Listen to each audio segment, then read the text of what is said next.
goes out to my mother, Beverly K. Jacobs, and to the world. Let them know that we live by faith and not by sight.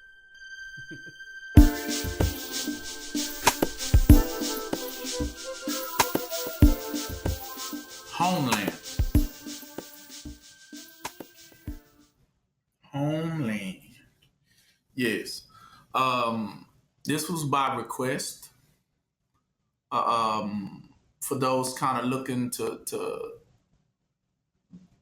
as much as I could possibly do it within the constraints of what I know and what was given, is to try to, per se describe. Uh, um, this would be for a beginner in Yah. This class will be dedicated to that, towards somebody that was just trying to understand it for the first time and trying to understanding where to go, where to look, things like that. And so the spirit always has a very distinct way in which it does those things. And so we will get off into it.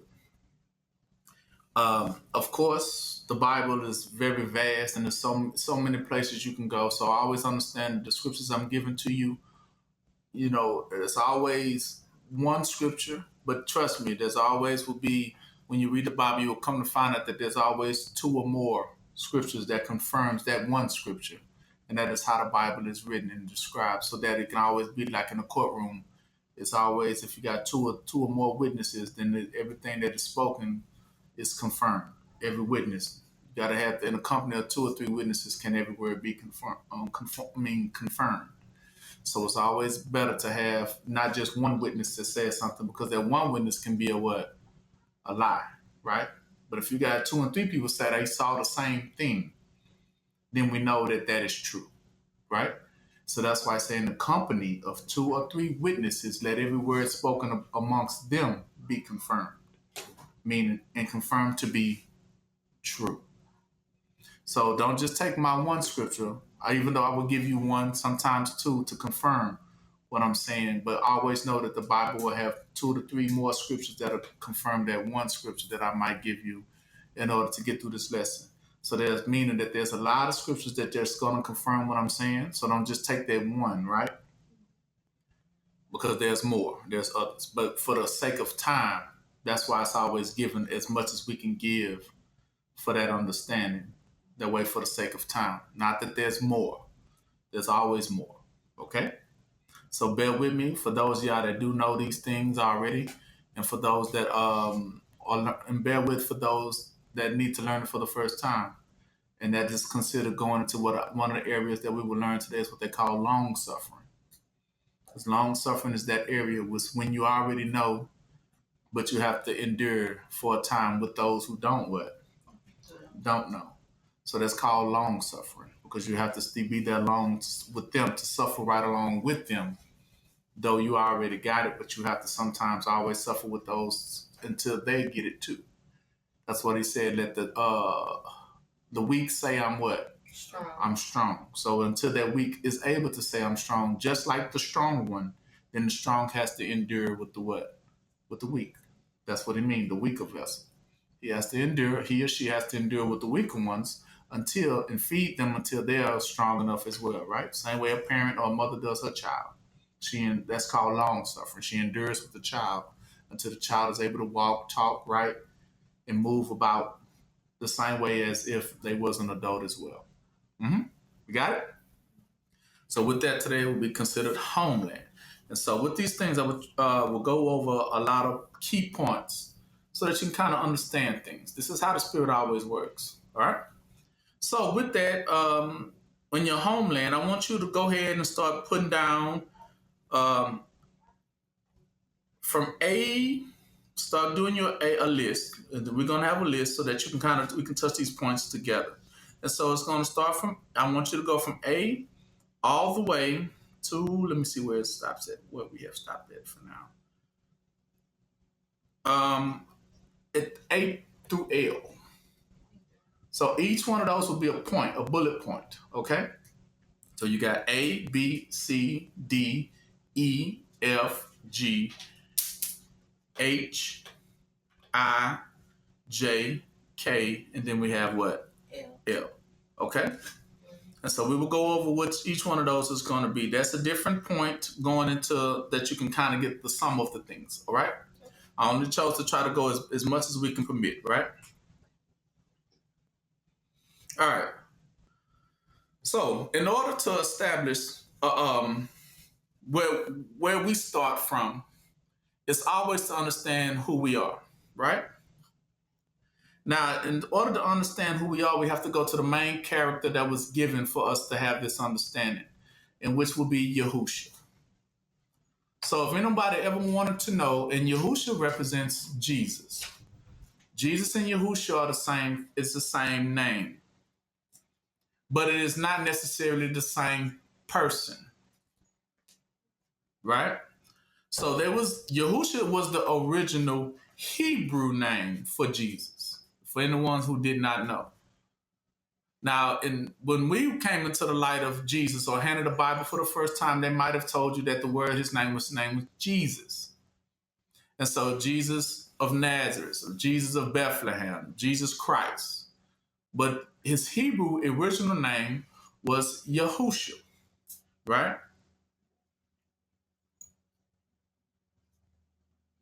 And if anytime you wanted to find his original name, you will always go, first of all, get you what they call a Bible, King James Version. It doesn't matter what version it is, but make sure you get the concordance, because concordance is represented the dictionary meanings of all the words that was ever put in any Bible, the original words.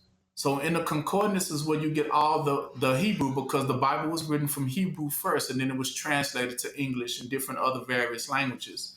And then you even have your New International Version. But it started back, the original Bible was first written in Hebrew. It was written by Hebrews. Now, are Hebrews different color? Are they white, black, purple, brown, any of those other colors? It is very distinct who Hebrews were. Now, how do you know that the book was written in Hebrew and the book was speaking to Hebrews? These points can be trusted and true.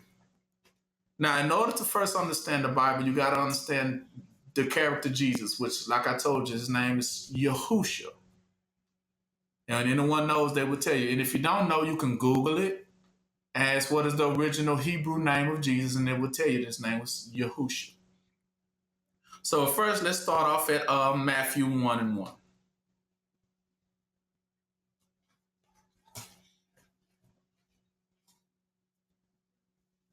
Now, one thing about the Spirit, I'm going to tell you this beforehand.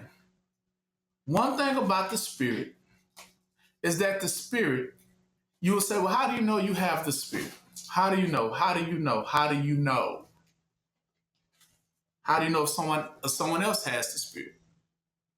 Well, according to popular belief, they would normally say that the person who has the Spirit will normally be dancing, speaking in tongues, or various things like that. But the Spirit is a very distinct spirit. So anytime it's proven that anytime someone has ever had the Spirit, you have to go back to the Bible.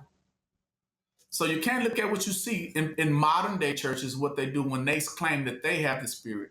You will have to find it out by actually going through the scriptures and then seeing whenever the Spirit came upon a person, what happened to them at that moment. Now, according to when I have ever read the Bible, according to the Spirit, I have never seen or read of anyone who began to dance and stuff when the Spirit came upon them. Right? Shabba dabba dan and things like that. I never seen that. It was never written in the Bible that anyone did that when the Spirit came upon them. But I will tell you one thing that is a very distinct pattern of everyone who ever had the Spirit. A distinction of the Spirit represents past, present, and future. So immediately, whenever someone has the Spirit, to be honest, and I'm going to show you that too, because that is one of your bullet points. Whenever one catches the Spirit, they begin to speak history first. They begin to speak what first? History. Every time I have ever read someone in the Bible, when they begin to preach, they begin to bring it back all the way from whether it was Adam, from the beginning of Genesis 1:1. They start from the beginning and then bring it all the way up into the current day that they're in then. And some of them, when they become prophets, go even further, speaking about future events to come. So the spirit is very distinct. Matthew 1 is perfect. See, because Matthew, whoever wrote the book of Matthew was in the spirit. That's why the beginning starts, and this is the beginning of the New Testament. It starts off in Matthew 1:1, starts speaking what? The genealogy of who? Yahushua.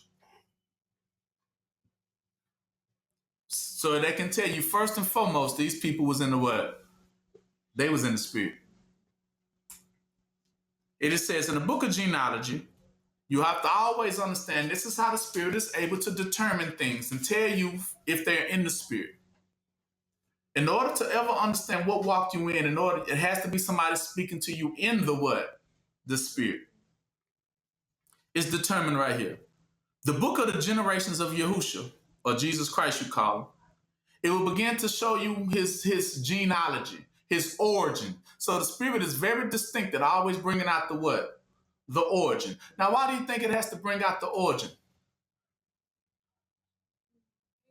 So you know who you are. Exactly. So that you will know who you are within it. It has to bring out genealogy or historian. So it has to tell you the identity.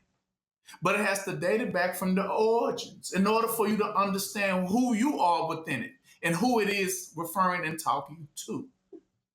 That's why it always makes certain who it speaks to. How do you know it knows? Because it will start speaking of origins first. Everyone who ever had the spirit, which we will go into some examples later. Matthew 1:1 is also an example of it. But it doesn't tell you who was speaking, who spoke it. But we would say that it was Matthew, right?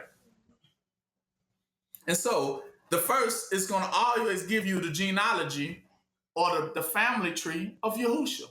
Jesus, first and foremost. How he began, right? Because Jesus will represent your today. So it says the generation of Jesus, first of all, he was what? The son of who? The son of who? David, and then the son of Abraham. And then now let's go into the genealogy. Abraham begot Isaac, Isaac begot Jacob, Jacob begot Judah and his brethren, his brothers. Jacob had 12 sons. So you see how it just gives you the whole origins right there? And then as you keep going, we will skip down to 16. No. We will skip down to, let's just kind of read it. Let's go over it. It says in Judah 3, Abraham begot Isaac, then Isaac had Jacob, and Jacob had 12 sons, and Judah was one of his sons, right? And Judah, now it goes straight into Judah's, his genealogy. So you see right now, it's very distinct that says that, and it's telling you this is Yahushua's bloodline.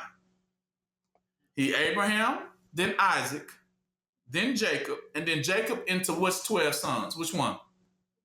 Judah. It was very clear to say Judah, right?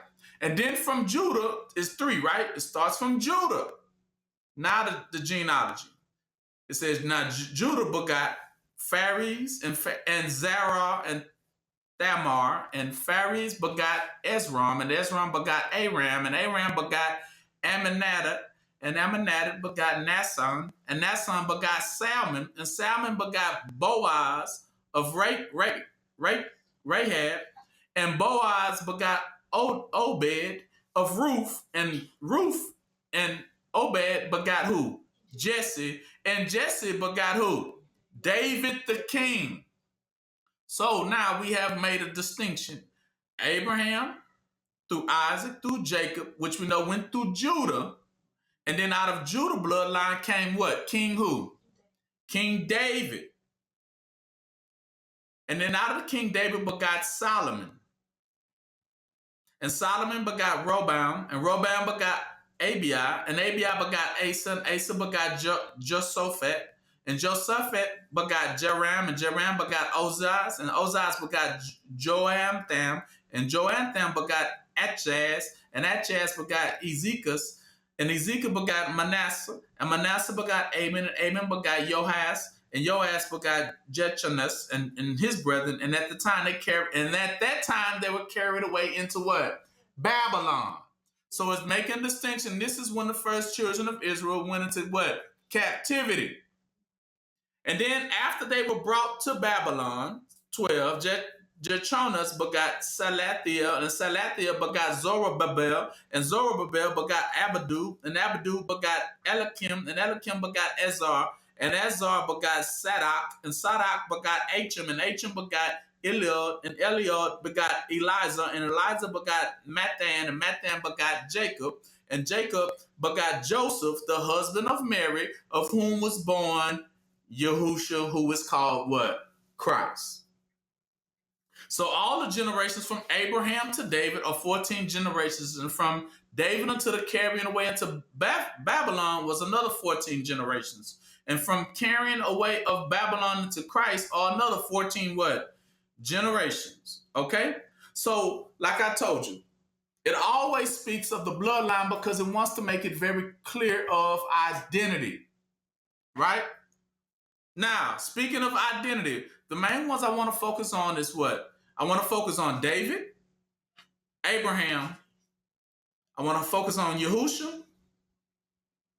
So now, because the reason why I need you to focus on these four characters, Abraham, David, Yahusha, right, and Judah, is because now we need to establish what nation they come from or what set of people they were, okay? Because this is how you will represent the homeland. So this will be your first A, right? Establishing what? Identity, right? Okay. We need to understand who they were. Okay. Let's go to Abraham first. Genesis 14:13.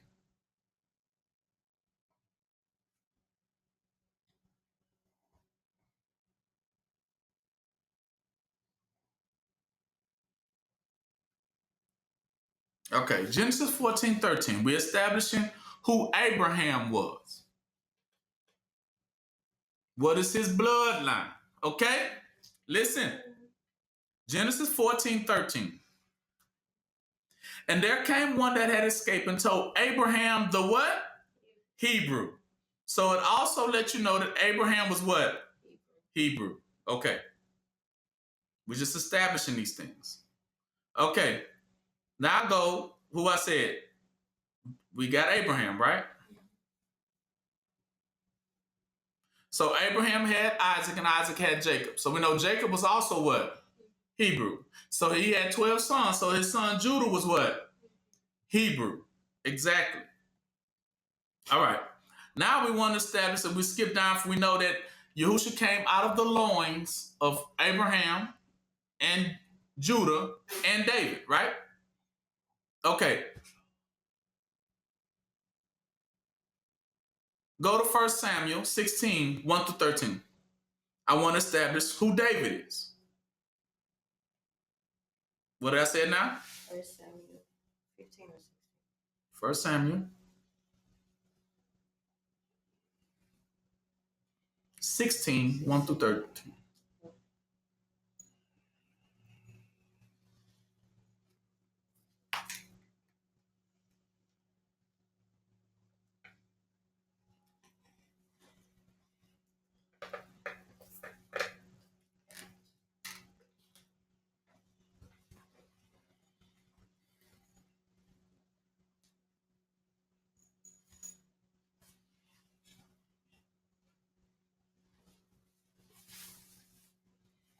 And we will skip down to verse 12. And it says, 1 Samuel 16 and verse 12. And it says, and he sent and brought him in, which was Samuel, because Samuel was looking for the next king of Israel. Right? So it says, and then when he found the boy as a child, he sent and brought him in. And 12 says, now he was ruddy, and withal of a beautiful countenance, and goodly to look to, and said, arise, anoint him, for this is he. Then Samuel took the horn of oil and anointed him in the midst of his brethren, and the Spirit of the Lord came upon David from that day forward. So Samuel rose up and went to Ramah. David was ruddy.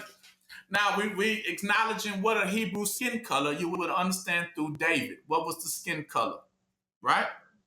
The skin color was ruddy. We know according to, if you look up Google, what ruddy looks like, right? Take a time right now, Google ruddy, the color ruddy. And ruddy represents a very healthy melanin. A very healthy melanin. A very healthy melanin. And you will go to the images. Just type in the word ruddy and then go to the images. Ruddy people. And you will notice that this means a very ruddy, a melanated look. Let me see. Now don't get it twisted. Because they're going to ruddy complexion. Of course, they're going to try to make it look like it's all, but we know what ruddy means. Watch this here.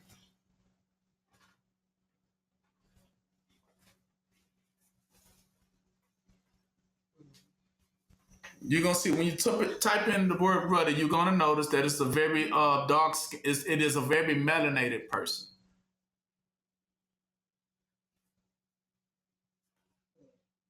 You're going to even see, if you even look at the color, what ruddy looks like. Just look at the color scheme. A very healthy reddish color. Right? And they said that that was the color of who? King who? King David, okay? So Hebrew and ruddy are simultaneously the same. So in order to be Hebrew, you have to be of a very red, healthy hue. Right? That is a Hebrew. If your color looks something like mine, or whether it be a shade up or a shade down, a couple of shades, you still within the ballpark, for sure. All right? So we established that David was a Hebrew. Abraham was also a Hebrew. Okay? Now, Judah was a Hebrew. Okay? Now, at that time, Yah wanted to, they went into captivity. Joseph was another son of them. They went into Egypt, and he was a Hebrew. Joseph. Now, back in the Egyptian days, there was no way that it could have been a white-colored person coming out of Egypt, because he would have been very, very, very different looking according to the rest of the people of Egypt. Now, if Joseph was of a Caucasian descendant going into Egypt, he would have stuck out like a sore thumb, wouldn't he? But when Joseph went into Egypt, he became an Egyptian slave, and yet he still manages to become governor, king of Egypt, because of not his color, but he was able to blend in, what I'm trying to tell you. Now, there's no way he could have been Caucasian and blended in with the darkest hued Egyptians, ancient Egyptians, if he was of a brighter hue.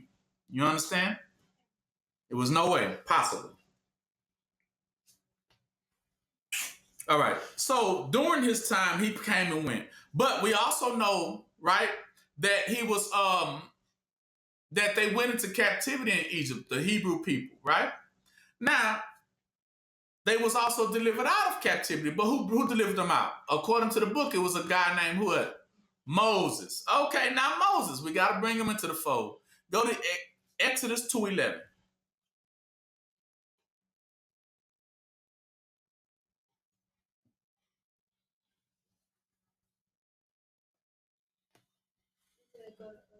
Exodus 2:11.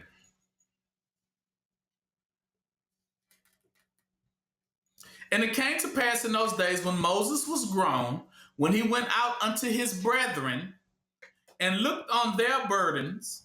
So he's saying he went to go see his brothers and look upon what they hard work that the Egyptians were giving them. He spied an Egyptian smiting and what? Hebrew, one of his what? Brethren. So he already said that Moses declared himself also what? A Hebrew. and he said the Egyptian was smiting one of his Hebrew brethren. So he was determined that Moses, not only was Moses a Hebrew, but his people out there that was getting beaten down by the Egyptians were what? Hebrews. These Hebrews are the same ones that were saved out of Egypt. Okay? So we just established. Okay, so now, when we begin to speak of this character, Yahushua, let's see what Moses says about Yahushua. Go to Deuteronomy 18, 15 through 19.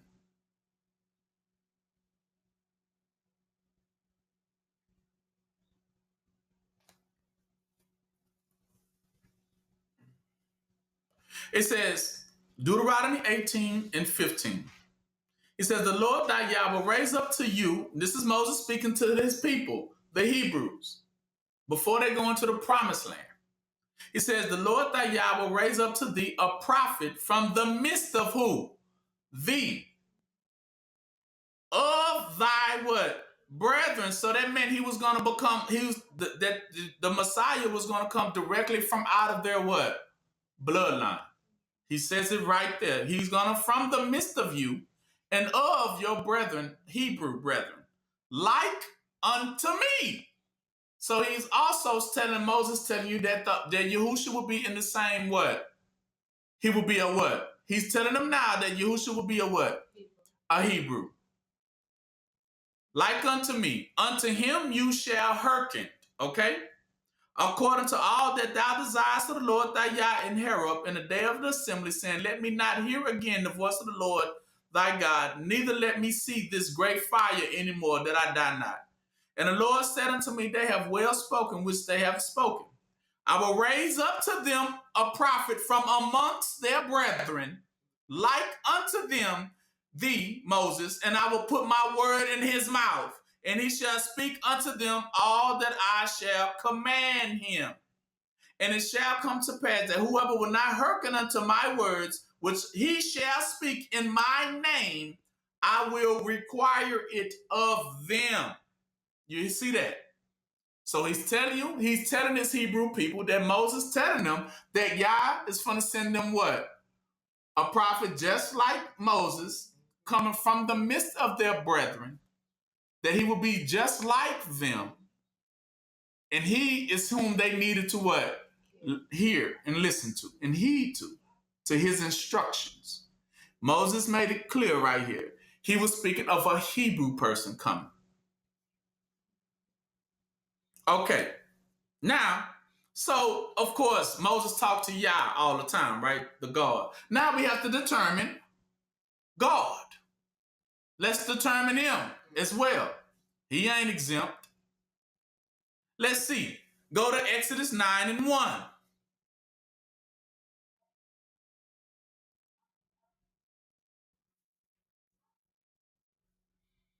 That we can determine who he was talking to. Was he talking to all people or was he talking to his people?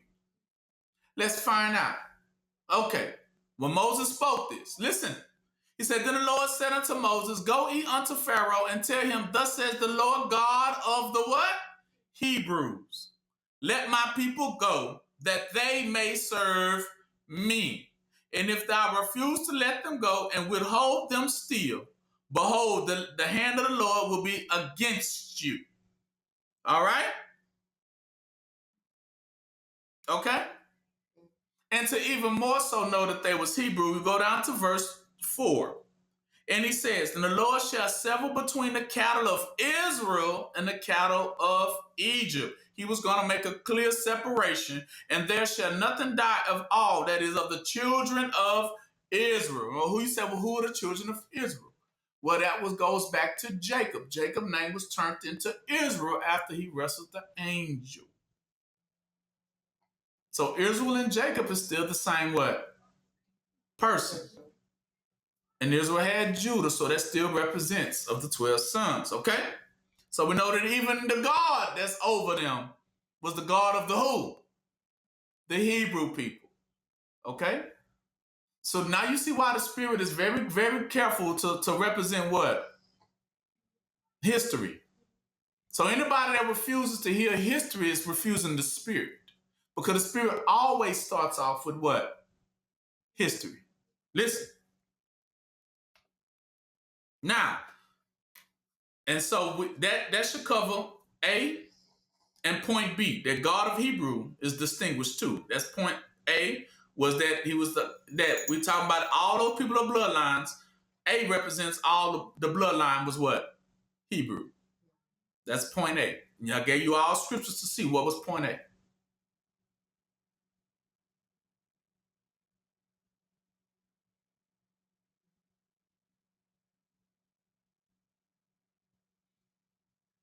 Well, you say, well, that's them and then, right?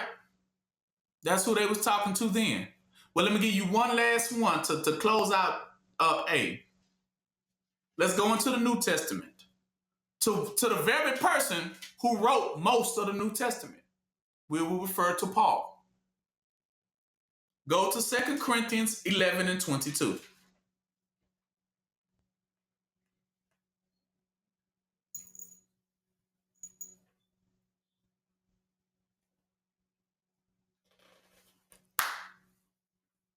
This is out of the mouth of Paul.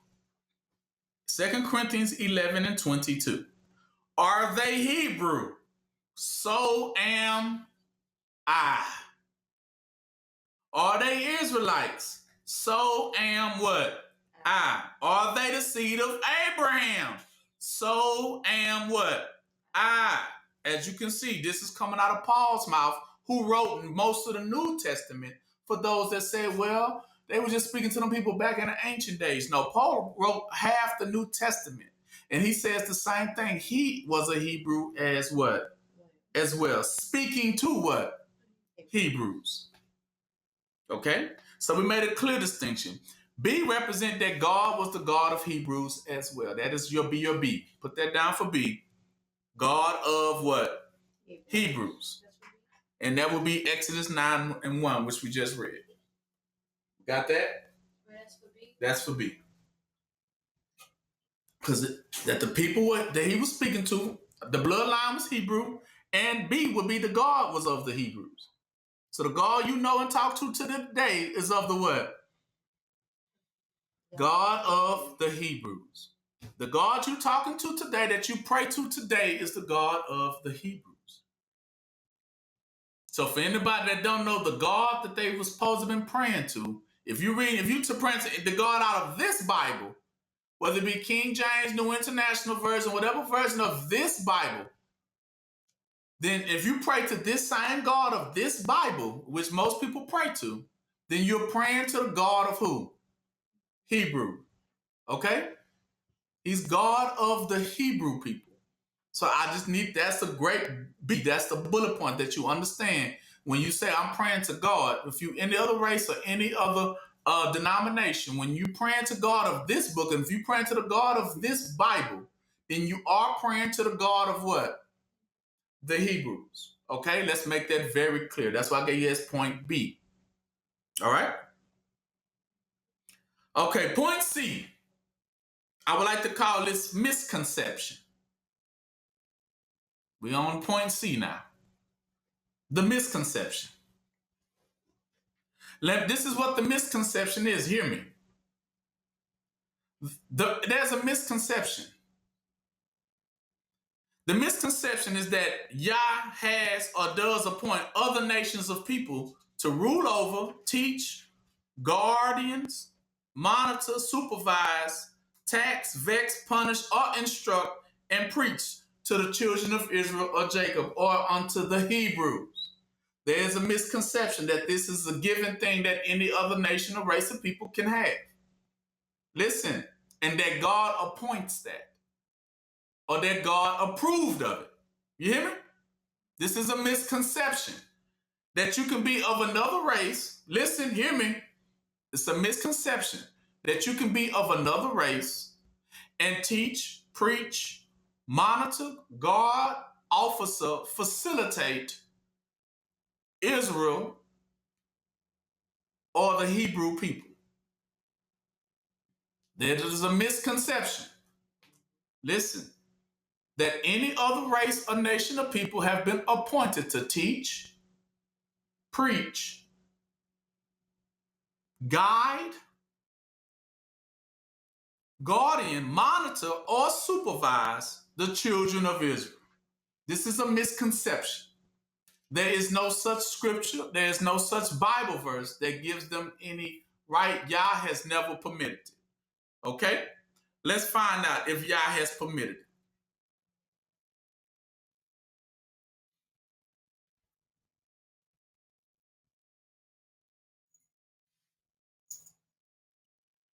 Now I have some scriptures to prove these points.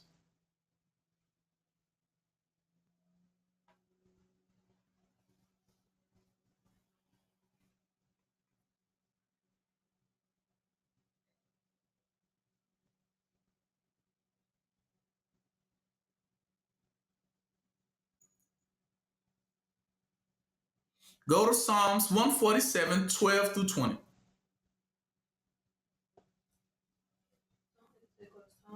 Psalms. That's the book of David.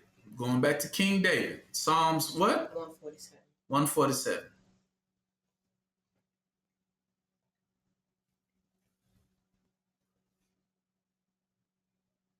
There's a misconception that anyone can rule, teach, or preach to the children of Israel or to the Hebrew people and be their leaders. This is a misconception. So we need to show that. Okay? Go down to 19 and 20.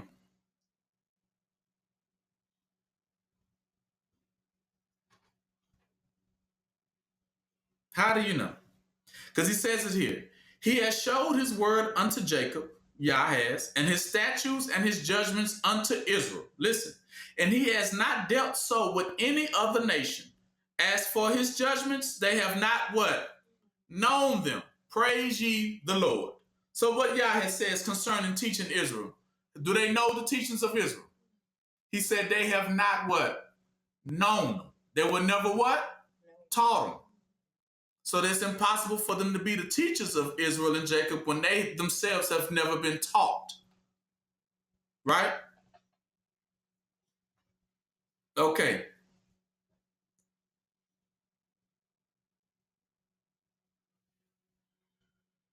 Go to 2 Corinthians 11, 11 through 15.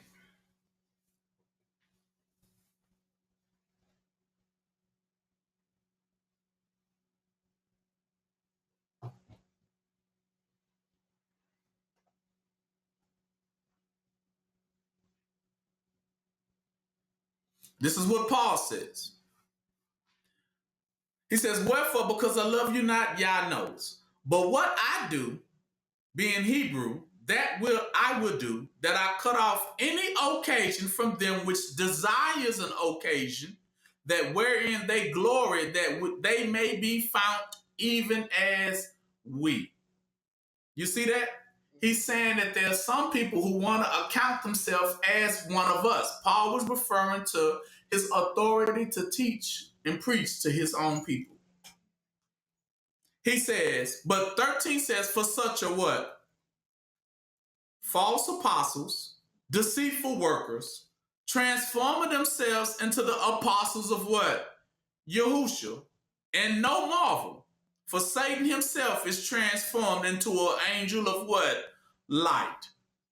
No wonder. Therefore, it is no great thing if his ministers also be transformed as the ministers of righteousness, whose end shall be according to their works. As you can clearly see, he said there were some people that was posing as what? Imposters. When it concerning the leading, guiding, teaching, and instructing of the children of the Hebrew nation of Israel. Who did Yah appoint? Okay? He called those types what? False what? Apostles, prophets, teachers, because they was not appointed. And he's saying there are some who desire an occasion to claim that they have the same right as those that are of their brethren. Right?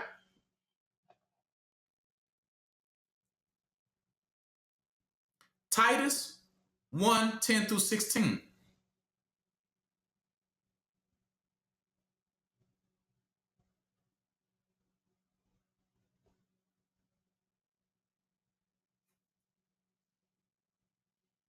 He even says it. For there are many unruly and vain talkers and deceivers, especially they of the circumcision, whose mouth must be stopped, who subvert whole houses, teaching things they ought not, for filthy lucre's sakes.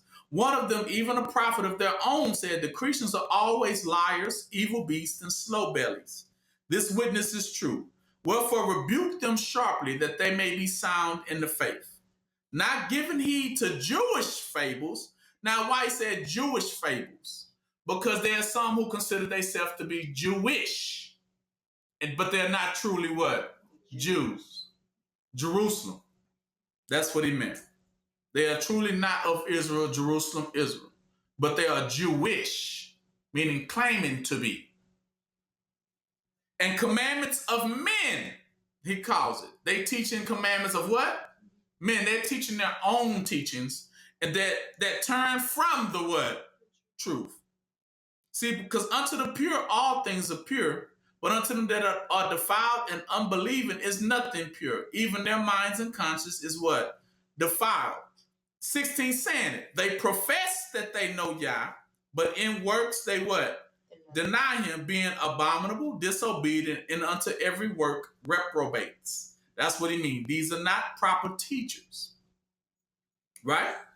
These are not proper teachers. Okay, well, how do you know they were not proper teachers according to the ways of Yah? Go to Genesis 25, 22 through 27.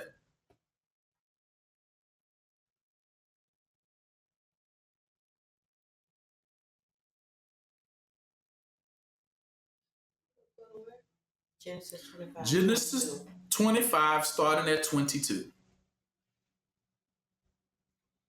As you can see, even in here, Genesis 25, 1 starts off talking about what? Bloodlines. You're going to see this very distinct throughout the book. Why is it always like that? So going down to Genesis 25, it says, and Isaac entreated the Lord for his wife, which is in 21, and she began his wife, Rebekah had two sons in the womb. Listen.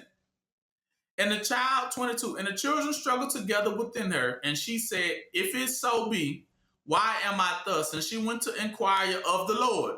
And the Lord said unto her, 2 nations are in thy womb, and 2 manners of people shall be separated from thy bowels. And the one people shall be stronger than the other people, and the elder shall serve the what? The younger. And when her days to be delivered were fulfilled, behold, there were twins in her womb. The first came out red and all over like an hairy garment. And they called his name what? Esau. And after that came out his brother, and his hand took hold of Esau's heel. And his name was called Jacob. And Isaac was 80 years old when she bare them. And the boys grew. Esau was a cunning hunter, a man of the field, and Jacob was plain man, dwelling in tents. So, okay, now we need to understand 2 manners of nations, 2 manners of people will be born, but they will have to be what? Separated. Okay? Now, this is of the bloodline. What do you think the bloodline when Isaac had 2 children, 2 twins? What did the bloodline go into? He had the one son named Esau and the other one named Jacob. But according to the scriptures, it says Abraham, Isaac, and then who? Jacob. So it went to the other twin. The bloodline went through him. And out of Abraham was Yahusha born, right? Out of Jacob. So he separated from that nation of people anyway, so that they would not have no portion in that bloodline. Okay? That was what that was significant of. Now, who is Esau today? Esau is the white people. This was the Caucasians and white people, the white race of people, the Edomites. Now, they had no rulership or jurisdiction over the children of Israel or the children of Jacob, because remember right here, it was split thus. And the Lord went with Jacob. He continued to roll with the Hebrew peoples. Okay? Now, he says 25, And the first came out, which was Esau, came out first. Red and all over and hairy all over like a hairy garment. His name was called Esau. Now, the reason why they used hairy and the reason why they used red was to signify, it's symbolic to what type of manner. They wanted to go over what is the mannerism. Remember, he said 2 type of nations, 2 type of mannerisms, right? That'll be separated. But which mannerism did Yah choose? The mannerism of Esau or the mannerism of Jacob? He chose the mannerism of Jacob the Hebrew. He said his mannerism will actually be the blessed mannerism of the world. And Esau's mannerism would not be the blessed mannerism of the world. But how do you know the mannerism? That's why he goes off in verse 25 to describe the mannerism. He said, now Esau was red and all over like a hairy. The word is hairy. Now you might think it's talking about he just being hairy all over. That has nothing to do with manners, does it? It has nothing to do with manners. It doesn't. When you say a person is hairy, what does it have to do with mannerism? Nothing. So you need to understand what the word hairy meant according to mannerism. This is how they begin to deceive you in the first place, when you don't know why they chose one word over the other. They have to make it clear, but the goal is for you to see through words. Words have they have multiple meanings. Now, when you do the etymology of what the word hairy means vex, V-E-X, vexation. But it also meant, and what does vexation mean? It means to be very demanding. That's why it's hairy. Hairy will represent also a mountain. A mountain is very jagged. It's very vigorous to try to climb, right? Try to climb a mountain and tell me how the levels of difficulty it would be, which will make it very what? Demanding, right? You ever heard that word before? They say sometimes you get a job and that job is too what? Demanding. So actually Harry meant that he was very demanding in mannerism, which he was. He always barked orders. He always tried to tell his brother what he needed to do. What you gonna do? You do this, you have to do that. He was very demanding. Demanding also gets the word brute. So his mannerism was very, very demanding, which is a vexation to anyone who's being demanded upon. Meaning it's too much. Now, the reason why Esau came out first to be very demanding, because he knew, according to the bloodline, that it was going to go into the younger, which he said, the elder shall serve what? The younger. But first he wanted to argue the point by being very what? Demanding.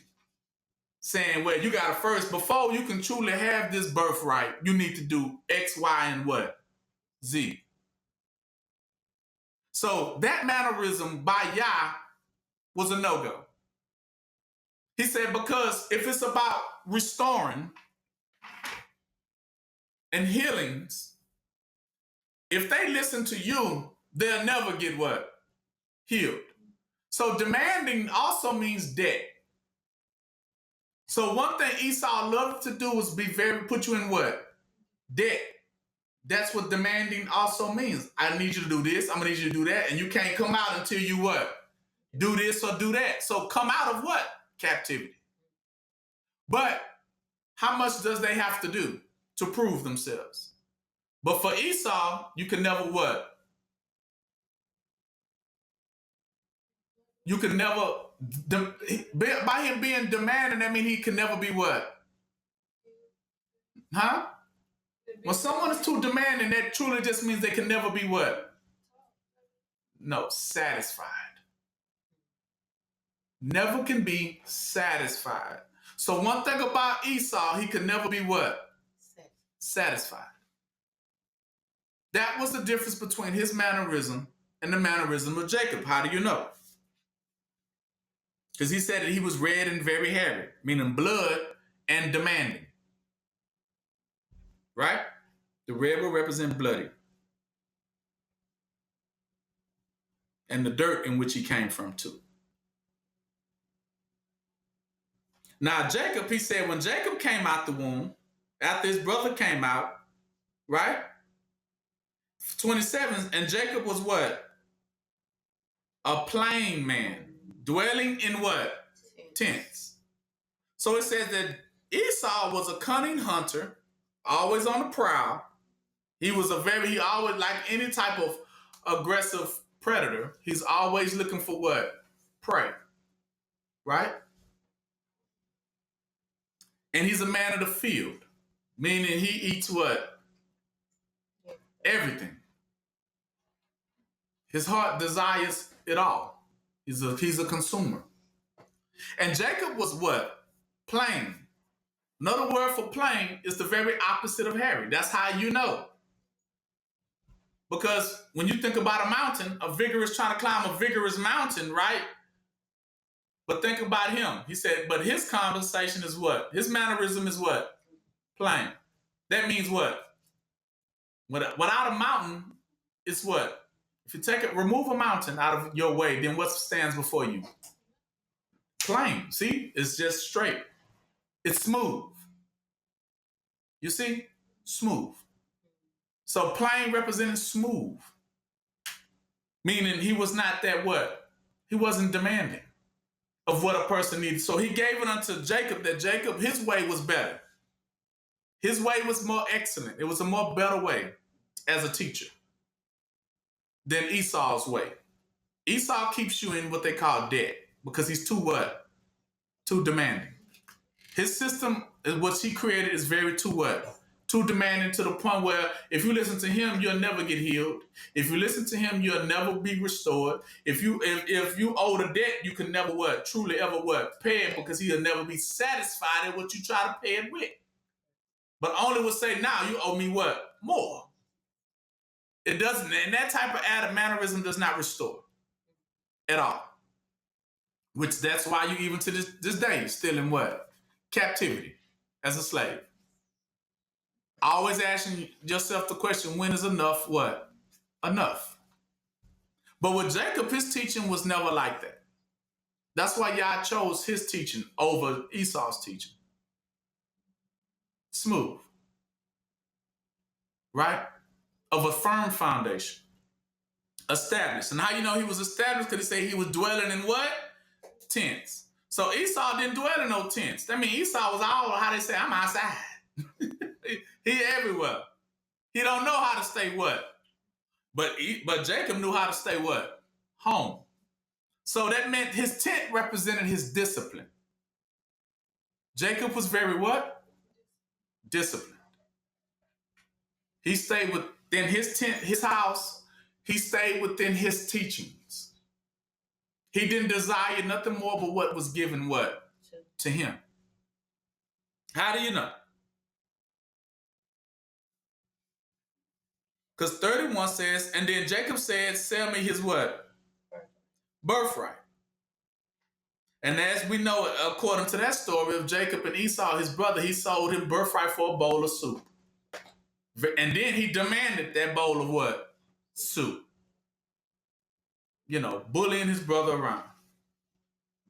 You know, and so that's how he ended up getting the birthright. Now we know the birthright, according to the birthright, it represented who was the true first what? Firstborn. Right? Okay. Now we established that Esau's teachings is very demanding, a vigorous, mountainous, is very jagged, and keeps one in what? Debt. That is his system of teaching. He's that one that says nobody can't never live holy. And why is that? Is it impossible? But it is impossible to please who? Esau.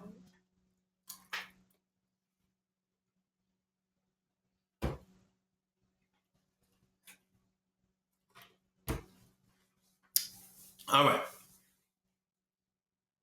So go to Hebrew 1. Matter of fact, Hebrew 1. Because we're still establishing who's the teacher of the Hebrews. We knew that automatically he was out. He definitely wouldn't be the teacher for the Hebrews. Hebrew 1.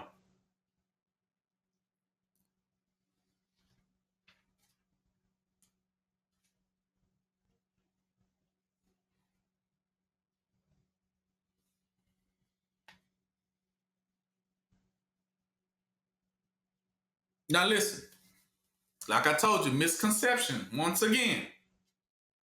Who is allowed to teach, to guide Israel or the Hebrew people? Mm-hmm.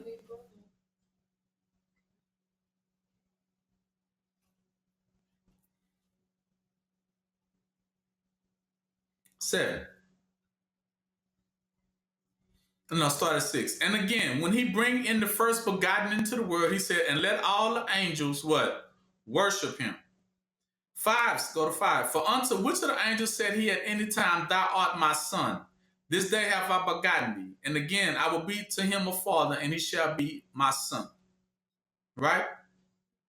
And at any time, he says that the son was appointed hearer of all things. That's in verse 1.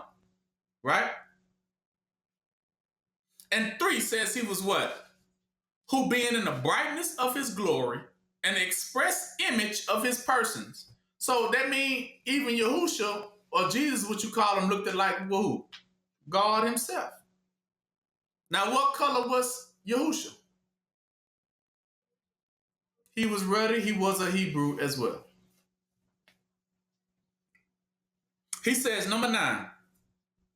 Number 8. But unto the Son he said, thy throne, O Yah, is forever and ever. A sceptre of righteousness is the sceptre of thy kingdom. So this is the teacher of, sceptre means the teaching. The teaching of what? Righteousness is the teaching of thy what? Kingdom. Thou hast loved righteousness and hated what? Iniquity. Therefore God, even thy Yah, has anointed thee, Yahushua, with the oil of what? Gladness above your what? Fellows or colleagues. Right? So he's telling, now what he's telling you, that his teaching was the teaching of what? Righteousness. That was that smooth teaching we were talking about. Jacob had a teaching of what? Righteousness. That was smooth. Right? And he says that his teaching was anointed with the oil of gladness above his what? Fellows. What are fellows represented? All the other students that was in that classroom, all the other teachers. That would mean fellow colleagues, fellow teachers. He says, but his teaching was what? Above thy what? Fellows. Above. So who had the greater teaching? He did. Okay.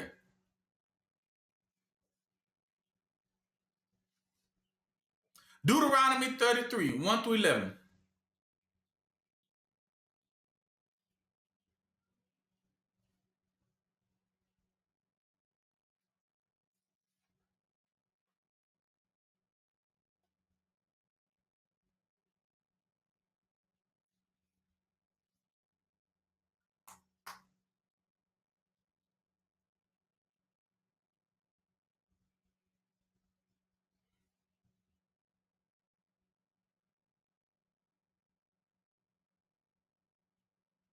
He says, and this is the blessing with Moses, the man of God, blessed the children of Israel, or the Hebrew, before he is deaf.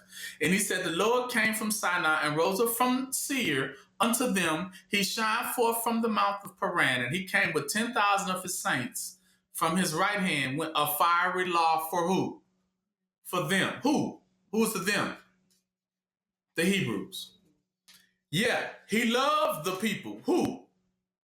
The Hebrews. All his saints are in thy hand, and they sat down at thy feet. Everyone shall receive thy what? Words. So at the feet of Yah shall every Hebrew be taught. Listen, everyone shall receive thy words. Right? Moses commanded us, who is the us? Hebrews, a what? A law.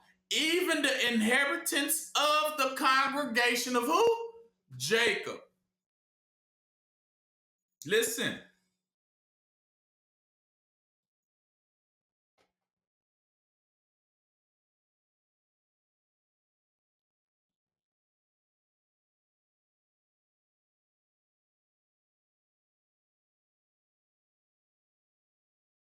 Now, go to verse 8. He says, of Levi, one of the 12 sons, he said, let thy Thummim and thy Urim be with the Holy One, which thou didst prove at Massa, with whom thou didst strive at the waters of Meribah. Who said unto his father and to his mother, I have not seen him, neither did he acknowledge his brethren, nor knew his own child, for they have observed thy word and kept thy covenant. And it says, they shall teach who? Jacob thy judgments, and Israel thy law. They shall put incense before thee, and hold burnt sacrifices upon thy altar. Bless, Lord, his substance, and accept the works of his hands. Smite through the loins of them that rise against who? Levi, and of them that hate who? Levi, that they rise not what? Again. Why? He said to hate, to strike through the loins of anybody who hate Levi. Because Levi was appointed what? No. 10. They shall teach who? Jacob thy judgment, and Israel the law. So who was appointed to be the teachers over Israel? Jacob. No. Levi. Which is one of the 12 sons of who? Jacob. So it's right there that he was already given that command. He was of a Hebrew descendant as well. Levi, or the Levites, were of the priesthood that was established in Jacob, of the Hebrews. There you go, their teachers right there, and their preachers right there. They would be of a what descendant? Who was appointed to teach their brethren? Levi. And Judah. So there was not permitted for there to be of another race to lead and teach who? The children of Israel, the Hebrews. Okay? Psalm 78 and 1.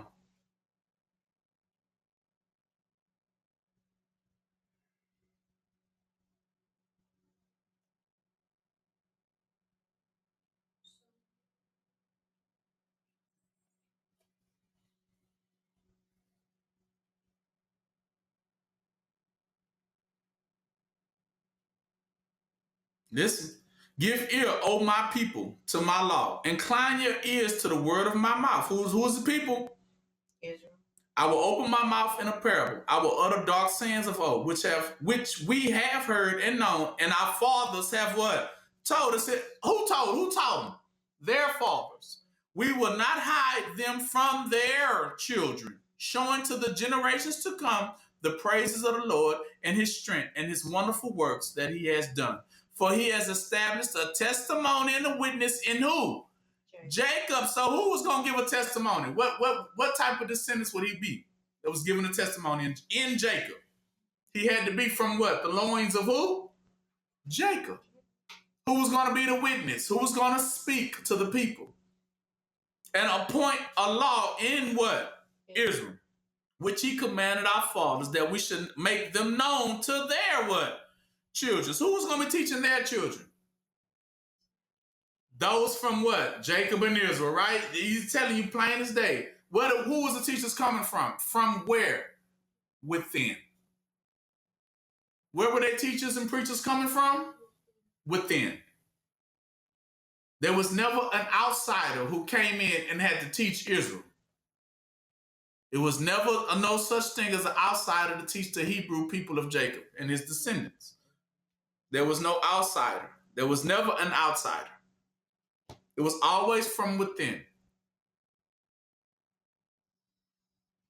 10. Psalms 81, since we're there. Just a couple of scriptures over. 81, let's go to 1 through 10.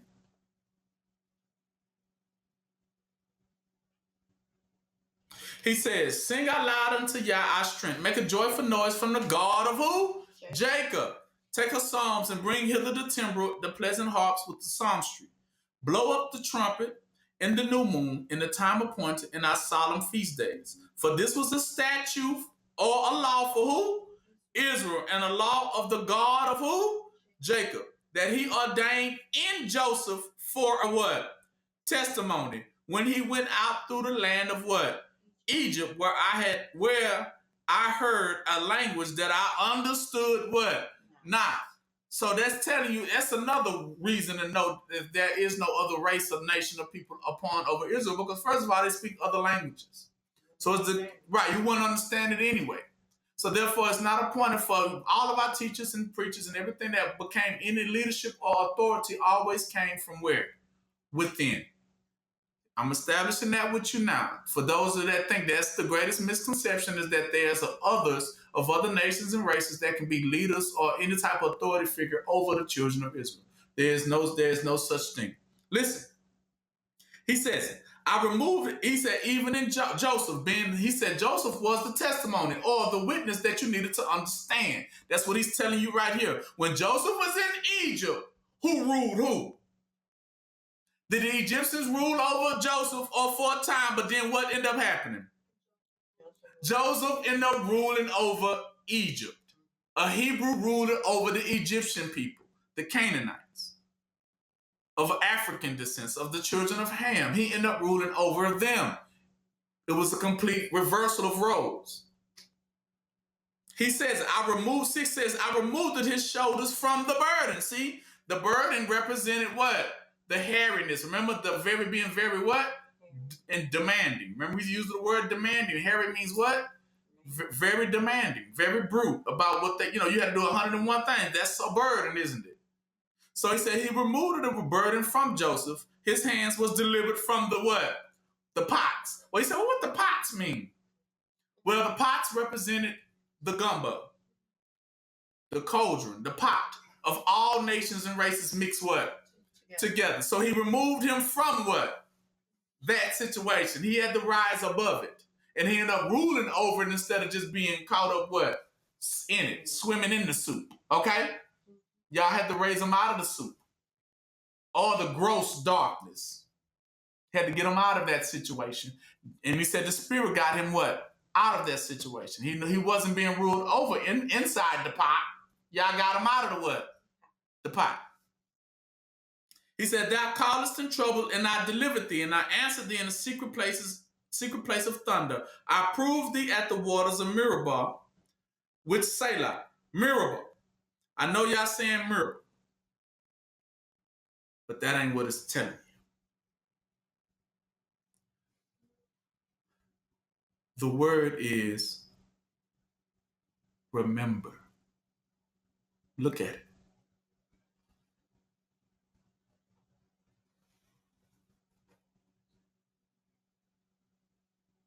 Marimba. What is it saying? Remember that. Remember. I know you didn't understand it, but it's there. The waters of what? To what? Y'all needed you to do. Remember. Exactly.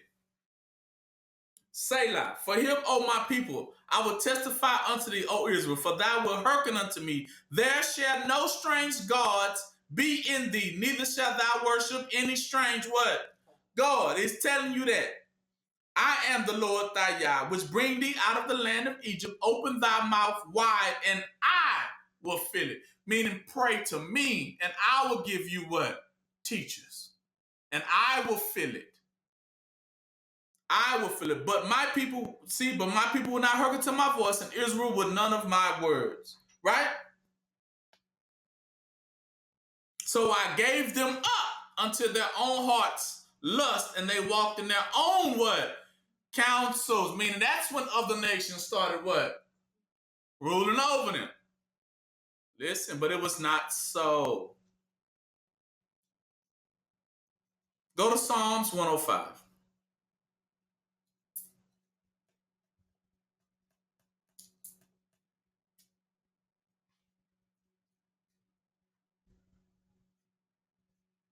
Marimba.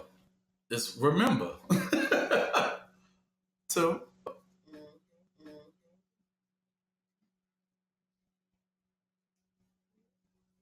remember, you didn't have people ruling over you like that. It's no such thing. So that would mean I proved you at this water. Meaning at this point, I had to make you what? Remember. Right? I mean, Micah 4:2. Go to that one. Sorry. Micaah.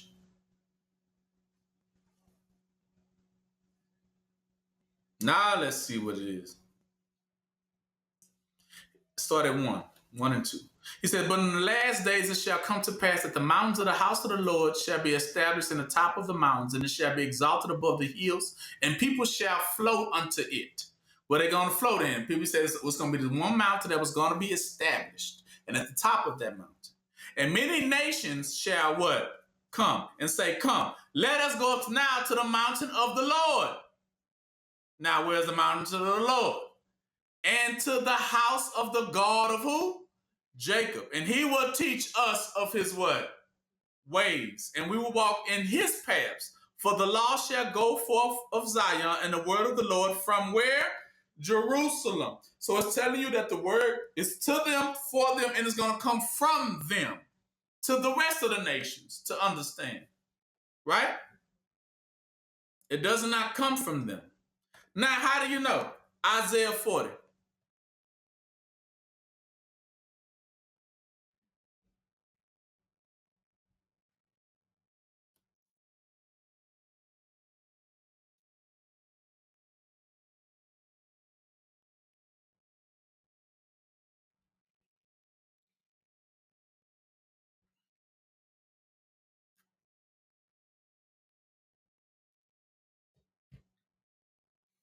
Now, in order for someone to rule over you, he has to commit what they call sin.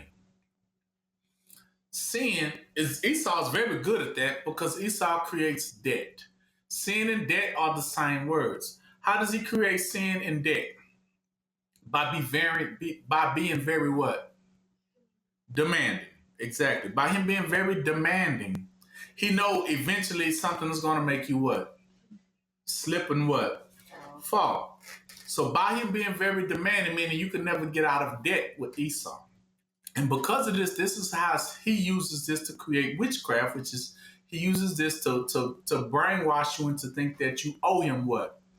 Something. That's why you have to be his slave. That's why you must obey him. Because he needs sin in order to keep you as a slave. His intent is to never teach you. That's why he was not chosen to be a teacher, because he doesn't teach you how to get out of debt, but to only what? Stay in it. That's why Yah did not choose Esau. Esau never lets no one go. He's like Pharaoh. He never lets the people what? He always swear that there's a debt, right? Okay. But understand this. 40 says, comfort ye my people, says Yah, 40 and 1. He said, comfort my people. Because this is what the Spirit is saying. Speak ye comfortably to who? To Jerusalem, and cry unto her that her what? Warfare is what? Accomplished. And that her iniquity is what? Pardoned. So your sins are what? Pardon. Which means what? Forgiven. So you see the difference? How Jacob speaks? Your sins have been what? Forgiven. You don't owe nobody what? Nothing. For she has received the Lord's hand double for all of her sin, meaning you have received double freedom for all of your what? Sins. You have received double mercy. Listen. And forgiveness. For every sin you committed, you have received double what? Mercy and what? Forgiveness. Right? Why do you need that? Why do you need to hear that? Why do you think you need to hear that? Why do you think Hebrews need to hear they owe nobody nothing? Because the devil always makes them think that they owe somebody something. But he's telling them clearly they don't owe nobody what? Nothing. Your debt with Yah is clear. So anybody say they working for Yah and telling you that you got to pay them this and that, because Yah said you have to work for them another 14 years, another 20 years, another Yah. Yah has not spoken that. That's why he said he choose nobody that's like that to be over Israel. There's nobody that's going to demand any services out of you if you are of what? Israel. Anybody that swears they're a teacher, pastor, or leader, or a guide of Israel and is trying to keep Israel in debt, then they are false. Because that's the red and hairy thing he's talking about, being very what? Demanding and brute. Being very hard on these people that have already been what? They have done enough. Right? Listen. How do you know? Go to verse 13. Well, he said, well, how come we can't be teachers of them? We can't be teachers over Israel. Because Yah will put himself in the place of Israel by coming in the form of his son, what? Yahusha. And he says, now, concerning him being a Hebrew, listen what he says. Who has directed the Spirit of the Lord? See? Directed, that means guided. Or being his counselor has taught him. Because, you know, Yah is a man through and through. He's asking, who are these teachers? Who has told the Spirit what the Spirit gonna do? Who has put the Spirit in debt? Who has put the Spirit in chains? Who has put sin on the Spirit? Listen, or being his counselor has taught him. Who has taught Yah? Right? With whom took he counsel? And who instructed him? Where are these teachers? And taught him the path of what? Judgment. And taught him knowledge. And showed him the way of understanding. Now he's going to make it clear that it wasn't them. Because he says in the next verse, 15 says, so now behold, the nations are as a what? A drop of a bucket, and counted as a small dust of the balance. Behold, he taketh up the isles, taking destroying them is as a very little what? Thing. So that's clearly let you know. Well, you say, well, that might not be what he says. Okay, I said, well, I give you that. You don't believe it. That's cool. Go to 17. All nations before him are as what? Nothing. And they are counted to him less than what? Nothing. So, and vanity. So to whom then will you liken unto Yah? Or what likeness will you compare him to? That we're talking about now, who's the teacher? And where are they? And what version shall they look like?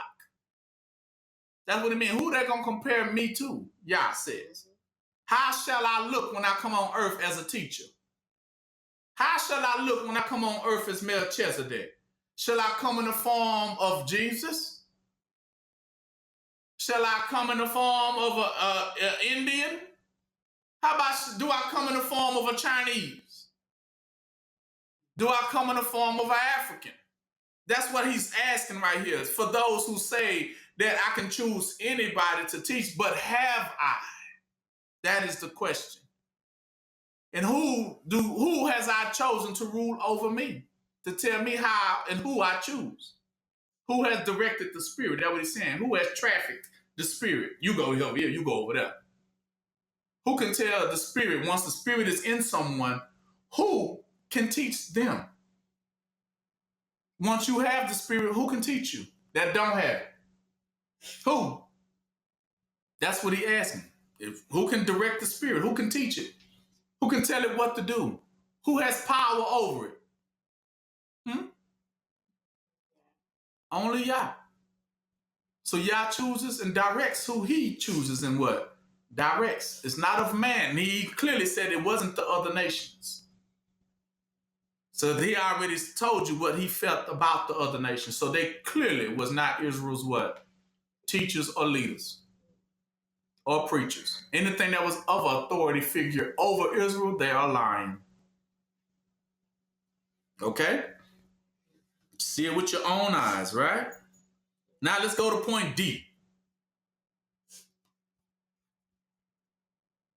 Now, with point D represented that he did not choose none of them, right, to lead or guide us nowhere, did he? But D says, but he did promise to establish us a man. He did promise to establish Israel a man. Now, what is a man?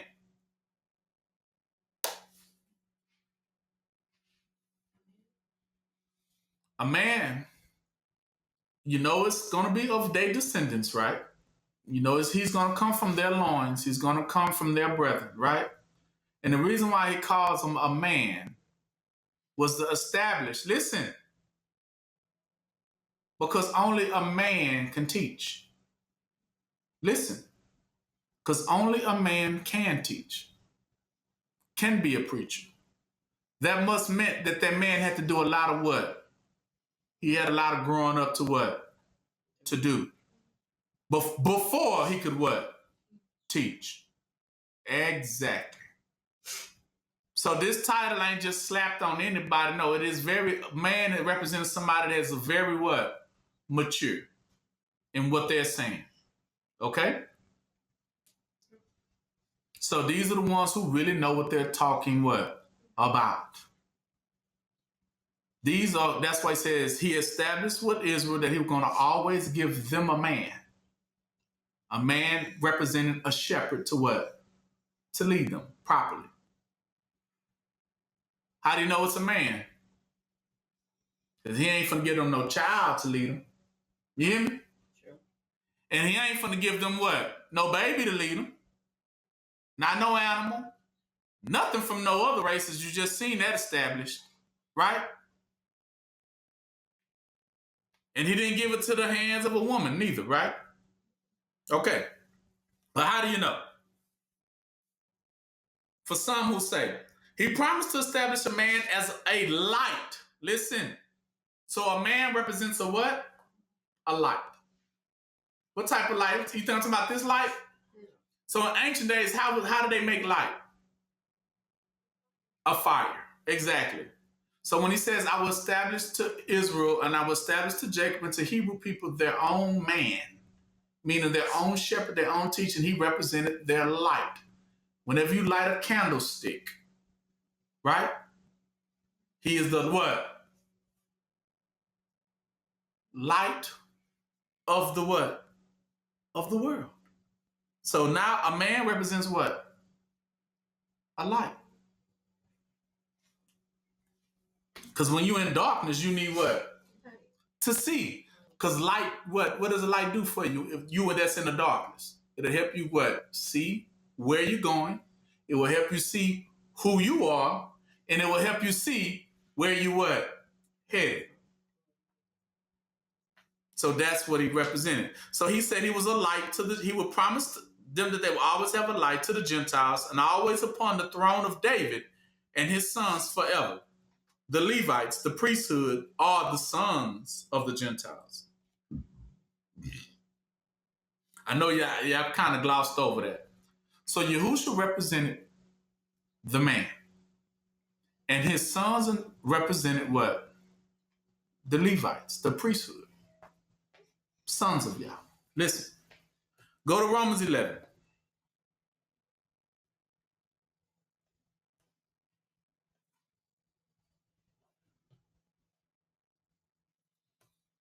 See, this right here to let you know. It says, I say then, has Yah cast away his people? You see that? See, because that's for these, like I told, these misconceptions of people thinking that Yah has not chosen their own brethren and their own people, right? Listen. Has Yah cast it away and given it to somebody else to rule over it? I say then, God forbid. For I am also an Israelite, see, of the seed of Abraham, of the tribe of Benjamin, which is another one of the 12 sons. Yah has not cast away his people, which he what? Foreknew. What the scripture has said of Elijah, how he made intercession to Yah against Israel, saying, Lord, they have killed their prophets, and they digged up down their altars, and I am left alone, and they seek my life. But what says the answer of Yah unto him? He said, the answer was, I have reserved to myself what? 7,000 men who have not bowed to the knee of the image of Baal. You see that? So who are these ones that have not bowed? These will represent sons of who? Sons and men of who? Yeah. What makes them a man? The teaching and the light. Yes, the teaching and the light. But most importantly, with a man, he has to be established as a man. Now, how do you establish a man to be known that, yeah, that's a man of mans? What is the number one way you know that they finally have understood that they are a man? See, because you have to get to that point where you have to say, I am what? Who I am. Now, how does that man know I am who I am? At what point will all of us be able to say, oh, yeah, he got it? How would we know? How does you think we would know?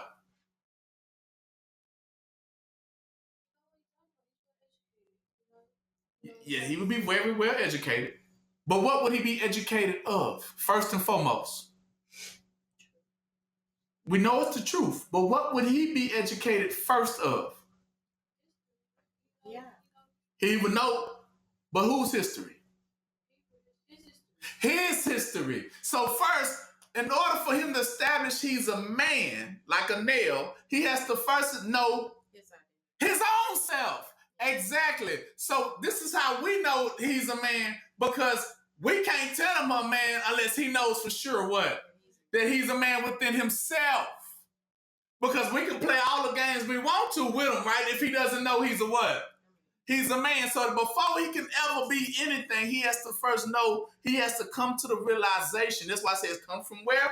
Within. He has to first know, I am who I am. I am the man of this what? House. So once he comes to himself and understand he is the man of that house, remember, then who can direct him? Then who can lead him at that point? Now who can tell him what to do at that what? At that point, who gonna teach him now? See, once that's the whole point of a man, because we know he only can say we only know he's a man if he knows it himself. Meaning he has to know he's the leader. He has to know, right? He's the shepherd. Because we're going to play all the games in the world. They say when the cat's away, what? The mice will play. So we know if he don't know he a man, ain't nobody going to tell him. So we can, because that gives us what? Room to play. We can challenge, we can play with him, and he ain't, because he ain't going to never stand up and be a what? Because he don't know he is one yet. Same way when you nursing boys. If they don't know what they is, then we continue to rule over what? Them. But only and only then, once that one becomes a man, then you no longer can what? Rule what? Over him. So that's the key about a man. That's why I say the man is the light of the world. But he has to know he is. Because can't nobody and ain't nobody gonna tell him. How else can we get over?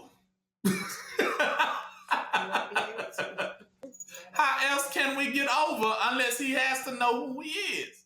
Other than that, we can play, because then somebody, the little one, can join. I am the man. But if he don't know he the man, then of course anyone can challenge him for that role, can they? And play with him. Yes, that's what that means. So he has to come into himself. He has to mature himself. His identity has to be first established before he can help anyone else what? Establish what? Themselves. That's why he's the starter. He's the fire starter.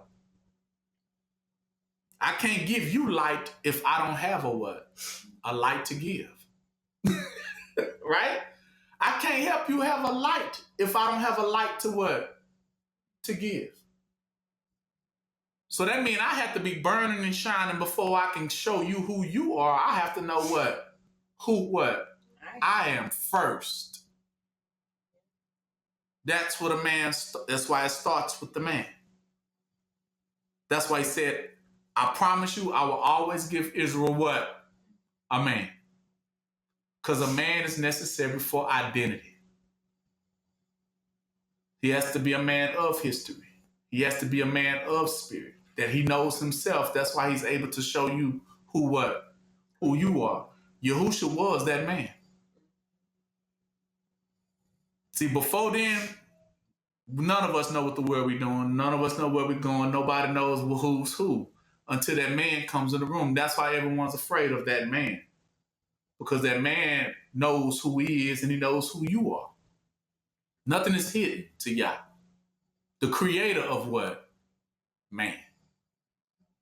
So he knows, y'all knows when they finally have matured unto that what? That man. That's why he says, y'all ain't through with his people. Why? Because in them and within them shall the man what? Arise. They know that. But the long as you don't know that, they can keep putting fake people what? False people what? Over you. How do you think you get false prophets and false pastors and false teachers? They can play long as the man ain't in the room, right? We can pretend to be this and pretend to be that until that man comes, then he gonna shine light on the subject. And then they realize, nah, I ain't that. I never was. I was just playing. But I'm glad you're here. I was just keeping it warm for you. That's how that works. Right? True. That you can't contest it. How you know? Can you contest a man? No. Especially a man that knows he's a man. Can you contest it? Anything that's not a man can't contest against a man because they know that they ain't a man. So, but if he don't know, we can always say, no, you the cat, I'm the dog, right? Right? We can play these games. And that's what the devil does. Long as the man don't know he himself, that is what the entanglement is. He doesn't know himself. We play with that. We can use that. Because long as that, we can tarry with that. We can rule over that. We can have our fun with it. Until he knows, and then everything, all chains kind of fall off of that one once they truly are established within themselves. And that's what Yah does. He said, I'm going to establish a man amongst you so that everyone in the room knows what a man look like and what a man is. Now,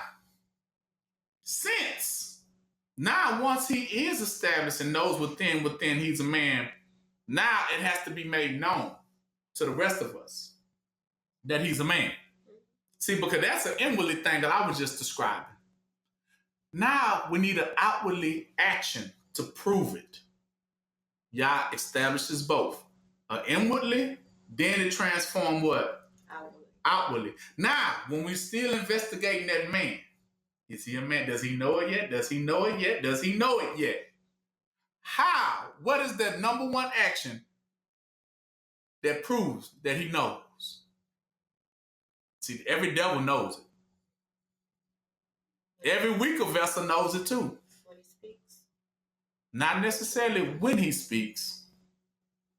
The truth that comes out of his mouth. No. And what is the truth that he's going to speak? I just at this point, that's an inwardly thing. But what is he going to do outwardly? That's when everybody knows at that point that he knows. He knows who he is.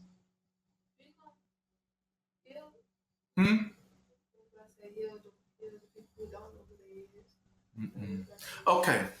Well, at this... Tell the other ones they got to go. The ones that don't know. Not necessarily. No. So bring it back to the days of Jacob. When Jacob began to wrestle with the angel, he demanded.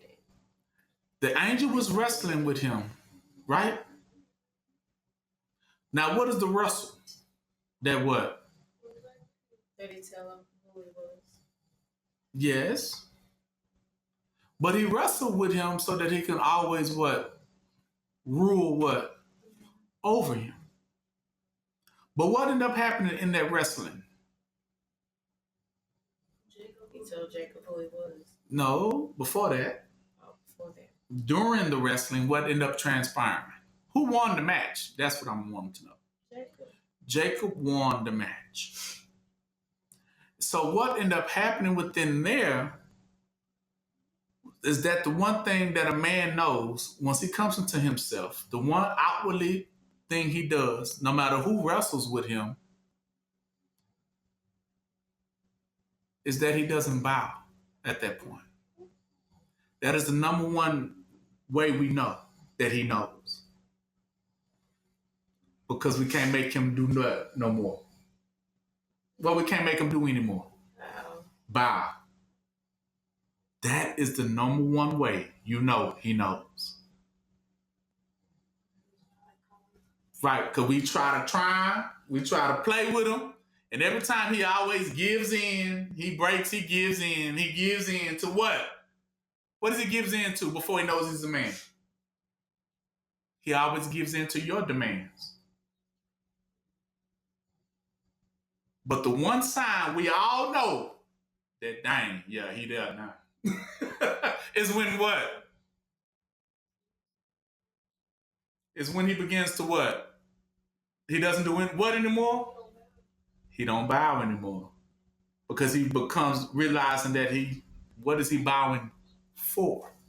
What is he submitting to?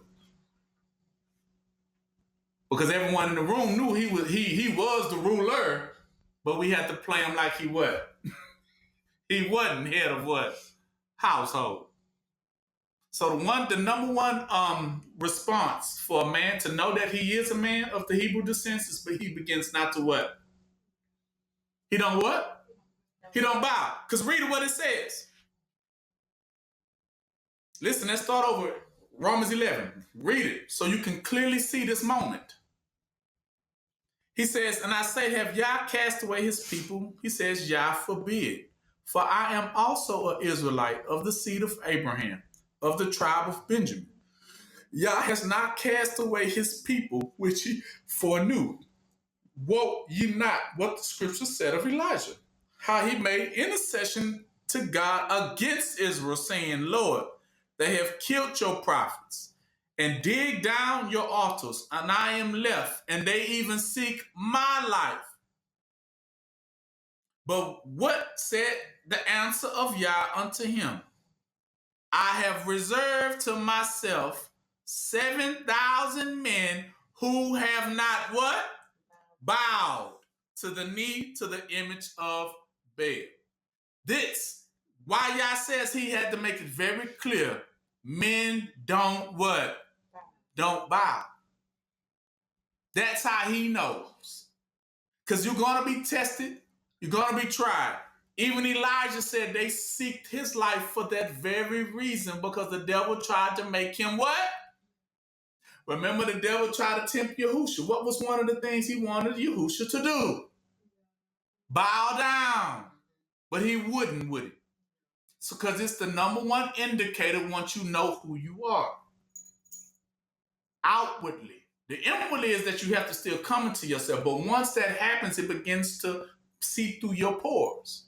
To the point now it becomes an outwardly expression. Right? So the key to it, he says, I have reserved to myself. I know you think that all these people, he's telling them that they have killed your prophets. They dig down the altars. I am left alone. He's saying that, man, everybody else then gave what? Gave in. Gave up. Gave in. They have submitted. They've been conformed. They've been confounded. But what Yah responds, he said, nah, because that was to say that Yah, all these people are now what? Done. But all Israel ain't what? Israel. So he said, but I have, between me and you, Elijah, I done already separated what he said, 7,000 men who have not what? Bowed. So these are still what? Men of men. That's what he was saying. I still have some men out here, leaders out here. I still have them. That's what he calls his what? Remnant. Those are his elect. He says, but what says? 5. Even so then, at this present time, talking about today, there also is a remnant according to the election of what? Grace. So that election is clearly telling you, he giving you the description of what the election of Hebrews look like. It's going to be the ones, you know, that don't what? That don't bow. That's how you know who was an elect or not. It's going to be very clear and very descriptive. He said, even now I have reserved myself a remnant of what? According to the election of what? Grace. And if by grace, what you think grace means for a man? I am what? That's the grace. I am who I am. Meaning And once you are who you are, you return back to who you once were, right? So that is grace. You hear me? Because like he said, a woman got her own grace, but a man has his what? His own grace. So he said, it is according to grace that he's just a man. That's all it is. I mean, there's nothing more to it. He is the chosen by his actions. It proves that's who he is. Now he says, so 6 says, so if it's by grace, then it is not no more of what? Works. What is works now? People who just trying to claim to fame. Meaning we had to go get this degree. We had to go over there. You can't get a degree to be a man. We had to go get this position. We got to get this new title. We got to get this position, this promotion. It don't work like that. That's what he's telling you. It doesn't work like that. The elect are just chosen by Yah and given by Yah. That he said, I reserve myself men. How do Yah make men? From where? Within. Exactly. So that's what he says. When I reserve for myself men, meaning nobody, they not handmade by nobody. They born that what? They born that way. That's how you know. They not handmade. Because like I told you, can you make a man? Can I make any one of you into men? I can't. So manliness is born what? Within. So you can't make nobody, so you can't outwardly do it to nobody. That's what I mean. It's not by works, meaning I can probably tailor make this one. I can probably shave this off, cut that, sculpture this into something. That none of that would do. Because it's outwardly, right? I can give you to draw some pecs. I can draw you a 6-pack in, like 300. I can draw it. But that still wouldn't make you what? Because a man has to be a man where? From within first. He has to acknowledge it. Right? He has to acknowledge that within himself. Now that manliness is what they call a virtue. If you ain't understood that by now. It is a virtue. Whenever they speak of the word virtue, you ever want to know what virtue means? It means manliness. He says, "Oh, that person got virtue," because we know we use virtue with bravery, huh? They used to say patience is a virtue as well, because man has patience, because he has to lead, he has to guide, he has to the weaker vessel, he has to teach. You know what I'm talking about? So he got to be patient with people that are of the fold, like he has to be patient with the children and the sons of Yah. Like Yahushua had to be patient with what? His disciples, especially with Peter and them. You see how many times Peter, he had to be very patient with them, right? So, yes. But he was there what? What was Yahushua to them? He was the man for them. He was their teacher. That way he called himself the light. Light means manliness. He had it. Everyone was arguing with him, but he always kept his disciples what? Safe, because that's still an act of what? Manliness. He didn't bow to nobody. That's the act of manliness. That is the virtue. That is the power. That is the power. And he had to be patient with those whom he was teaching. That's why he called them disciples, meaning learners and students. Light represent teacher of manliness. Okay? So he says, so it's not by works, right?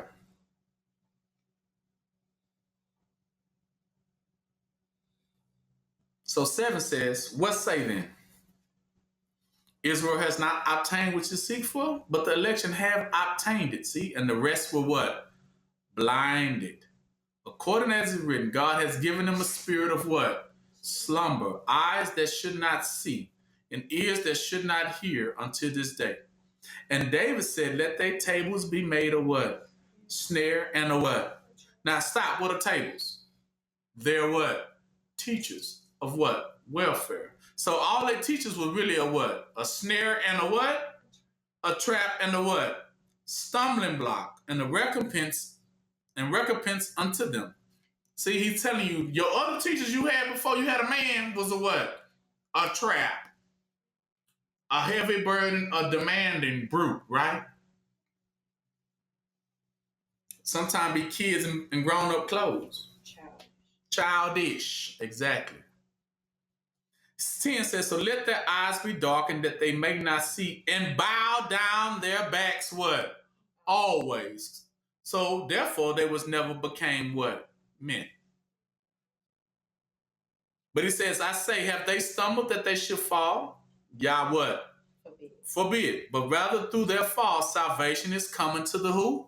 Gentiles. For to provoke them to what? Jealousy. Now, who was the Gentiles? The Gentiles is twofold. And you have to separate the one from the other. Because they try to put Gentiles to include everybody. But there was two types of Gentiles.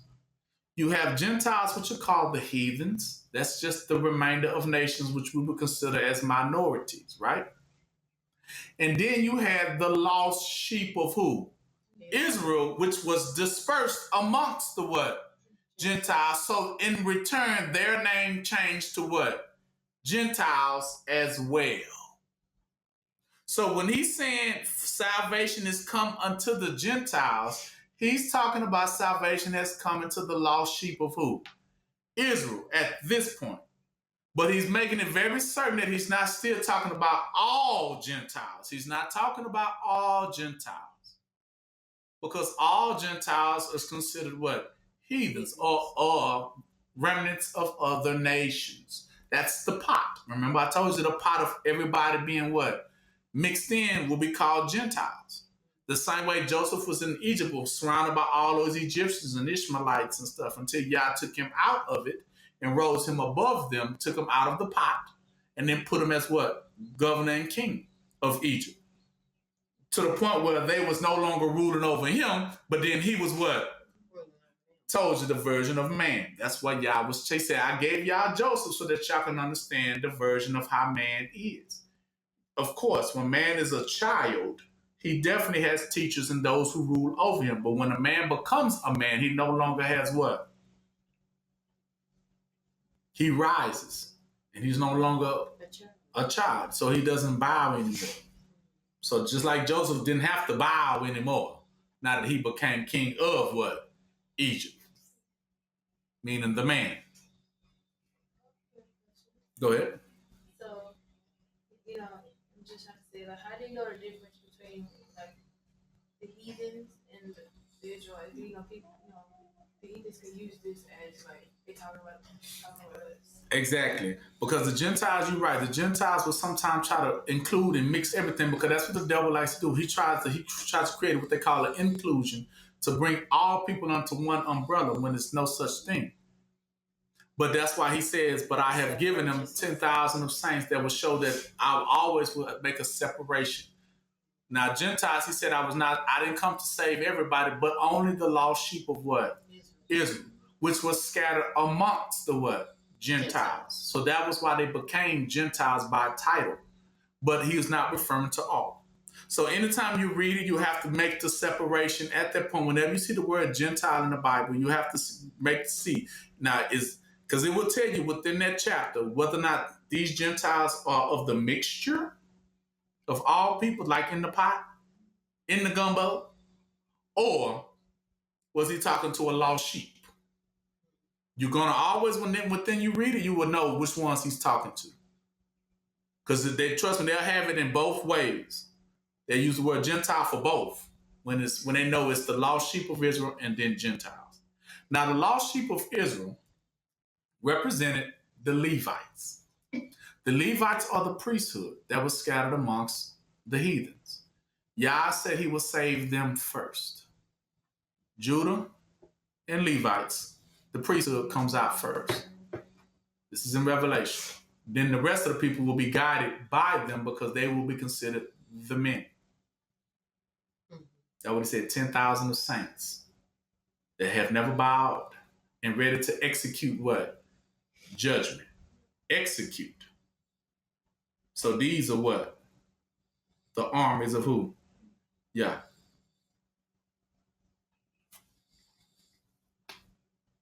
All right.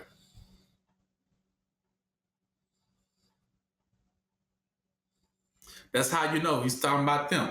Go down to 25. For I would not, brethren, that you should be ignorant of this mystery, lest you should be wise in your own conceit, that the blindness in part of is happened to Israel, until the fullness of the Gentiles be come in. Who the Gentiles are talking about right there? Israel, see, until Yah gets all the men of Israel separated from amongst the women. And so all Israel shall be what? Saved, as it is written. There shall come out of Zion the what? Deliverer. That's the man. And shall turn away ungodliness from what? Jacob. So you needed that man to be taken from amongst first. That's why they call these ones first what? Firstborns. Firstborn. That's why he needed that firstborn right, Jacob. And for this is the covenant unto them, that when I shall take away their what? Sins. What are sins? Debts. What is the debt? Demanding, right? Okay. How do you know? 29. Because what it said, for the gift and the calling of Yah are without what? Repentance. You see that? For the gifts and calling of Yah are without what? Repentance. That means what Yah has spoken, he does not what? Change it. You hear me? So Yah already promised that he doesn't change. Right? He doesn't change. He's not a man that he has to change. He's not a liar that he will make a mistake. Okay? So he said he will always promise to establish them a light. So let's go with a couple of these scriptures so that you can see it. 1 Kings 8:25.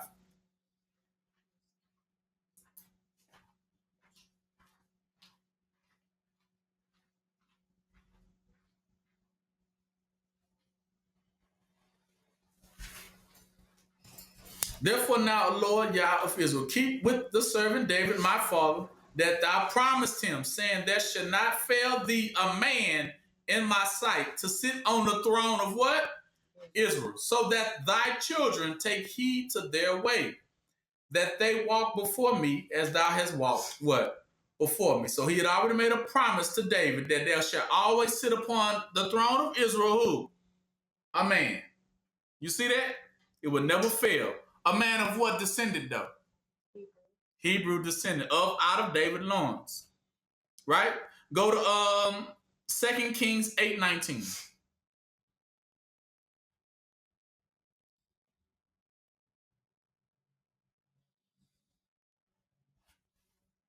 Yet the Lord would not destroy what? Judah for David, his servant's sake. Why he not going to let Judah be destroyed? Because he has promised him to give him always a what? A light. And to his children. See, what is that light? How you know it's a man? Remember he just said in his first scripture, he said, I always promised that, you see it? Yeah. The light was the man. I always promised to give you a man from your own loins that will rule over the children of Israel. This never was given for no other nation or race to take that title, okay? Even he said, in his 20 says, in his days, Edom revolted from under the hand of Judah and made him kings over themselves. See that? Even Edom, but he's talking about, he had already promised David this. But at this point, this is when the Edomites had broke free. Just want to let y'all know that. Because they was, before this, they was what? Under what? David's what? They was under David's control. David had subdued the Edomites. But then David was finna die, right? So the promise that Yah made with David, he said, I know, but I promise you now, before you go, and rest in peace. That's why he could rest in peace, because he said, I would never put what? On your throne. No heathen what? Nations, and for surely not Esau, to rule over what? My people. So he told him that because he seen that them days that Edom had just what? Broke free And he was worried, well, what's going to happen to what? Israel. See, David was concerned. I'm too old, right, to go on, right? So what's going to happen to the people of Israel? David was like, what's going to happen to our people once I'm gone? And this was the promise that Yah made with him. He said, I always promise you, David, that upon your throne, you always will have a man that'll come from your loins. The fruit of what? Your loins. That's why he said, I promise not to destroy Judah for David's sake. Because he'd already made the promise. Because David is from the loins of what? Judah. So he can't destroy Judah because out of Judah you get the what? You get the men. So he said, I promise I ain't going to destroy Judah. That's why we still here. Not going to destroy them because out of your brethren will come y'all leaders. If they will not come from other nations. That, like I told you, that's the misconception, the miscarriage, the misbirth. Why do they call it miscarriage, misbirth, misconception? Because these all the ones born ahead of time, all the ones not supposed to be what? Born trying to what? Rule over something. That's why they call it a what? A miss. Meaning wrong. Wrong one. That would miss mean what? Wrong one. Miss what? What? Conception? Miss what? Chief? Miss what? Mistake? Yeah, you see that? That represented all the wrong ones who was trying it. And I see how they use the word miss for miss is. Mistake. All these ladies trying to rule over what? Israel. Not so. Because he said only one will rule over Israel will be a what? A man. Through and through. So now you understood probably why Kamala Harris could not be but just saying. Because they said they would never, he said, because that's what he said, he was worried that, okay, now that the Edomites have just taken off, made kings for themselves, what's going to happen to Israel now? Because he knew there was going to be a problem, what? Later. David knew it. But he made the promise to him. I will always out of your loins give y'all leaders and kings and from y'all own people, governors, officers. Y'all would never be of another race. And I'm just trying to establish that with you guys, that it was never of another race. And that is a misconception for anyone who say nowadays that, African rule over them. Egypt, can rule over them. Mexican can rule over them. Those are lies and liars. Okay? Okay, 2 Chronicles 21:7.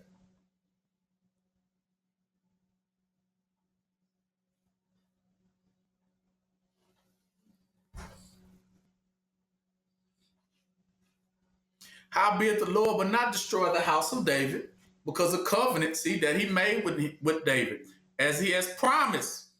Do y'all break his promise? No. So he promised to give light to him and to his sons what? Forever. Now his sons represented the Levites. 2 Chronicles 21:7.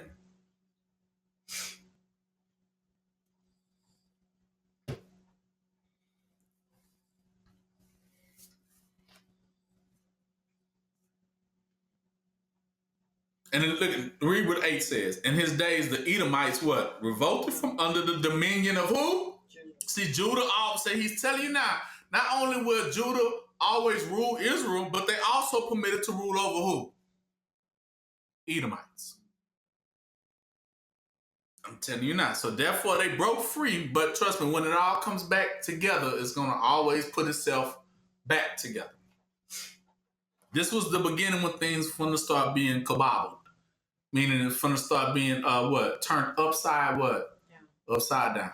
These was the moments. That's why he established it before it got out of hand, which we are in these days now.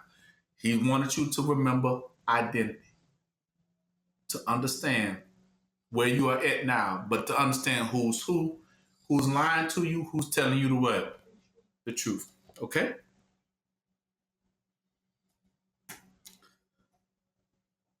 John 1:1-14.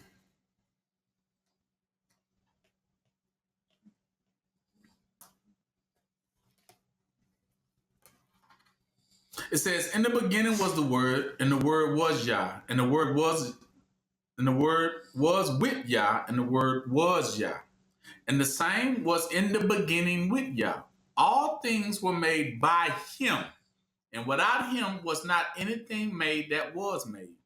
In him was life, and the life was the light of what?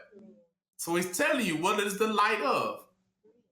It makes, when you see him, just his presence, his conversation, his voice, his tone, his speech, he's able to make men out of you. That's what he's telling you. He can turn, right, you see what he's saying? He's the light of what? Men. And the men were of the Gentiles. That's what he said. He was the light of the what? Gentiles. Which were of the lost sheep of what? Israel. And the light shined in what? Darkness, verse 5. And darkness comprehended it what? Not. There was a man sent from Yah whose name was John. The same came for a witness to bear witness of the light, that all men through him might believe. See? Because he was only looking, that light was looking for what type of people? Men. You see it? It was looking for men. He was not that light, but was sent to bear witness of that light. That was the true light, which lighteth every man that come into the world. He was in the world, and the world was made by him, and the world knew him not. He came unto his own, and his own received him what? Not.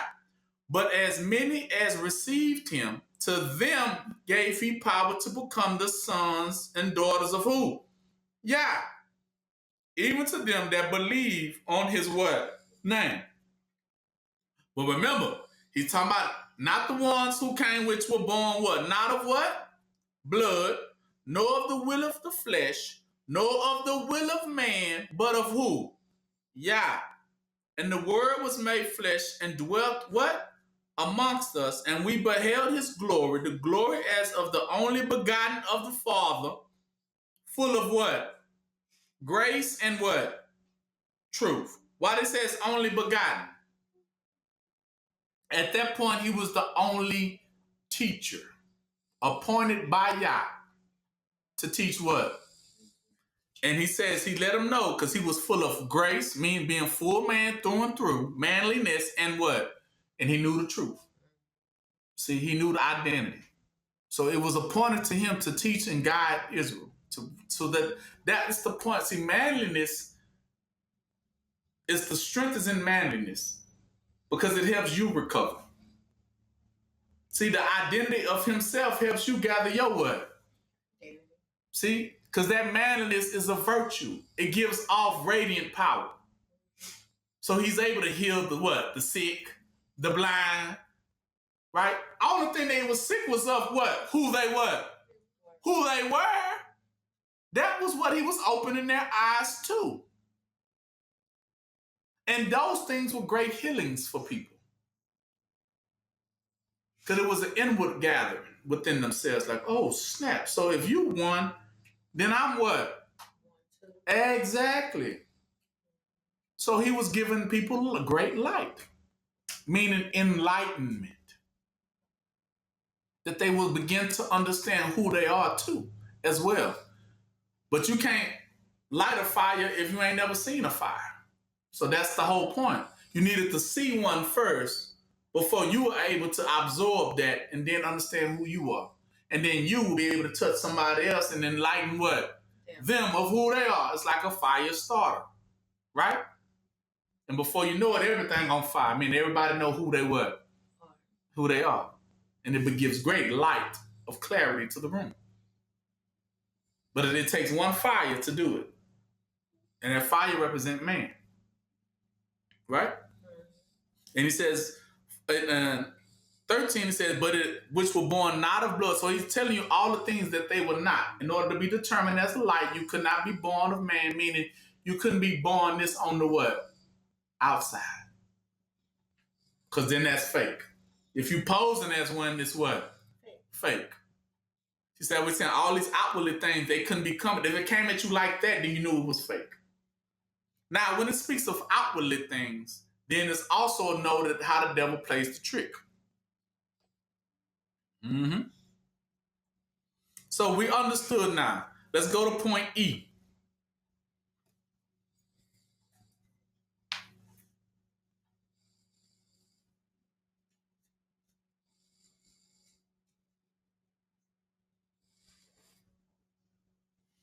Now we know that Judah priesthood was established, in which was spoken no priesthood concerning the Levitical code, that how could you get a both king and priest out the same person? So we know that he said he would come from the Judah and the Levite. This is what he would come from, because Yahushua said he was born from what? Judah, and he took over the what? Priesthood as male what? Chesedek. So this is established in point E, that he was both, not only was he king of us, Israel, of the Hebrews, but he was also the head of the priesthood too, which represented the army of Israel. He's chief commander. Okay? He was king of the Hebrews and the army. And he's the chief commander.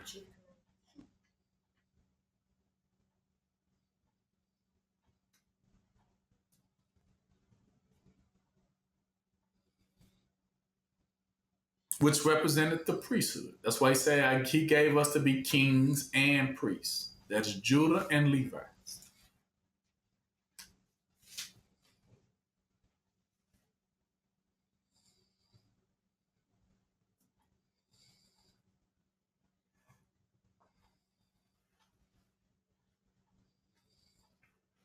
Jeremiah 33, 14 through 26.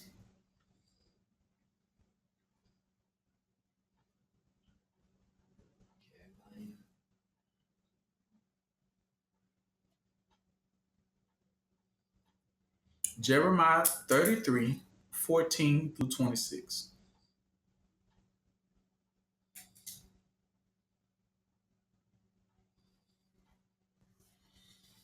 It says, behold, the days come, says the Lord, that I will perform that good thing which I have promised to the house of Israel and to the house of what? Judah. In those days and at that time will I cause the branch of what? Righteousness to grow up unto David. Branch of righteousness, talking about the government what? Branch. The branch represents the what? The government. So he's going to establish a whole new government, a whole new teaching based on what? What is the teaching the branch will be based on? What's the next word of it? Righteousness. And it will grow up unto David. Remember he said that Jacob was smooth? See, Jacob had his own mannerism too. He was saying the mannerism that is given unto the Hebrews is they had the mannerism of what you call righteousness. You hear me? To restore, right? And he shall execute judgment and righteousness in the land. You see that? And in those days shall Judah be what? Saved, and Jerusalem shall dwell what? Safely. And this is the name wherewith he shall be called, right? The Lord our what? So he's telling you that we are, Jacob people are known by what? Righteousness. Now you're getting it. You understand your teaching. You're not established like Esau, which is very demanding and what? Brute, and keeps people in what? Debt, and never let you out of it. But we're not of that. We are of what? Righteousness, which is we do love to restore and bring people back to whatever they used to have, to back to their original estate. And we never will keep them in debt so that they can never return back to that. We are those that will let you return back to your what? Land, and we will fight for you. That is what our law is. That's what separates, because when people begin to hear your law over Esau's law, trust me, everyone gonna agree with your law, because your law sounds what? Better. Which one you want? Stay in debt or come out of debt? You will want to come out of debt. So if that's preached worldwide, then everyone's going to gravitate to that what? To that teaching, because it's a more profitable what? Teaching. That's what Yah says. I have only established this law in Jacob. Jacob has a law within them that they have to live by righteousness. That's their law. That's their code. That's their government. It is established on righteousness, That is what makes things smooth and plain. When you tell a person, they would say it brings joy to a person. Now, if you tell them they used to be a slave and now you free, of course they're gonna jump on. Well, yes. Then rather hearing now you gotta serve me another 14 more years. That's what Esau would tell you. You just messed up. Oh, you messed up. You gotta do another 14. I'm sorry, my hands are tired. I can't. Nothing I can do. I'm at a dilemma right now. I just can't do anything for you. Another 14 years. Another 21 years. Another 30. Another 100 years for you. Now, who want to hear that? And tell me, will that bring great joy and rejoicing to you? No, because that's very hairy and what? Demanding. That's too much. But to hear you free to go, Jubilee, you can return back to your old stuff. Yeah, it's all still here. Here you go. Every last drop. That's what you want to hear. He said, now that's what we teach. And we don't become like them who love to try to keep us in what? Debt. That way say there are some who love the wages of unrighteousness. They love those payments.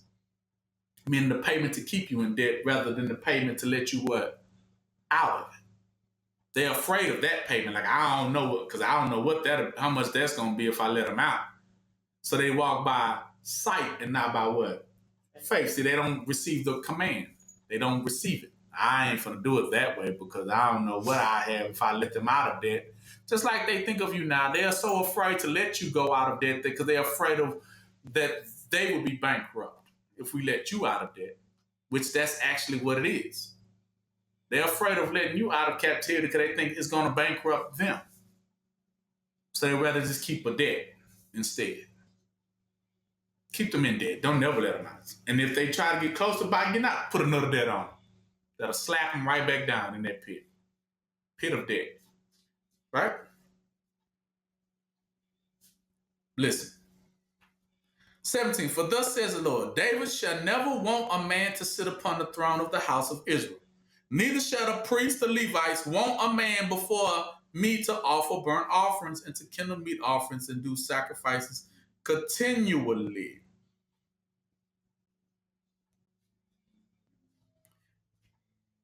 And thus says Yah to Jeremiah.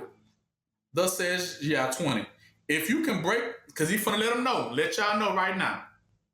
If you can break also my covenant of the day and the covenant of the night, that there shall be no more day and night in their season. This is what inside Yah says it.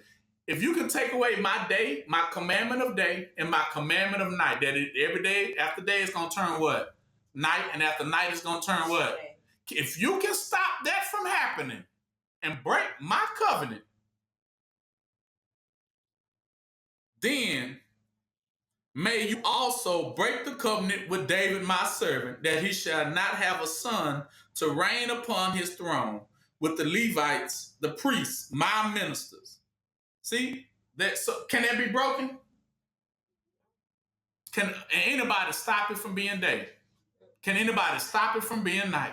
That's what he's saying. So if you can stop that, then that's the day you can break that law. That's the day that would never exist. And you can't break it. That's why he said it, because he know ain't nobody can't break it. So he's already established who's going to rule over Israel, and there ain't no breaking that. So I tell you, that's what made it very clear cut that he has never established no other what? Nation or race of people over what? Over Israel. You see that? Okay.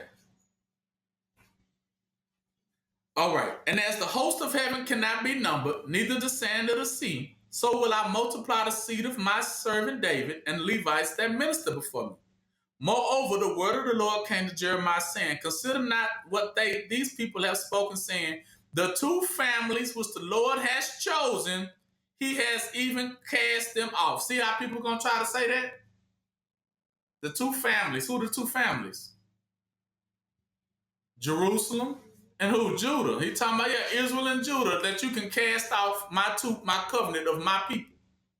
And talking about, y'all ain't said that no more. Y'all don't do that no more. We can have a white person rule over us. Or we can have a Mexican rule over us now. Y'all changed the rules. He said, y'all ain't never what? Y'all has never, can you stop it from coming day? And can you stop the night from coming? He said, if you can do that, then you can stop me from letting my own people rule over my people and put another race over. So that has never been done, has it? So that means that how many white people are supposed to be over you? How many Mexicans? How many Asians? How many Africans? Nada. It was never given for them to rule over you. Okay? Because he has never cast away Jacob or David. 26. He says, then will I, if you can do that, then will I cast away the seed of Jacob and David my servant, so that I will not take any of his seed to be rulers over the seed of Abraham, Isaac, and Jacob. For I will cause their captivity to return and have mercy, what? On them. That's clear cut right there. You see that? Clear cut. What type of rulers he said would be over Abraham, Isaac, and Jacob? The Hebrews. They will come away from the descendants and seed of who? Jacob and who? David. He said he will not take of any other seed to be what? Rulers over what? Abraham, Isaac, and what? Jacob. Meaning the descendants of what? Hebrews. Israel. He did not take nobody else to be what? Rulers over Israel. It's right there. It's right there. Right in your face.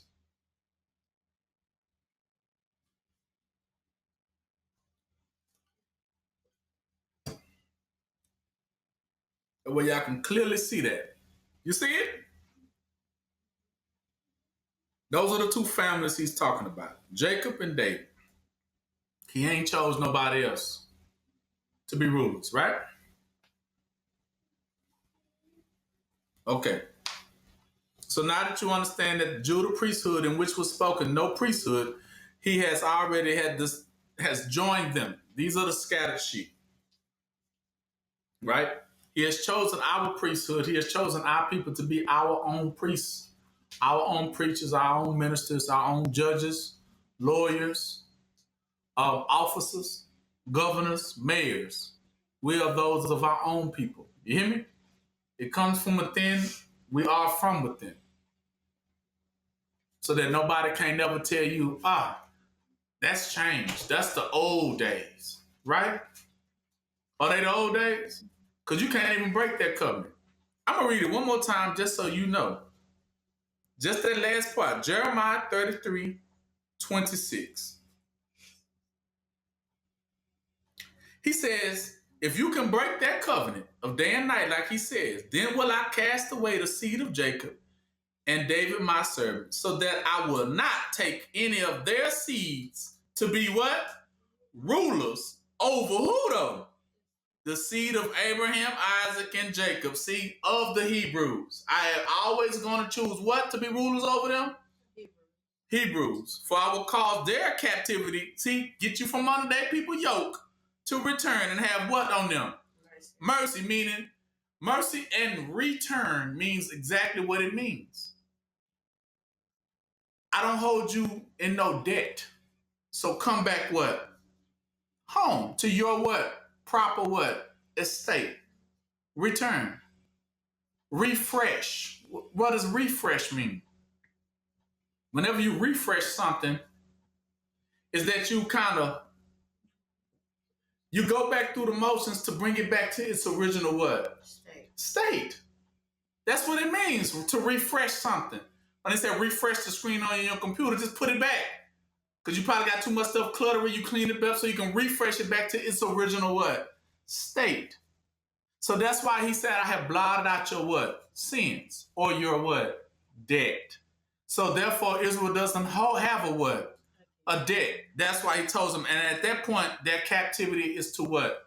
Return. Meaning, let it what? Offer them, because they don't owe anybody what? Anything. But they must return to their original estates. That's why I say a man has to say, whoa, I am what? Who I am. See, return to your original estate. That was the mercy was for. That's what he said. I forgive them of any sins, of any debt. Their debt have been paid. They ought to return back to their original positions. That's what he says. And I will reward them. The word re is what you need to be understanding. Re means to do over again in the original version of what it was.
Okay.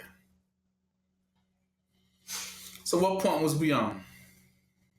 What is the letter? F. Okay.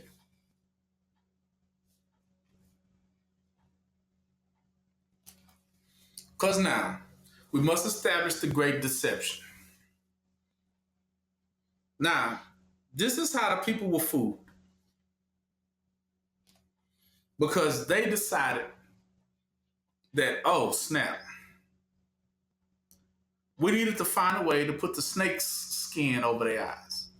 We needed to find a way to cover them, to put the wool over their eyes, to cover them, fool them, and make them think that we are their leaders and are, right? They're preachers and teachers and prophets. Because we needed them to serve us, right? But Yah said that I had to start where? Inwardly. So then we began to understand how did they assume it. I mean, it had to be done for them. They came at you what? If Yah says, I will come at you inwardly, so then this only means that the devil had to come at you what? Outwardly. So F would be outwardly. Deception.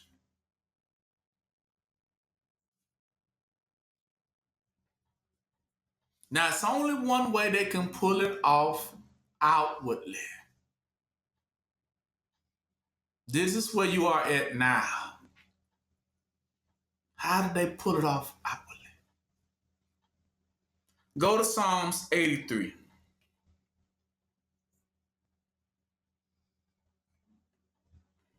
Because when they realize, oh, snap, all the other nations and heathens had to figure out what could we do. Because now we need to pull the wool over their eyes. It's only one way we need to pull off what they call the witchcraft or the magic trick. The yoke.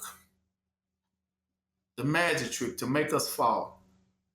And to make us believe we had to listen and worship these people and do what they tell us to do. Because they had to first make you believe, right? That they come from Yah too. Right? So this is what they said before they came up with the scheme. Listen. It says, so keep not thy silence, O Yah. Hold not thy peace and be not still, O Yah. For lo, thy enemies have made a what? A tumult, meaning a complaint. And they that hate thee have lifted up what? Their heads. See, they have lifted up their teachers. Right? They have taken crafty counsel against your people. See, they conjured this up. You see? Crafty counsel meaning they devised a plan. And consulted against thy what? Hidden ones. Talking about Israel. They have consulted and they all came to the round table and said, oh, what are we going to do about these people? Now we can't just let them work for y'all. We got to put them under our spell, put them under our control. How can we do this? Because if they know the truth, so we gotta present something. How can we let the devil in? How can we get in? Right? So they have said, come, y'all, let us come together and cut them off from being a what? See, yes, solitary. They said, no, we can't let them be of their own. We must be a part of everything. They mean they had to throw you in the what? The pot.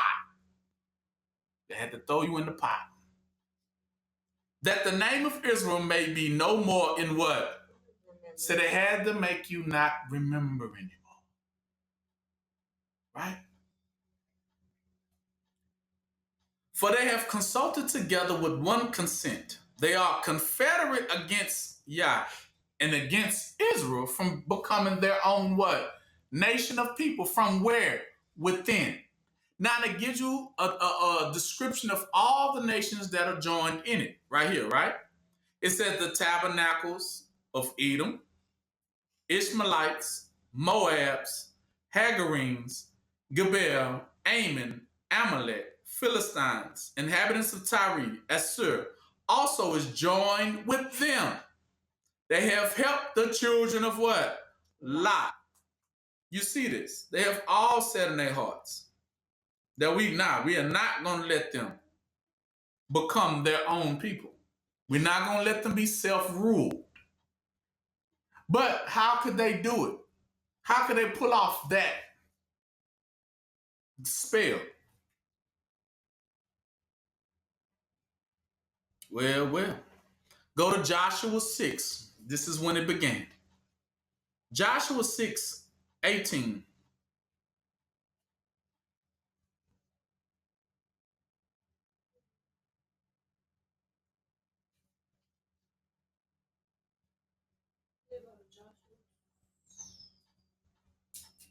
Joshua 6:18.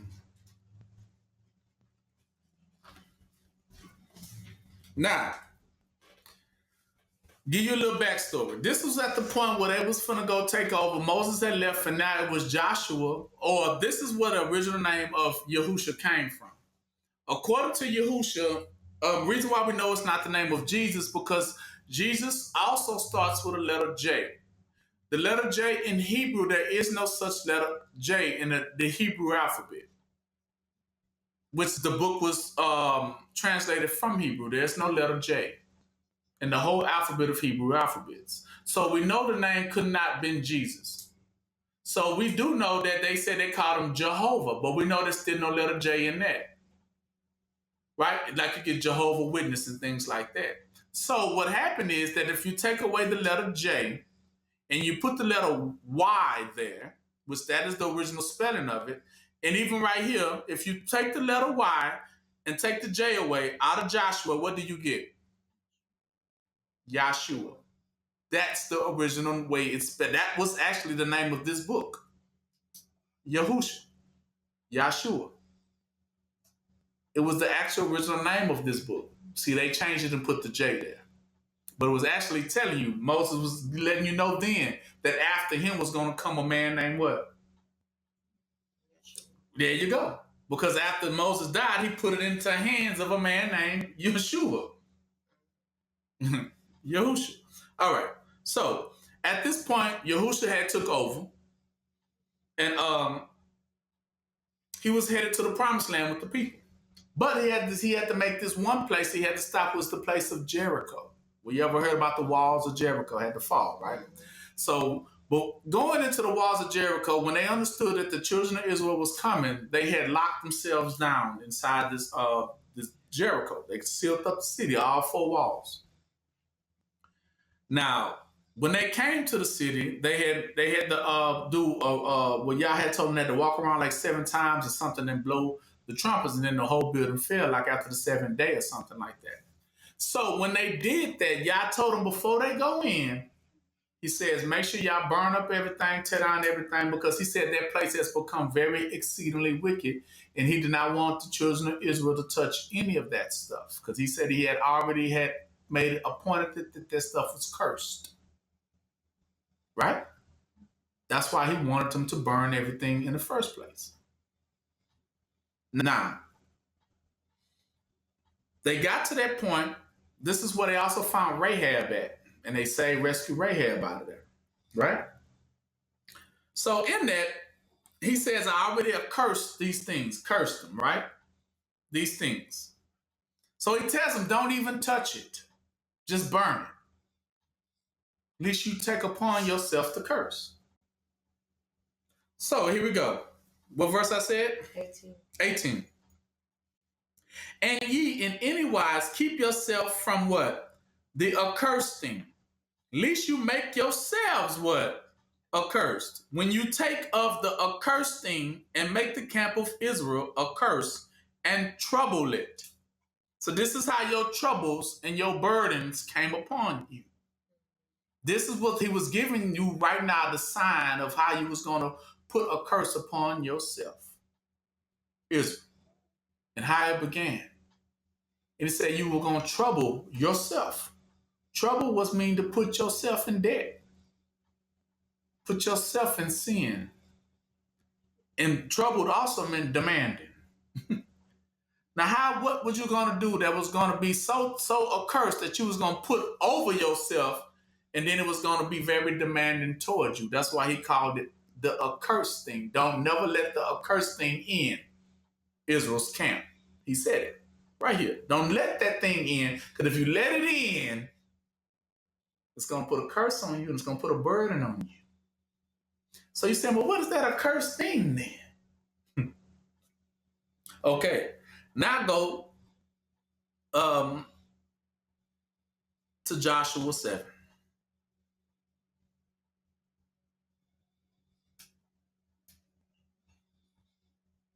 He said, but the children of Israel committed a trespass in the accursed thing. See? And it says that the son of, Arcane, the son of Carmi, the son of Zabdi, the son of Zerah, the tribe of Judah, took the accursed thing, and the anger of the Lord was kindled against the children of Israel. Right? Now go down to 21. Let's find out what that accursed thing is. So they had to find out what this accursed thing, because somebody messed around and took the accursed thing into their house and troubled the whole camp. But he told him, he said, now this thing right here will bring a curse upon the house of Israel, because this is what leads, this is the poisoning of it all. Don't bring it in. Because when it gets in your house, it's going to what? Poison everybody. And it's going to create the plague, it's going to create the burdens, it's going to create the demanding things, and then yes, y'all going to fall. Look at Cedar, what it was. What's verse I said? 21, right?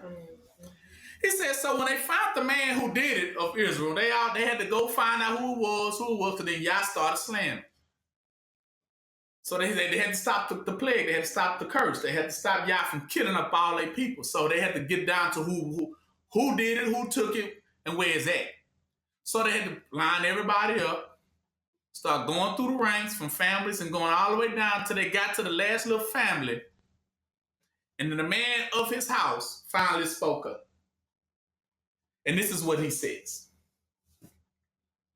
He says, when I saw amongst the spoils a goodly Babylonish garment, and took 100 shekels of silver and a wedge of gold of 50 shekels weight. Then I coveted them and took them, and behold, they are hid in the earth in the midst of my tent, and the silver under it.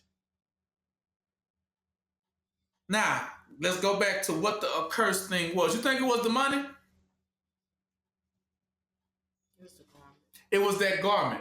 Babylonian garment, goodly Babylonian garment, represented uniforms.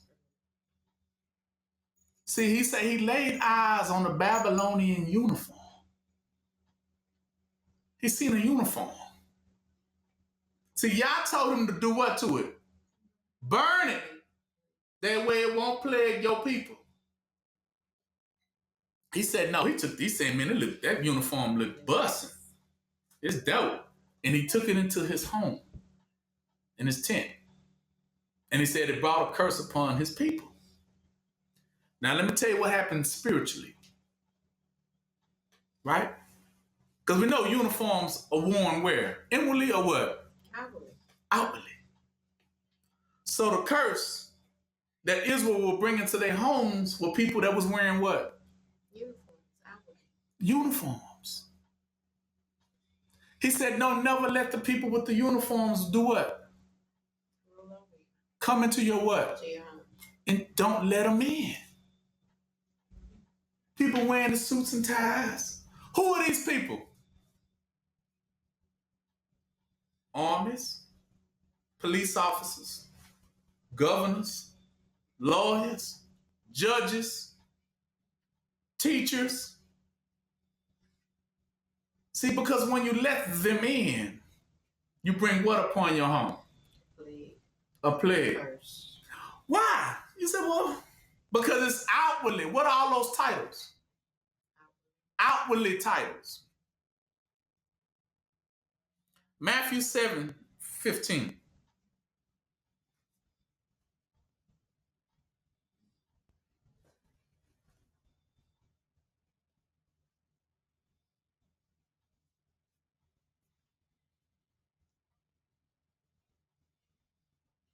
Now you're going to get it. That's what he said. He was saying, beware of false prophets, which come to you in sheep's what? Clothing. Sheep's clothing. But inwardly, they are what? Ravening wolves. The uniform was the accursed thing. Yeah, the preacher got to have his little uniform on before he come up. Yeah. So you were letting these false what? Prophets in your home. They come. The only way they said that, what they made Confederate, the only way they're going to let us in is if we have to look the part. We have to look the part. So that's what they called, that was the spell. That was the spell. If we put on a uniform and knock at their door, they gonna what? Let us what? In. All we gotta do is have a little badge. Whatever we want to be, as long as we show them a badge, they gonna what? Let us in. But we ain't. We false. We are liars. He's telling you, how do you know they're liars? Because they wear it what? Outwardly. Because remember, he said Israel ain't Israel what? Outwardly, but what? Exactly. Remember? Because a man has to notice things where? From within. He doesn't need the uniform to prove it. But they need the uniform to fool you. Because that's the only way you're going to let them in your house. I got to say I'm a prophet, but I got to have a prophet uniform on before you let me in. He's telling you how the devil will come at you. That's why he said it's already appointed for these things to be accursed. These are cursed ways. He's telling you that's the devil. The devil always comes outwardly, smiling and laughing. They're like, oh, yes, I got you. Oh, yes, we come to bless. The Pope. See, everybody, before the Pope get out, he got to put on his what? His little Pope jacket. And then say, yes, yes, I'm the Pope. Before the preacher can get out, he got to put on his what? You notice? Think about it. That's why we used to always understand that about church. They tell me, why you can't go to church today? Why you can't go, baby? Because I ain't got nothing to what? Wear. Why do you need something to wear to go to church? Because I got to play that part. I got to look the part. You won't think I'm professional if I don't dress like I'm what? Professional. See, that's the lie. That is the lie. That is the devil's spell. See, we get lost in the sauce like that Hebrew man did. What did he get lost in the sauce by? He fell into a spell when he was looking at the what? The uniform. Come on in. He said he lusted after it. See, that's how they got us. That was how they got us. See, everybody can be fooled if I put somebody that dressed that part and then call that authority, you will believe it. These people who knock at your door, they ain't policemen.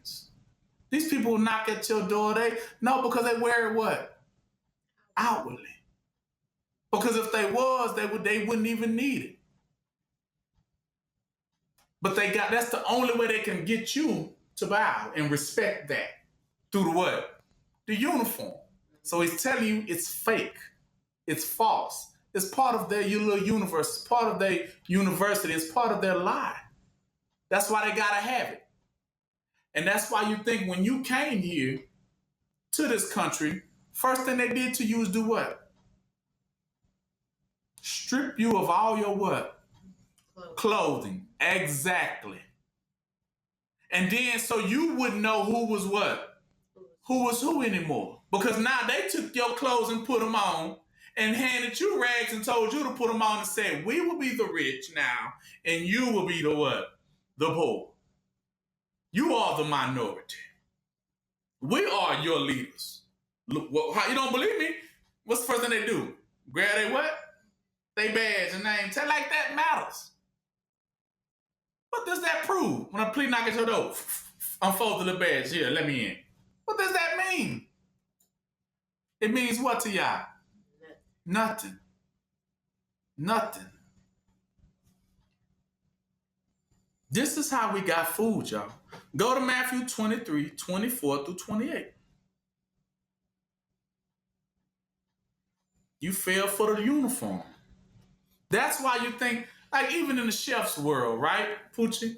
Think of it. You got the smaller little cooks. They wear the little small little hats. But then you got the chef will come in with the tall hat, right? And you all know that, oh, that must be the what? That must be the one who's running everything. Because why is his hat taller than the rest of them? Right? Because that's what they do. They got to first put us all in uniforms. And then they have to put an extra little something on their uniform to make it look like they better than what? It's a lie. It's a lie. Because it's outwardly. They have to put on. They say, no, that's why you think they always want us in uniforms. Because that's only the way the lie can be true. Without a uniform, we know what you look like without the uniform, and we know it ain't nothing about. That's why we know, no, you put on the uniform. Because that way then I can make my uniform look better than your uniform.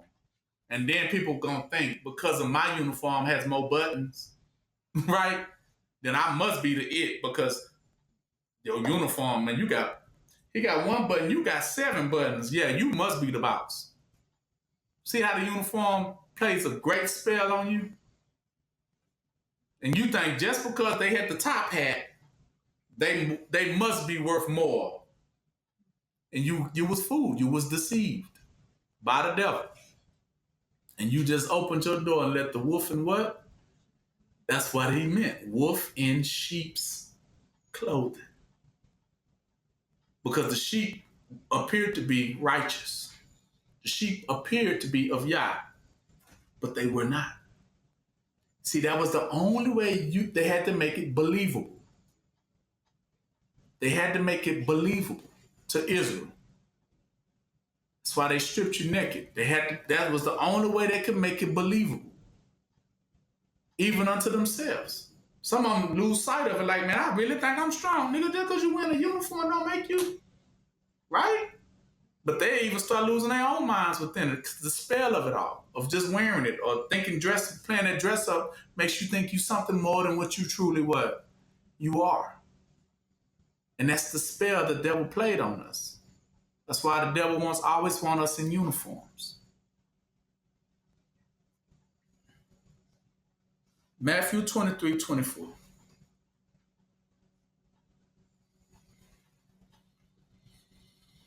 So he calls them what now? Blind what? Blind guides. See, these the ones. He said they ain't no true teachers and guiders. They're blind and what? Because he said blind can't lead what? That's what he mean. He can't give you identity if he ain't got no what? Identity. See, because of the uniform, now that one with the uniform think he got an identity, right? I am a police officer. Cause you wearing a uniform. But is that truly who you are? Right? How you know it ain't who they are? Let's start down the list. If you are a true judge, does a true judge ever make a mistake in judging? But how many times these judges mess up and put the innocent people in jail? All the time. It's because they're not real what?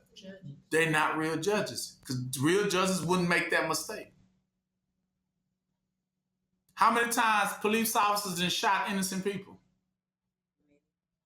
Because they're not real what? Officers. Because real officers wouldn't make those what? Mistakes. So as many people playing dress up, and those are not their positions because they being found guilty of them same positions, that it's impossible for you to be one if you can't maintain it. You keep making too many what? Mistakes in it. To be that, because y'all don't make what? Mistakes. Exactly. Because if that's you and y'all gave you that title, there would be no mistake about it.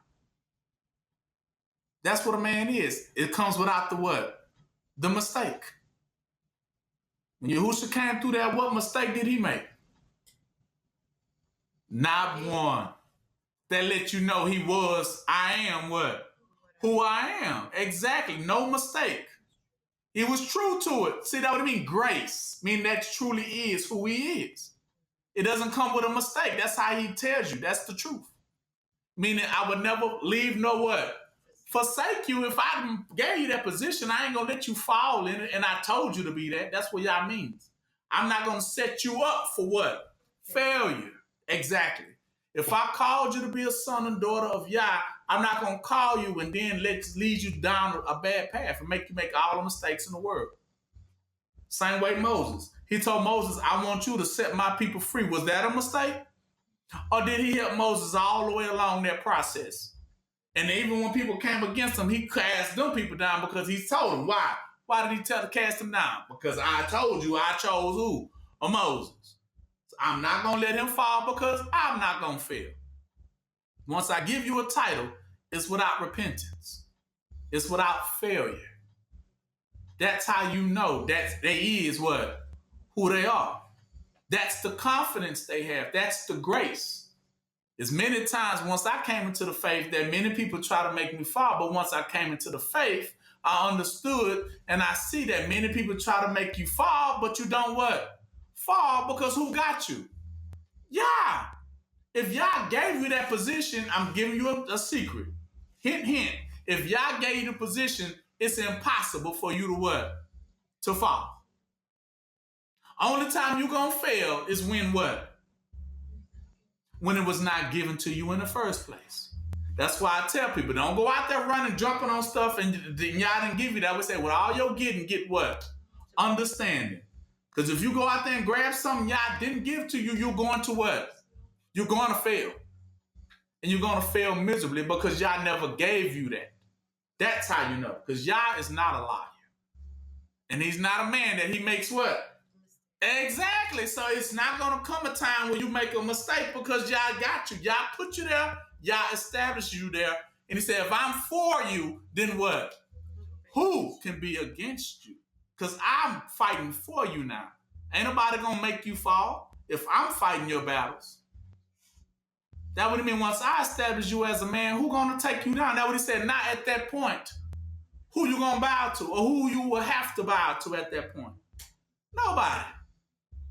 Because who holding you up? Yeah. It's established. That's what he said. I have reserved for myself 10,000 saints that have not what? Bowed. Who you thought made them not bow? It was Yah. Can a man do that of himself? No. He'd have been bowed out. Well, okay, whatever you want. Yeah, that would have meant you would have been failed. You would have been failed. Because you can't do it of your what? Self. Because he said, because with man it is what? Impossible. But with Yah, all things are what? Possible. That's what he meant. Failure is not an option with Yah. Failure is not an option with Yah. But you will fail every time if you ain't got what? You ain't got Yah. You gonna fail that argument every single what? Time. Because Yah didn't give it to you to win. And we said every weapon gonna rise, but every weapon formed against you shall not what? See, they gonna fail. But you will what? You will not. You shall not fail. That's how you know if Yah gave it to you or not. It's by the actions of failure or not. Never leave nor what? Forsake. Have they failed once with Yah? No. And they will not with Yah. But every liar gonna fail. Listen. He said, so woe unto you, you blind guys which strain at a net and swallow up a camel. Woe unto you, scribes and Pharisees, hypocrites. See, listen to that. You make clean the outside of the cup and the platter, but within they are full of what? Extortion and what? Excess. See? Extortion. What is extortion? When you extort somebody, it's a criminal crime, definitely, for sure. What is to extort? To hold back. I'm extorting you. I know what you belongs to you, but I'm holding that back off and I'm trying to force you to do what? To submit. But I'm extorting you. See, this what these pastors and fake prophets what? Do. That's why Yah calls them what? Hypocrites, because that's not who they what? Are. They just walking around with these outside what? Uniforms. That's what he said. They may clean the outside of the cup. You may put on a uniform, but your inward sides is still full of what? Extortion and access, meaning you taking too much unto yourself. You robbing people. You cheating people. Right? Thou blind Pharisees, clean first that which is what? Within the cup and platter, that the outside of them may be clean what? Also, so that we tell you got to learn something from what? Within first. You can't call yourself that if Yah ain't taught you nothing. He said what he said. So woe unto you, scribes and Pharisees, hypocrites, for you are like, he even going to tell it. For you are like unto whited sepulchres or graves, which indeed appear beautiful what? Outwardly, but within are full of what? Dead men's bones and of all what? Unclean. Now what does beautiful outwardly mean? Righteous. You indeed appear to look righteous because the uniforms say, oh, pastor this or preacher that. But inwardly, are you saving anybody's souls? And then you let any captives go. Because that's what it means. You ain't setting nobody free. So you indeed appear to be what? And he even gonna say it, 28. So you know, even so, you also appear what? Righteous unto men, but within you are full of what? Hypocrisy and iniquity. You are a liar. You are not none of those things you swear that your uniform say you what? You is. You don't restore. You don't set people free. You don't forgive. You don't have mercy. You don't clear no one's debt. You just add more debt to them. But you come to them in what? The uniform. That they can let you into their lives. But when you come into their lives, what do? You put them in worse shape than they were. You are a liar. Okay? So that's how the devil was able to what? Get in. You see how he was able to get in? Let's go to G. G, next.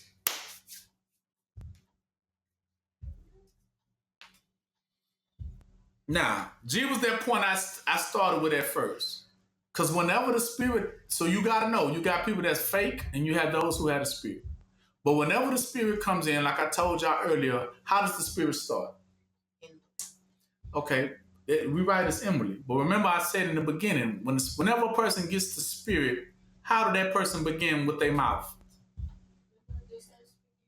They start speaking history. This is how you're always going to know. I'm letting y'all know now. This is the point y'all need to understand. Whenever somebody ever had the spirit, the first thing they start going to this utterance of old time unto now. Because that's that spirit of who? Yah, who started off what? From the beginning, what? He said, I'm both Alpha and what? Omega. I'm both what? In, beginning and what? Ending. So anytime the spirit comes, It has all those things and everything included. So you will know when somebody say they got the Spirit, because the first thing they go into an utterance of old things. That's how you gonna know. That person, yeah, because that person start talking stuff that, nigga, how you know that stuff? Because it's that Spirit. The Spirit is going. That's what preaching is. They start talking about in the beginning, this like when God formed Adam, and they start going with it. And they can relate it all the way back then to all the way up to this point here. That is when people really have the Spirit. Because they really call historians and teachers. That's why they have the Spirit, because they can teach you your identity. But the only way you know identity is to know history. So that's why the Spirit comes in first, talking about what? I am both past, present, and what? Exactly. You getting it now? Because the Spirit knows all those things. It ain't going to just start coming in talking about Martin Luther King. No, baby. It's some stuff go way before Martin Luther King. You just can't come in and talk about that's the beginning, huh? So when people come to you like that, you already know. Nah, that ain't the Spirit. Because the Spirit was, and he said, in the beginning was the what? Remember, we just read in John 1:1. Remember, he hit it again. In the beginning was the Word, and the Word. See, that's somebody that was in what? In the Spirit. Exactly. How do you know? Let's go to Acts 6. Book of Acts 6. Just to give you a quick description.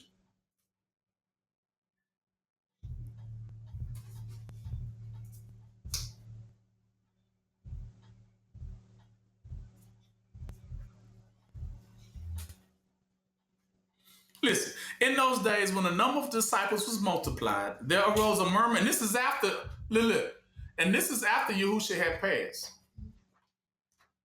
Therefore arose a murmur of the Grecians against the Hebrews, the Greeks, white people versus the Hebrews, because their widows were neglected in the daily ministrations. And the 12 called the multitude of disciples unto them and said, is it not reason that we should leave the word of Yah and serve tables?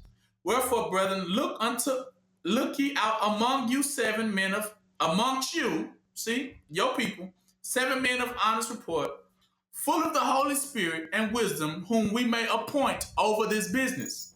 Listen, but we will give ourselves continually to prayer and to the ministry of Yah. So they said, choose 7 people we know got the Spirit.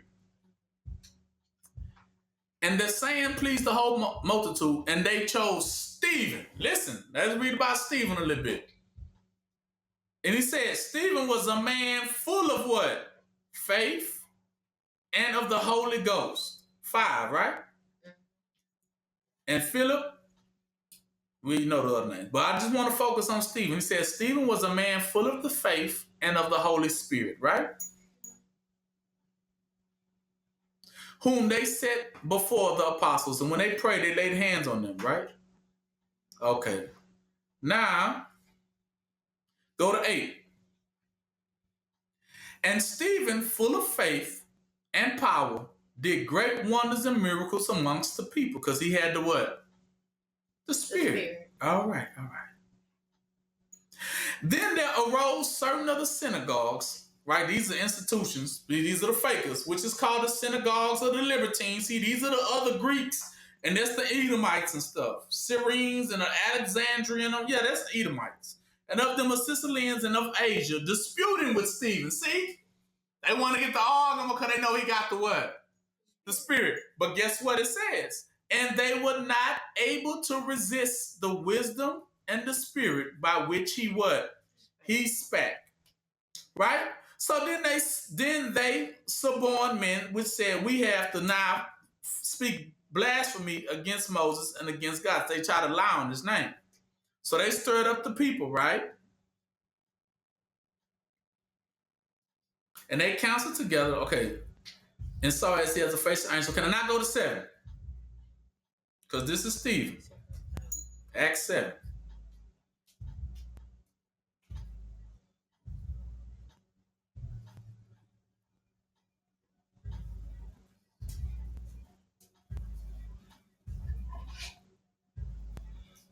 Okay. So then said the high priest, and these things, all these things so, right? And listen how he started responding.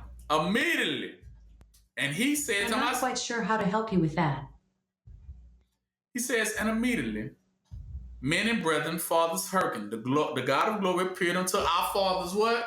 Abraham. See, first thing he started doing, right? Talking about what? Ancient what? History. I told you. He was from Mesopotamia. Before he do it, and he goes from there. He starts and goes from there. Always so. Of course, they stoned him, right? Watch this here.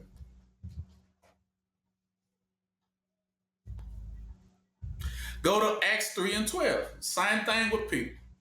Peter had the Spirit that time. Acts 3 and 12. And when Peter saw it, he answered unto the people, said, you men of Israel, why marvel ye at this? And you look so earnestly on us as though our power and holiness were made this man to walk. The God of Abraham, he goes back what? History. So that's why I'm trying to tell you, it's always proven when they have the Spirit, they start talking about what? History. And the Spirit does that. So it's a lot of Shabba Dabba Day, holy rolling dancing. That is a lie. See, that's another form of their manipulation. Those that whoever had the Spirit, they was always, he called the men or lights of Yah. They are there to enlighten. Enlighten you with what? What? Identity. Now, how can they give you identity at first unless they have to give you what? History. Can't give you identity without what? History. So now you understand how the Spirit comes. You can't give identity without giving them first what? A history lesson. How can you tell a person who they are unless you can what? Yeah, right? All right. So, because of that, let's go to H. We can move on from that. I think y'all get that one. You don't got to go too far now. Just letting you know that that's how the Spirit always does speak. Yeah. Historians, definitely. The Spirit comes as historians. These are those who are teachers of history. These are your true, real history teachers. They ain't gonna start with Martin Luther King. Because we know Martin Luther King didn't establish nothing. Right? Okay. So the next one will be H. Now, because of this distinctions, we know it's two different types, right? You got those false, right? And then you have those that are inwardly, right? So then it goes to the H. The second point would be serving two different what? Masters. Right? Serving two different masters.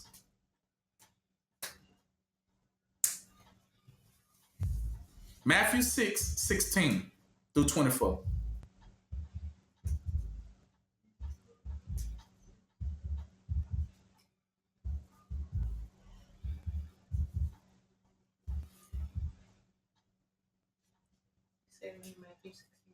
Matthew 6:16 through 24. It's in Matthew 6. Matthew 6:16 through 24.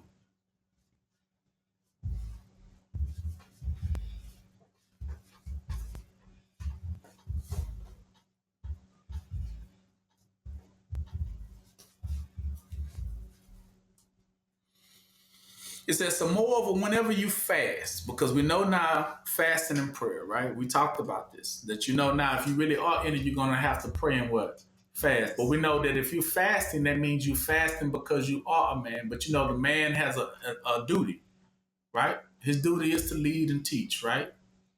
Now, in order to do that, he cannot do what to the people? If you are a son of righteousness, what is the number one rule you can't do? Can't lie to people. That's of course lie, but he's talking about you cannot do what? Oppress. Right? Think about it. Mm-hmm. Righteousness meaning they not what? Demanding like that. They not. Never have been. They don't have it in them to be like that. That's the difference between the two. You got one that's very what? Red and hairy, which is very what? Demanding and brute. And then you have smooth and disciplined. That's Jacob. Smooth and what? Very disciplined, that he doesn't need much. But he's going to tell it to you what? Straight. Right? Smooth. And he's not requiring a lot for him. This also means this too. Is that when he says smooth, Smooth means this too in plain. He don't charge for it. You hear me? That's the key, is that he doesn't do what? Charge. He doesn't hide his face. Jacob will tell you what you need to tell you, and he won't lie to you, and he won't charge you for it. Now, anybody that says that they got to charge you for stuff, then they are what? A liar, because that's the part of the demanding part. If they say they are healers and can't heal you for free, then they are what? Liars and demanding, right? Who knows how to heal but won't give that service unless they get paid first? That's what he means. You demanding, you brute. I'm like, I need a healing, but why I gotta do all this stuff first? Right? I'm about to pass out. I need that healing what? Now. I don't need that stuff after I do X, Y, and Z. And then you still want to add more, meaning more debt. Like, I still can't do it yet. This not enough. This just not enough. I need more. And it's like, but I'm dying. Right? It's no good to say you are a healer, but don't heal nobody unless you get what? Paid. See, these are the liars. That's what he mean. They wolf in what? Sheep clothing. They're a lie of their identity, but he calls them hypocrites because that's the thing. If you have a gift, how was you given that gift? Did you pay for it, or was it given to you free? What about your history, my identity? How was the Spirit given? Free. The Spirit is given freely, so therefore freely you was given, freely you what? You give.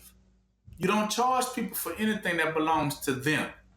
How can I charge you for your stuff, giving you back your stuff? How can I charge you? If it belonged to you what? Already.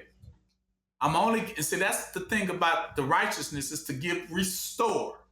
So restoring doesn't come with a what? A price. Understand?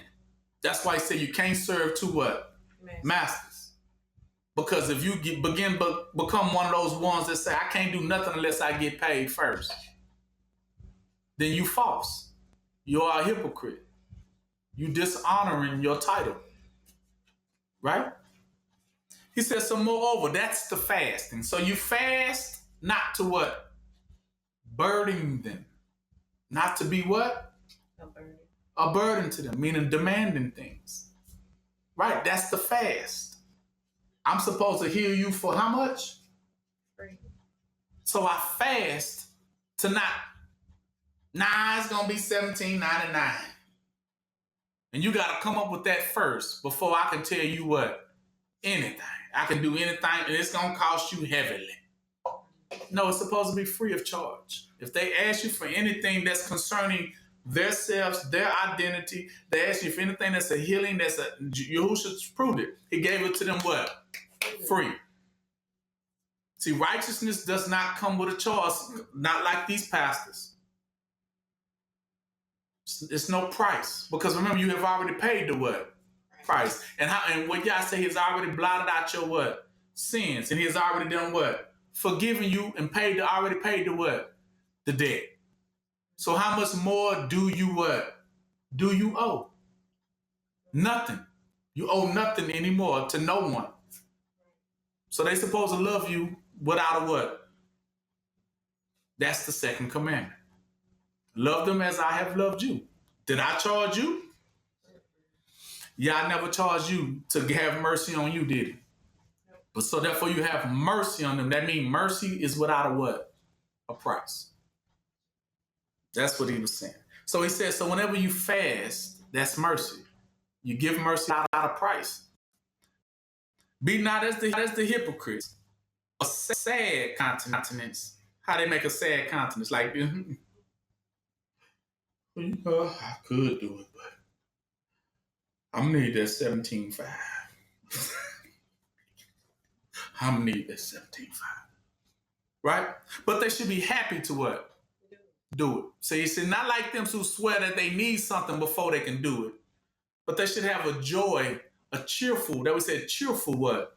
Giver. Givers of what? The truth, identity, restoring. It doesn't come with a cost. For they disfigure their faces, that they may appear unto men to fast. I mean, they try to act like they're doing, but verily I say unto you, they have their reward, right? But thou, when you fast, anoint your head first and wash your what? Face, right? So anoint means this. Never let your fire what? Go out. That's oil. Oil, the oil to sustain you. Always have your oil. That's what we talk about the foolish and wise version, because they couldn't be sustained, let their fires what? Go out with, because they end up being demanding and brute. So their fires went out when it's supposed to have been free of what? Free of charge, right? He says this, and wash your face. That means cleanse your what? Wash your what? Hands of any what? Iniquity or unrighteousness of lying to them and trying to hold back what? Stuff that what? Belongs to them. Wash your hand of the matter. Now I'm innocent, right? I gave them what belongs to them, right? That you appear not unto men to fast, but unto the Father which is in secret, and that Father will see what you do in secret shall reward you what? Openly. See, who's supposed to reward you? Who? Yeah, exactly. You don't demand nothing of the people. They already poor. How can you make poor pay something they ain't got? They poor for a reason. Right?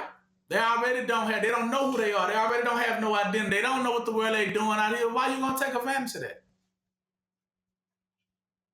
That's what he's talking about. Those who take advantage of people who don't know what's going on. He says, so 19, lay not up for yourself treasures upon earth, where moth and rust doeth corrupt. Therefore, what thieves will break through and what? Steal. He's talking about, but lay up for yourself treasures where? In heaven, where neither moth nor rust do corrupt it. Talking about your teaching should not be what? Corrupted. And where thieves do what? Break through and what? Steal. Meaning the thief you're talking about is the devil's. Not you. So the truth that you know, your identity should never be what? Corrupted. Or what? Let the devil come in and what? Steal it. Right? For where your treasure is, there your heart will be also. The second is in your heart. And the light of the body is the eye. If therefore your eye be single, see, single meaning contained. Right? The whole body shall be full of what? Because that's the light of the world. He tell you that's a man. He's really giving you the descriptions of how a man should carry himself. But if thy eye be evil, now you want to be taxing people. Now you want to be vexing people and charging people. The whole body shall be full of what? Darkness. And if therefore that light that is in thee be darkness, how great is that what? Darkness. Now if you charge, and that's how you're going to know. Because he said, this is the scripture, 24, the main one. Now no man can serve what? There you go. For either he will hate the one and love what? The other, or else he will hold fast to one and despise what? The other. You cannot serve what? Yah and what? Mammon. Meaning you can't serve Yah people if you charge. So he letting you know now. If you're one who out here brute charging, vexing people, taxing people, telling them they got to do this before you willing to do the right thing for them, they always in debt before you willing to do right, then you are mammon. Because you're not serving who? Yah at that point. You have went dark. Your light has what? Went out. You are corrupted. You are corrupted. That's what he's telling you. So that what it means. We can go past that. Now I think y'all got that one. Go to I. If we don't I now, we're getting there. We're getting there. How many more? We got I and what? K and L. J, K, and L. Okay. All right. So therefore, because of this, you can be corrupted. We know that, right? So I'm just trying to give you what's happening. So the devil seeks whom he may devour, as the evil spirit cast out to come to a house, right?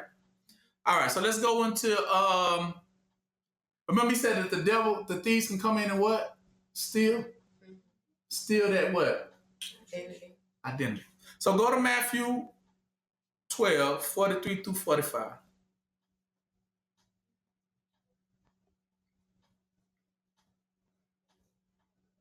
(43 through 45).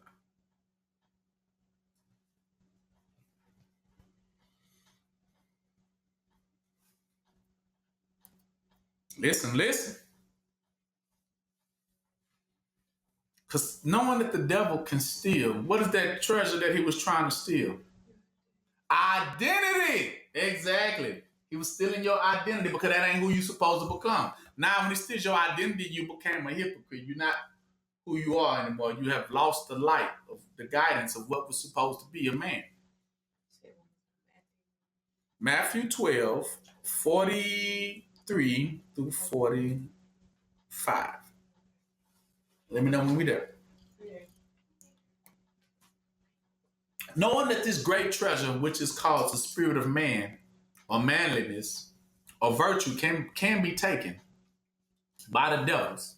The devils need a way, right?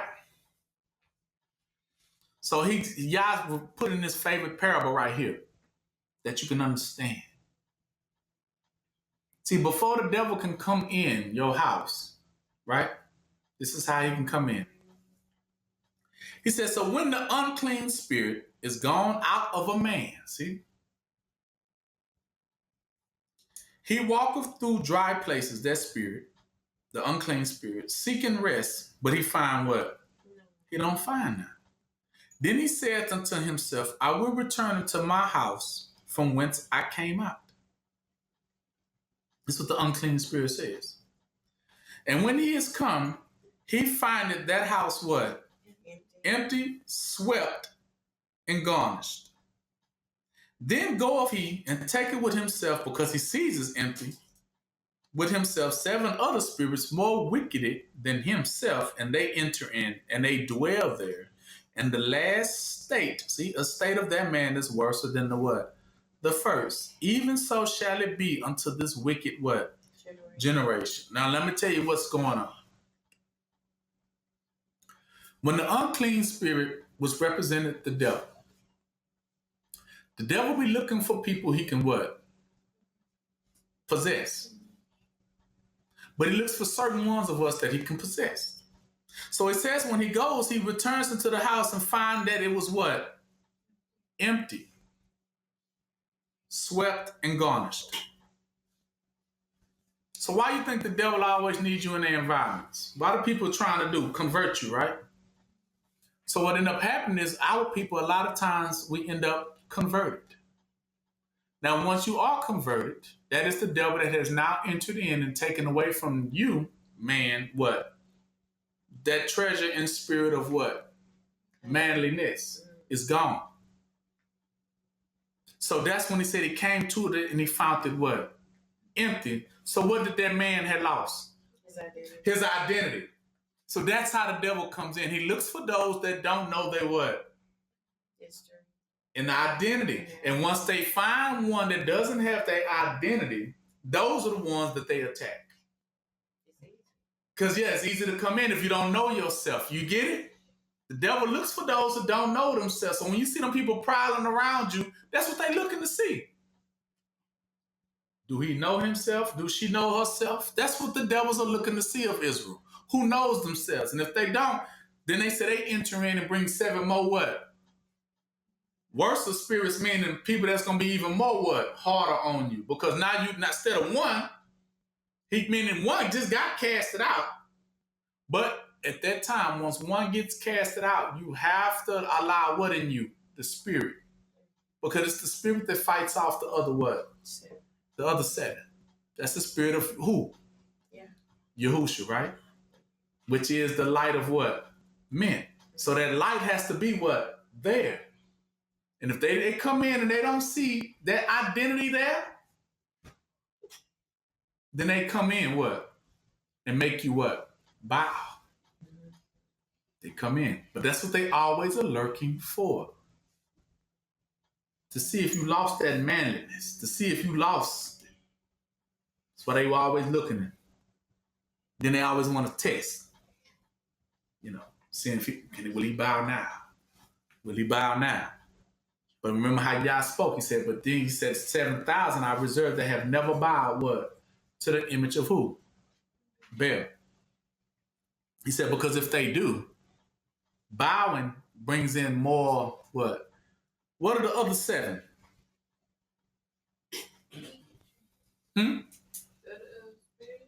Yeah. I'm tell you what they really represent. The other 7. The other 7 represents the other 7 nations of people. See, once you don't know who you are no more, that one first spirit was you. It got casted out. That was your pride. It was ruling over you. Right? That devil was ruling over you. And that's how you ended up in what? Captivity. And then from captivity, how many other races came in? Those are the other 7. Oh, he don't know himself? Okay, the white person said, well, let me see what I can get out of it. Oh, she don't know herself. Here come the Asian. Well, let me see what I can get. And here come the African. Yeah, I'm a boss too. Right? Here come the Mexican. Yeah. See. And you start letting all them people what? Rule what? Over you. That's what he meant. That's what he meant. You lose your identity. They come to check to see if that house has been basically mind swept. Have your mind been what? Erased? Has they finally succeeded in erasing who your identity is? Erasing your mind is a real thing out here. That's why they like to put y'all on what? Why do you think they like to try to put y'all on Prozac and pills and stuff? Why you think? And put you on drugs and stuff. Why do you think? Because devils need a way in. How they get in? They need you to first what? Lose your what? Identity. And lose your mind. Then they can what? Take over. Then they can take over. They need you to lose yourself. There'll be those moments they be testing you on to make you lose yourself. Right? But Jacob had a discipline. See, that's the thing. So in order not to lose yourself, you have to maintain your what? Your discipline. See, that's what he said. A man has a discipline to him. How many wives does a man need? You see what I'm talking about? He has to maintain his what? His discipline. And not just say, well, I'll take it all. And then those are the things that bring in what? 7 more what? Because guess what? You done lost yourself. And that's all they need to see. Is you willing to let more things in that ain't supposed to be in your what? In your house. That's all they need. So they lurk for those things of us. And that's how they take advantage. Right? Okay, I think y'all got that one. So let's go to J. We're almost done. Now, so how can they do these things?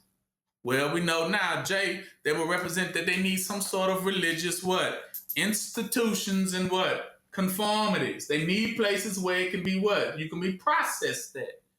Right? They need those places. Here's what I always given now to what? Religious institutions in conformity. That will be what J represents.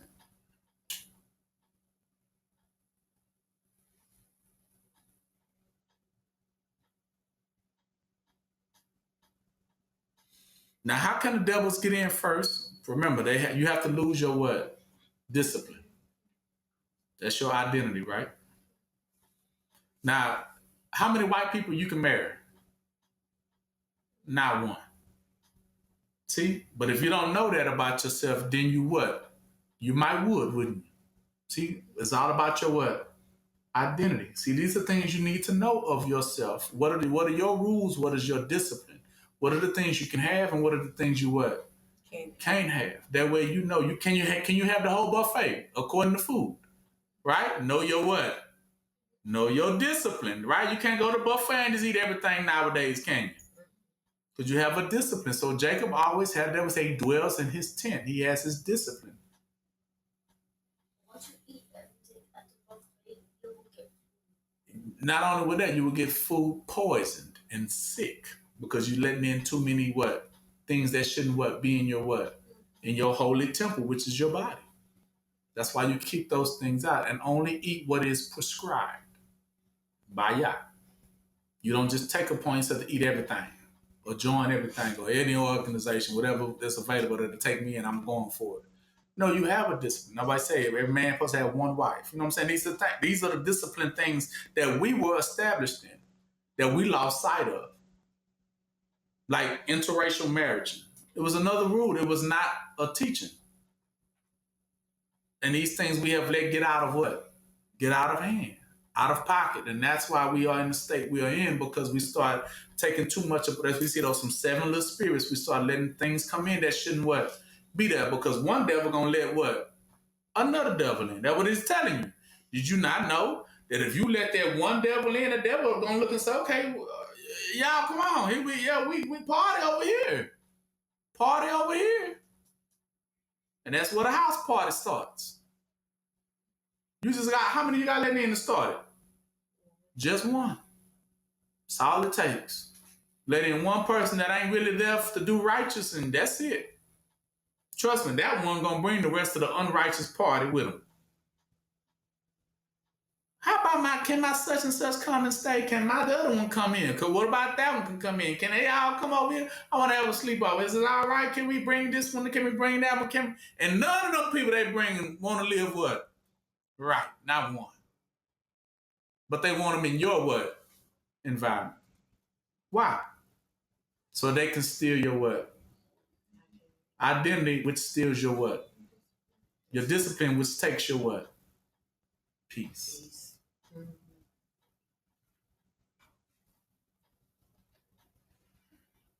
So these religious institutions, right? Go to Revelations 3:9.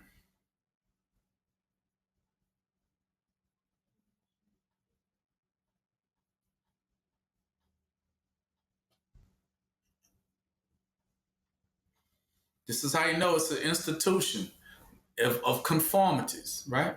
He says, behold, I will make them of the synagogue of Satan, which say, synagogue meaning institutions of Satan, and governments of Satan, which say they are what? Jews, and are what? Not, but do lie. Behold, I will make them to come and worship before thy feet, to know that I have what? Loved thee.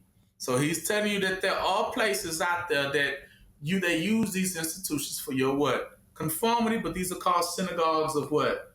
Satan. These are what they use. These institutions are transforming a process in places where they try to what? Every day keep you in there so they can do what to you? Well, if you don't know, go to Revelations 12, 1 and 2. Romans 12, 1 and 2.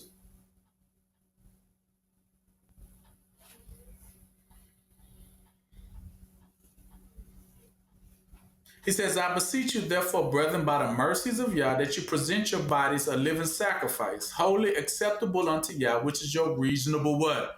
Service. So your reasonable service is to return back to Yah, right? And do what Yah wants you to do as a living what? Sacrifice, and then your works will be what? Acceptable unto Yah, right? Present your bodies. And two, so he said, well, who? Be not what? Conformed to this world. See, there you go. Do not let this world what? Conform you to make you think that you should let all those things in. But be ye what? Transformed by the renewing of your mind. Meaning when you renew, meaning refresh. There you go, same word. How to be refreshed? Renew. Just to come back to your what? Yourself. He says, so let that be the transforming of you. So you ain't being transformed to become somebody else. You're being transformed to what? But come back unto your own self, your own mind, that you may prove what is that good and acceptable and perfect will of what? Yeah. So there you go right there. It's never meant for you to lose yourself, but the word is for you to what? Learn yourself, right? Go to John 12, 25.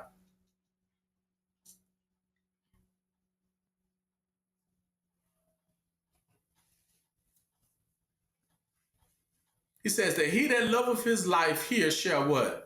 Lose it. But he that hated his life in this world shall what? Keep it unto what? Life eternal. Right? If any man serve me, let him follow me. And where I am, there shall also my servants be.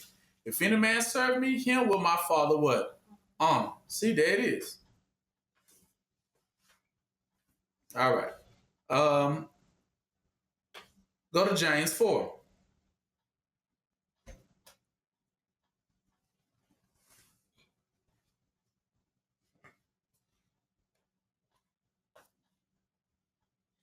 From whence comes wars and fighting amongst you? So here we go. Seeking now, we're going to understand what is the arguing, the wrestling, and fighting about. Where do they come from? Come not hence even of your lust that war in your what? Members, right? They trying to make you lose what? Yourself. So if you fighting it, who you fighting against? Yourself. Now we say it's in your members. You ain't struggling with nothing but your identity. See, you lust and you have not, right? You kill and you desire to have and cannot obtain this, right? You fight in war, yet you have what? You have not. Because you what? You ask not. You're not asking the right what? Question. Exactly. You ask and receive not because you ask what? See, you missed it. You missed the ball that you may, and why you missed the ball that you may what? Consume it upon your lust. That way you can only just treat it for what? Evil. You're not using it for your what? For your good. And when you're not using it for your good, the spirit, you definitely ain't finna have it if you do it for what? To use it for bad. That's why y'all is very careful who he gives the spirit what? To the spirit of wisdom. He says, so he calls us that don't understand you adulterers and what? Adulteries. Why he calls us adultery and adulterers? Because anytime you separate yourself from Yah, you separate yourself from what? Your identity. And when you separate yourself from your identity, you have become what? You're no longer married. You're what? An adulterer. You're only married to your own identity, right? That's who you are. To become what? One. But when you separate yourself from your identity, you lose yourself, and now you start serving somebody else. Now you marry what? To the who? To the devil. You done lost yourself, devil, and then you become what they call what? An adulterer. So know ye not, let you know what an adulteress is, so that you can be very careful. That he wasn't talking about just a marriage, but he says, know you not that the friendship of the world is what? Enmity with Yah, or better yet, adultery. And then it makes you what with Yah? Whoever therefore will be a friend of this world is the what? Enemy of Yah. So that's for y'all who talking about for God so loved the world. He just said if you become friends with this world, you join with this world, you marry this world, in their version of you, you have lost your what? Self identity. And not only that, now you got to worry because you just became the what? Yah's enemy. Enemy, Yah's enemy, because you're no longer yourself. For I never what? Knew you. That's what he means. Identity is very important for Yah to say, I know you. That holds power with Yah. Not knowing yourself holds no power with Yah, no weight. So that's why I tell you, don't fight and wrestle what? Against your what? Yourself. Receive it if it's going to turn you into who you're supposed to be. You should always be seeking anything that can turn you into what? Who you're supposed to be. That's very important. You need your identity. But you should want that like a thirsty person. I need that. Because that's what y'all gonna accept, right? And if I don't have it, y'all want what? He's not gonna accept me, so I should thirst for that. I should hunger for that. Because I do want to go to heaven. But I know I can't get in without my ID card. I can't get in without my passport. Because those are forms of what? Identity. Exactly. All right. Now, so you beware of the leaven of the Pharisees and their teachings. Go to Matthew 23, 1 through 15. Because, they trying to convert you, baby, and trying to turn you away from who you are. They can destroy you that way. The devil needs that turn. So he uses these institutions, these synagogues and places where he can take you in these institutions and stuff and turn you. That's what the version of turn you out means. To the point you lost what? Yourself. Don't let nobody talk you into doing something that are foolish. Like, how about you need to have many wives? Don't fall for that. Well, how about we can have swinging and partying? Don't fall for it. They trying to make you lose your what? Identity. Because you mess around and do something stupid, somebody get pregnant, you out of there. Now you got to eat them, my baby. You know y'all ain't accepting that. So you done played yourself. You know you out of there. Because once you got the evidence that you done messed up, you out of there. Especially if you knew. Even more so. You can't, because that's the thing, stop. You can't undo what has been done by Yah. I would say what Yah has put together, finally constructed. Let no man what? Tear it back down. Exactly. Once Yah put you together as a man, manly, don't let nobody what? Tear it down. Now, manliness means virtue, right? Matthew 23, 1 through 15, right? So that's what he says these. Then spake he to the multitude, saying the scribes and the Pharisees, see, he talking about they sit in Moses' seat, right? They act like they teachers, because Moses was a great teacher for Israel.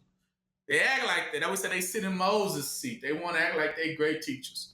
He said, therefore, whatever they bid you to observe, that observe and do, but do not after their works. For they say and they what? Do not. I mean, they're hypocrites. They ain't living. They say they righteous, but they what? Their works prove that they ain't what? They're not righteous people. For they bind heavy burdens. There you go, see? Hairy. Very what? Demanding. That's how you say you would know them. They bind heavy burdens and grievous to be borne, and lay them on men's shoulders, but they themselves will not move them with one of their. I mean, what do they won't move? They actually add to your pains and your burdens. And then they, on top of that, they themselves will not remove what? Anyone that is there already. Any burden you already currently got, they ain't gonna move that neither. So, because it's a house divided, can't what? So they tell you they work for the devil, because if they're not coming into your life to, like if you come to them and say, man, I got cancer. They said you can heal me. He says, first of all, they're going to lay heavy burden, meaning now they're going to charge you. On top of you charging you, you got to come up with X amount of dollars. But they themselves will not move what's already on you, meaning they ain't never gave you the cure, did they? See, they're not going to remove what's already done, what you came for in the first place, right? You came because you were sick, right? So instead of them healing the sickness, what did they end up doing? Adding more what? And more problems. Now you not only you sick, now you got to come up with some what? Some money. So not only you sick, now you got to come up with hundreds of thousands of dollars to get healed. So ain't that two problems they done added now, right? To your one problem that you came in for. I came in because I'm sick. And they said you can heal me. He said, yes, I can. But it's going to cost you. See? When they say it's going to cost, just know that's the devil. Because it shouldn't come with what? Healings don't come with a what? With a price. That's just all pertaining to righteousness. That's the fast. Saying, why you going to charge them if they're already struggling? They're already going through some stuff. They don't need you to wait another 12 years, 14 years to heal them of something you swore you could do right then and there. Heal them. But you won't do it because you can't do it. But you want to play this game of adding more problems on top of what? Problems to their life. That's what he means. You extra burden these people down. Extra. On top of the problems they already had at first. They don't need more problems. They need what? Answers. So when I tell you, if you come to me for something and instead of giving you an answer, I give you another problem, then I'm not there to heal you. I am a what? I'm a devil. And I'm a wolf in what? Sheep clothing.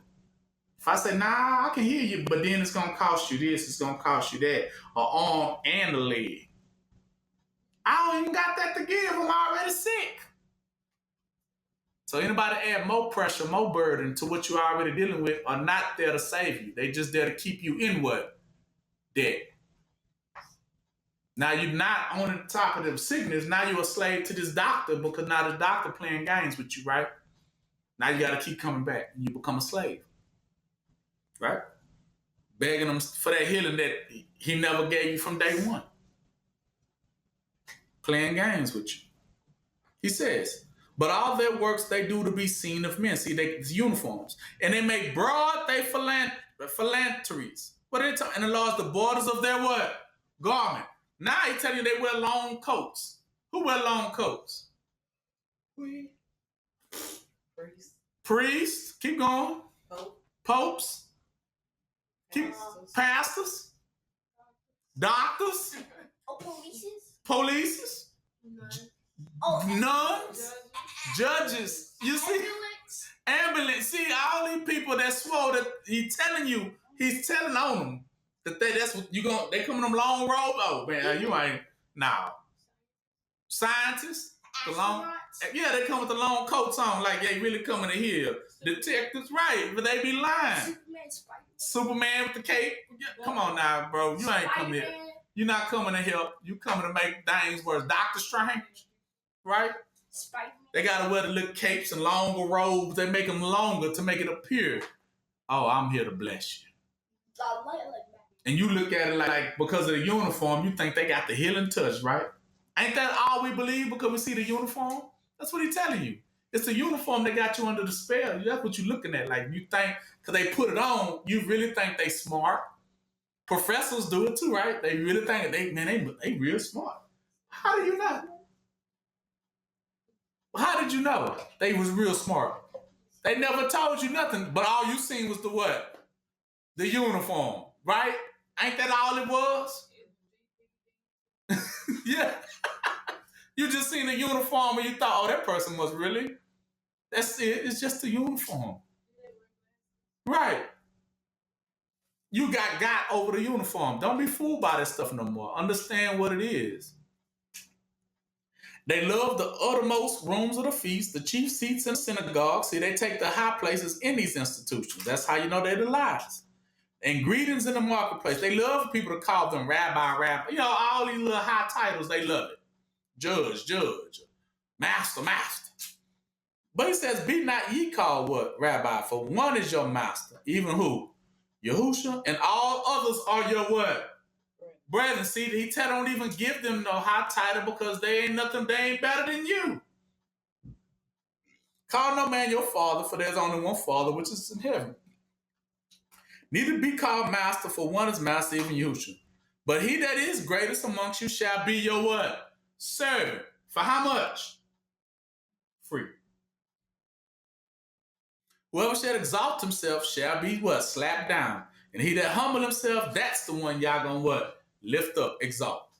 But woe unto you, scribes and Pharisees, you hypocrites, for you shut up the kingdom of heaven against men. See, for you neither go in yourselves, neither you suffer them to enter in to go in as well. Right? Woe unto you, scribes and Pharisees, you hypocrites, for you devour people's houses, widows' houses. What is a widow? Somebody that had lost their what? Husband, see? Same thing. They don't know what.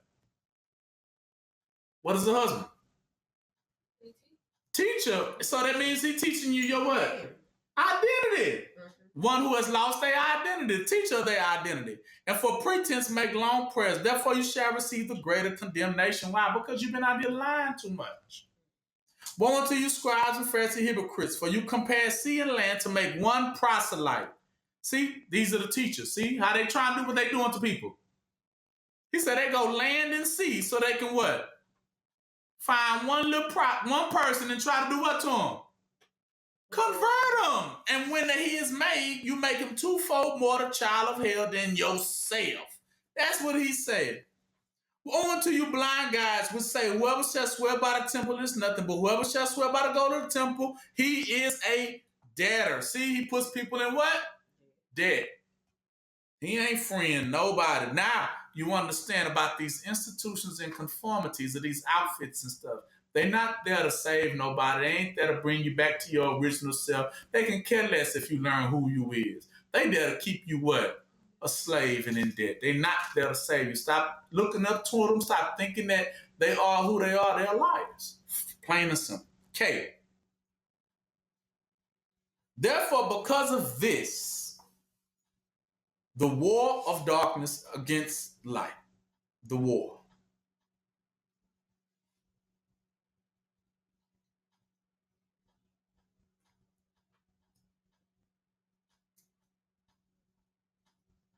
Now, because of this is how the war began.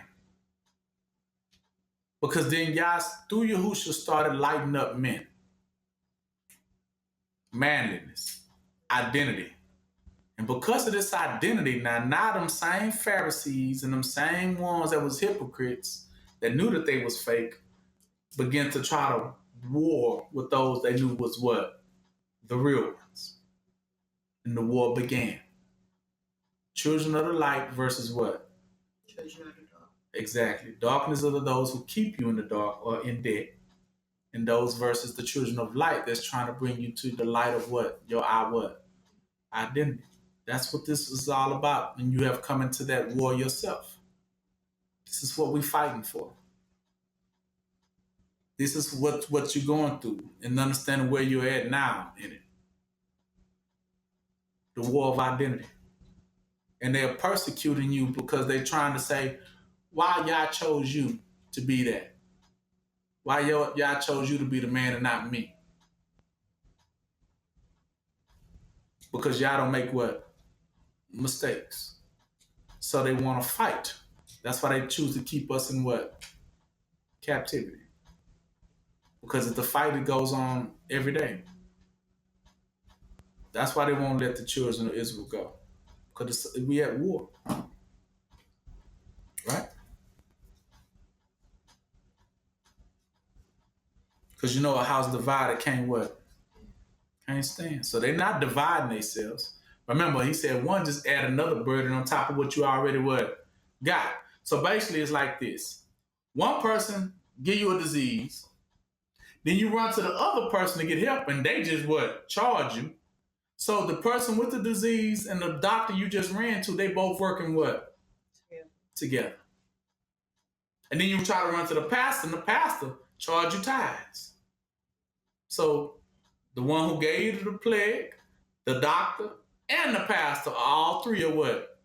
They in it together. Because they ain't none one of them finna let you what? Free. Exactly.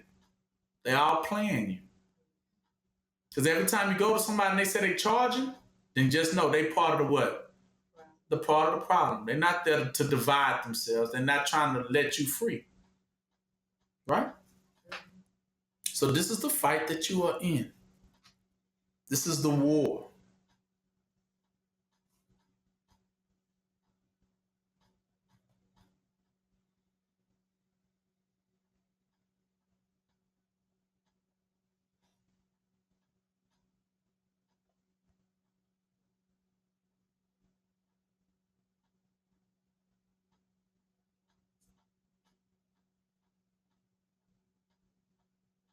Go to Revelations 12:17.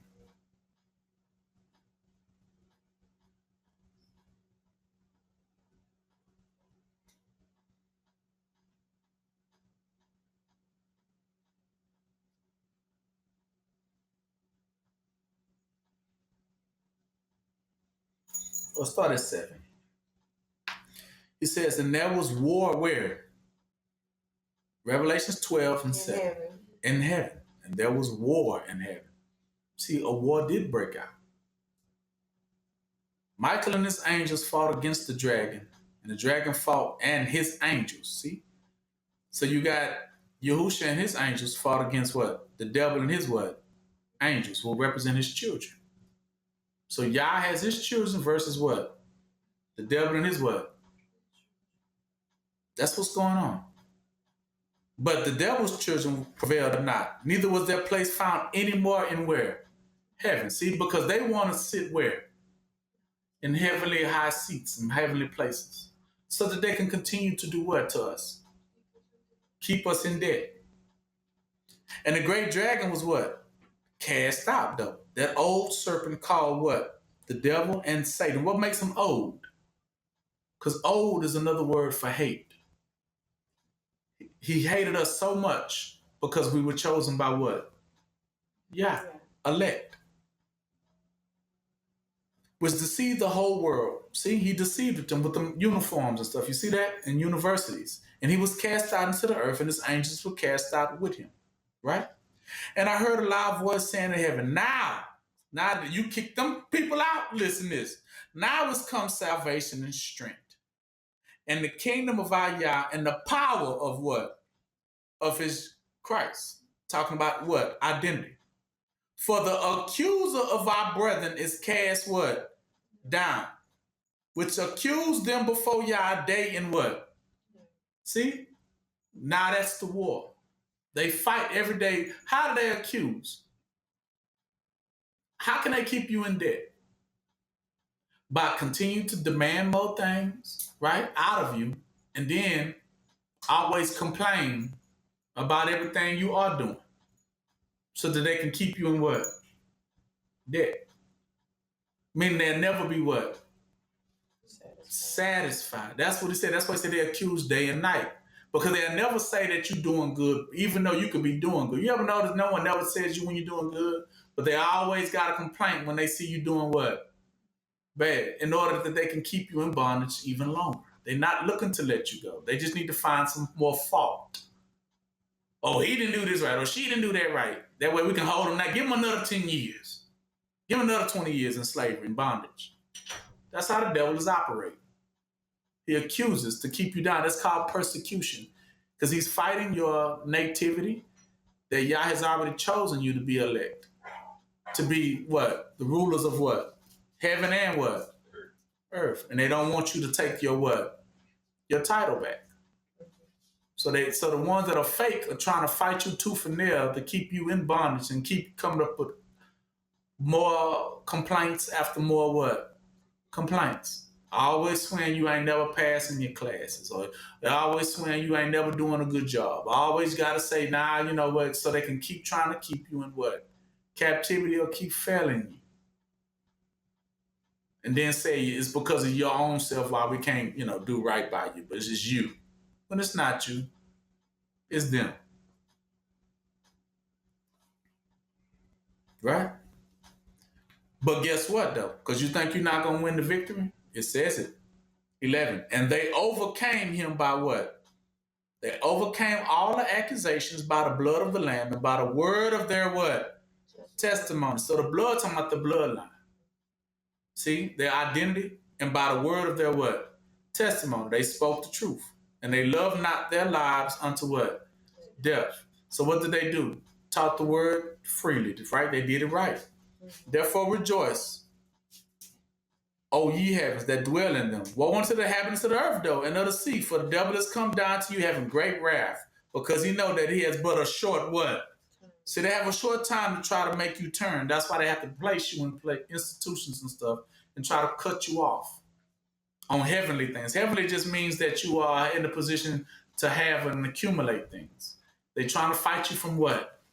Why you think they throw you in jail, prison, and try to ruin your credit and try to ruin your name, so you can't what? Accumulate what? Anything. And that's how they keep you in what? Debt. Right? 17 says this, and the devil was wroth with us and went to make what? War with the remnant of her seed, which keep the commandments of Yah and the testimony of Yahushua. See? The devil went to make war with us, meaning he began to persecute and try to fight us, which you already know you're going to have to go to war, okay? The devil is already, this is what it is, right? 1 John 3.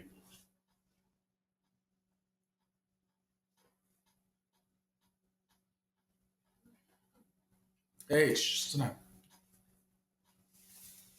Behold, what manner of love Yah has bestowed upon us, that we should be called sons of what? Yah. Therefore the world what? Know us not, because it knew him what? Not. 1 John 3, verse 1. But beloved, now you are the sons of what? Sons of Yah. And it do not yet appear what we shall be, but we know that when we shall appear, we shall be like who? Him. For we shall see him as he what? Is. See, identity as well.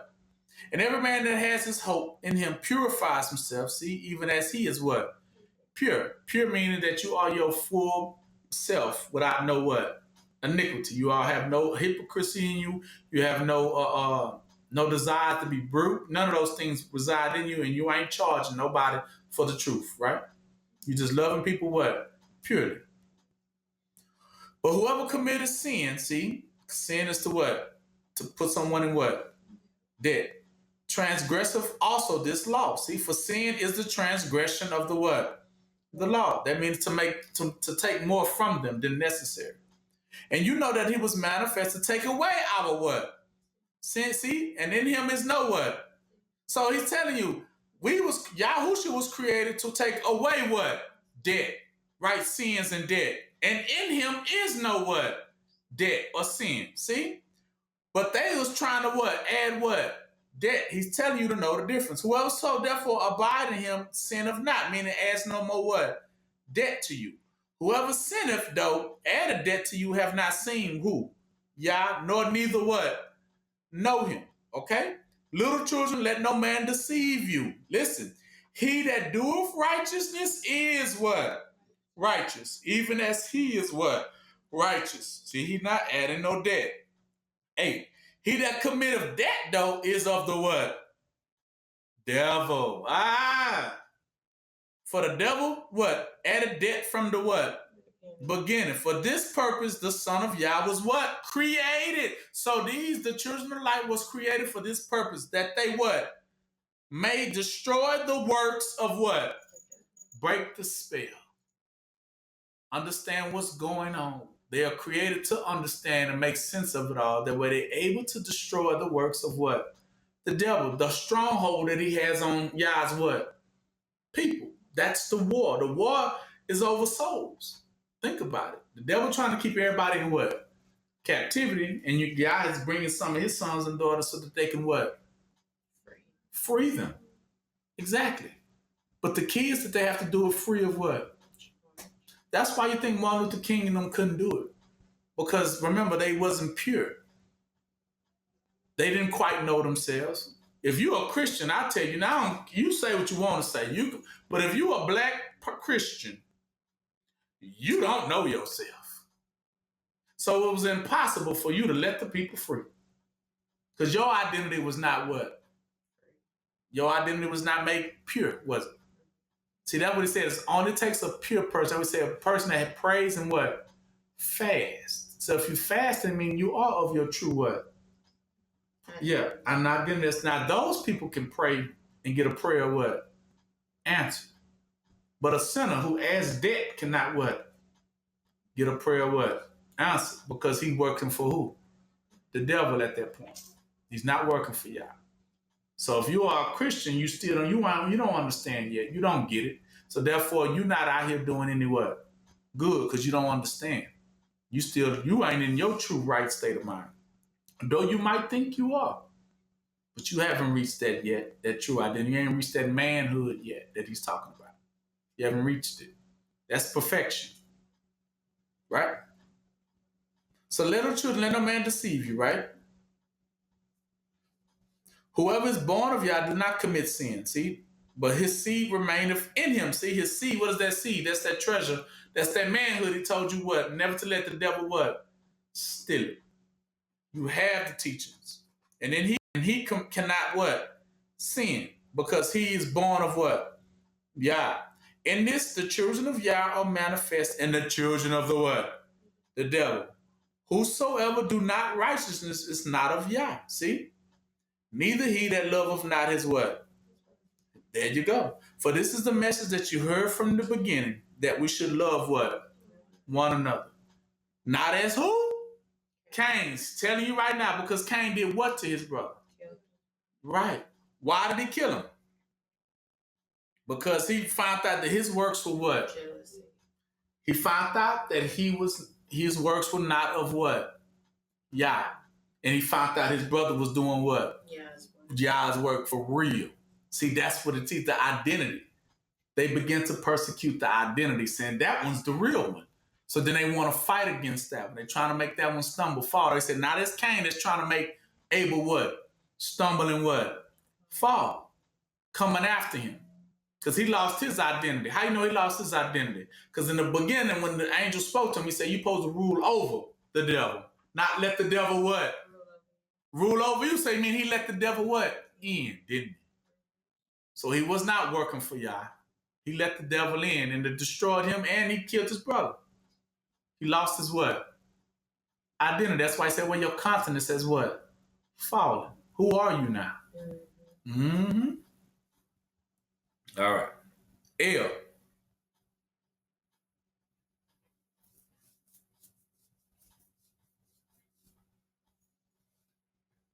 So don't be part of the system. That's what the house represents. So we said a house divided cannot stand. The house represents the system. And how many love this system of this world?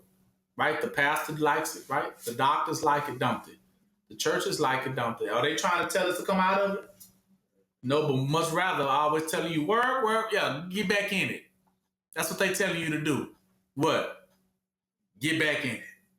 They ain't never letting you what? Out. Though they sit at the doorways that's supposed to represent the door out. Like a pastor, supposed to be the doorway what? Out. But if you go to a pastor, what are you going to say? Get back in it. You can do it. Cast you right back in the water.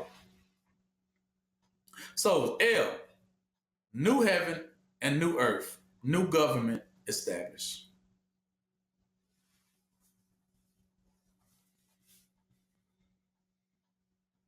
Now, is it truly a new heaven and a new earth? We have learned so far. But what does y'all want? What type of heaven and earth?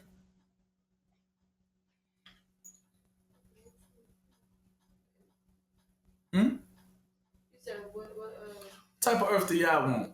We really need to ask ourselves, what does y'all want when he says, I want a new heaven and a new earth? Exactly, the one that he wanted from the beginning. Go to Ecclesiastes 3 and 15.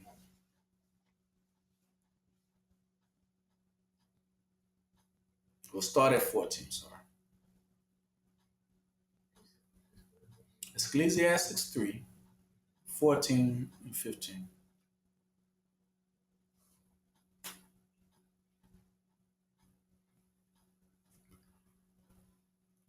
He says, I know that whatsoever God doeth, because that's what I had to understand. Whenever Yah makes something, does he make mistakes? No. So if Yah created something, he created it perfect. Like he created manliness. He created it to be what? Perfect without flaw, without error. So he says, what I've seen is that what I know that whatsoever Yah doeth, it shall be what? Forever. Why is it forever? Because it's already what? Perfect. See, whatever Yah created is perfect and it lasts what? Forever. Exactly. Listen. Nothing can be put to it, see? And nothing what? Taken what? Away from, exactly, because it's already what? It's perfect. You don't need to what? Whenever Yah creates something, you don't need to add nothing to it. You don't need to take nothing. Like we said on Sunday, right? The Lord's Day, it's the Sabbath, right? You don't need to add nothing to it. You don't need to what? Take that way he tell it to rest, right? Rest meaning you good. You straight. So when he finally get a man to become a man, what do you need to do to him after that? Nothing. Let him what? Let him teach now. Because once he becomes a man, what do you need to teach him after that? That's what he's saying. What do you need to add to it? If it's already said, Yah created to become perfect, but when he become perfect, what do you add to it? And what can you take away from it? Nothing. See, exactly. He says, and Yah doeth it that men should what? Fear before him. That which has been is what? Now. And that which is to be have already what? Been. And Yah requireth that which is what? Past. So what does Yah want? That which is what? Past. See, he wants the stuff that was already what? In the beginning. Exactly. You cannot please Yah in no other shape, form, or fashion unless you give Yah what he wants. Stop playing with Yah. All right.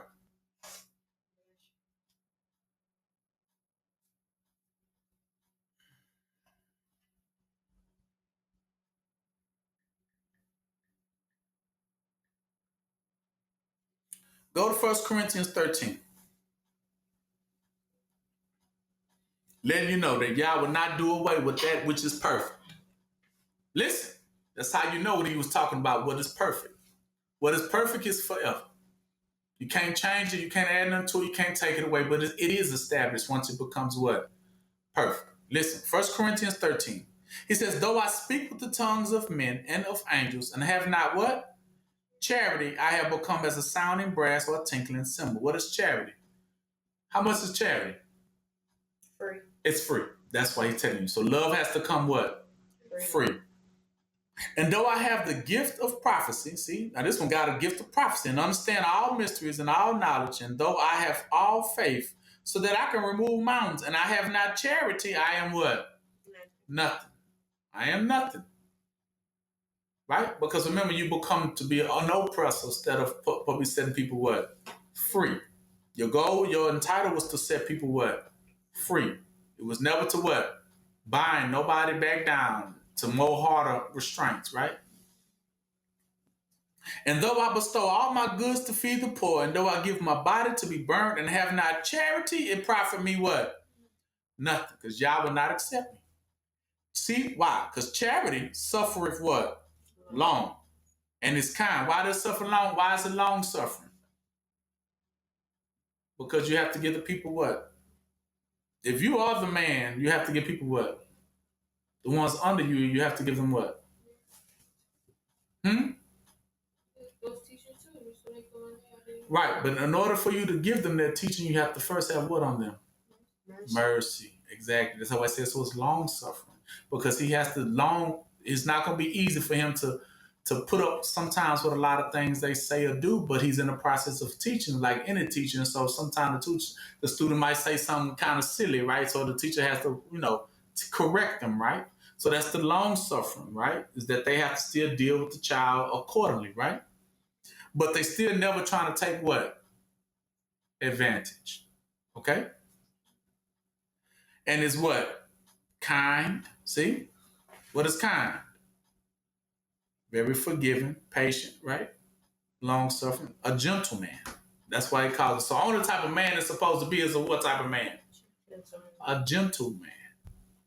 Right. That's where you get the word gentleman from. He's not saying that he's not brute, but he's very forgiving. He's giving more mercy to people. He understands that, you're still learning. You're in the process of learning. So he's not trying to what? Heavy burden you with nothing. His charity, he what? Envy of what? Nah, see, there's no envy in charity. See, he's not worried about what everybody else got going on. He's not saying, man, there's somebody owe me $1 million for this stuff right here. What I got, man, people be paying me on. You know what I'm saying? Yeah, that's how a doctor is. That's how doctors feel, right? That's why they drive around what type of cars? Mercedes and BMW, because they figure like, well, if I got the healing, they're going to have to pay me what? See, that's what the envy is. It doesn't envy. Charity never what? Vaunt itself. That means it's not what? It don't boast. See, you boasting. If you walk around with the long coats on and stuff trying to act like you something when you know you what? When you're not, you boasting. Why you got to boast about what you do? Meaning, why you advertising? If you are healing, you don't have to what? Because that means you alive. It's not what? Puffed up. What does puffed up mean? It don't blaspheme. It don't start speaking against children of Yah, but it's there to bless them, right? It don't talk down. Like, for instance, if you got a husband or a wife, you don't go around there telling what they got going on. You know what I mean? You don't. You keep those between you and your what? Your other, right? That's y'all stuff. So, you're not running around out there, disgracing your significant other. Because that is a disgrace to spill the beans of your whatever goes on in your house, right? So don't be not puffed up, right? Don't be foaming up, speaking all type of manners of evil against your own people. 5, and making accusations. That's what the puffed up. It's a bunch of what? Accusations, right? Persecutions and talking down on your own people and coming up with every excuse in the world to what? Why they should not have, right?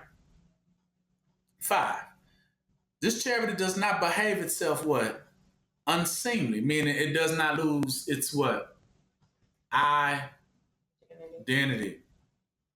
Seeks not her own, meaning it's not all about how much money can I get, how much praise can I get, how many people can I get on. You know what I'm talking about? It doesn't need all that. It has a discipline. Remember we talked about the discipline? It is not easily what? Provoked. See? This one ain't out here trying to, oh, you did that? Okay, now I'm going to curse you. No. Right? Think of no what? No evil. I ain't got no evil towards you. I don't want nothing. I'm not malicious. I don't need to charge you or overdo it. 6, rejoiceth not in what? Iniquity. Meaning it doesn't laugh and smile upon the moments you might lose something. Like, oh yeah, I'm glad you don't need that anyway. Right? They ain't like that. They goal is to restore, not what? Take it what? They're not there to take nothing away. So they're not even supposed to be happy when you lose something. Right? Because it's about restoring, not losing, right? So who rejoices? Oh, they just took their car. Good, that was good for them. But you got people like that, right? But rejoiceth in what? Truth. See, they rejoice much rather when you do come into your what? Identity and gather your reward. They beareth all things, meaning they're willing to go through the mud with you. Believe of all things. See, they believe in that y'all gonna restore it. They hope all things. Endureth what? All things. All the slander. Charity never what though? Yeah. Because if y'all's with you ain't gonna never what? Fail. You see that? But wherever there be prophecy, see, without this part of your ministry, you're gonna fail. Listen. Because if you don't have that part about, remember the love of teaching people without trying to what?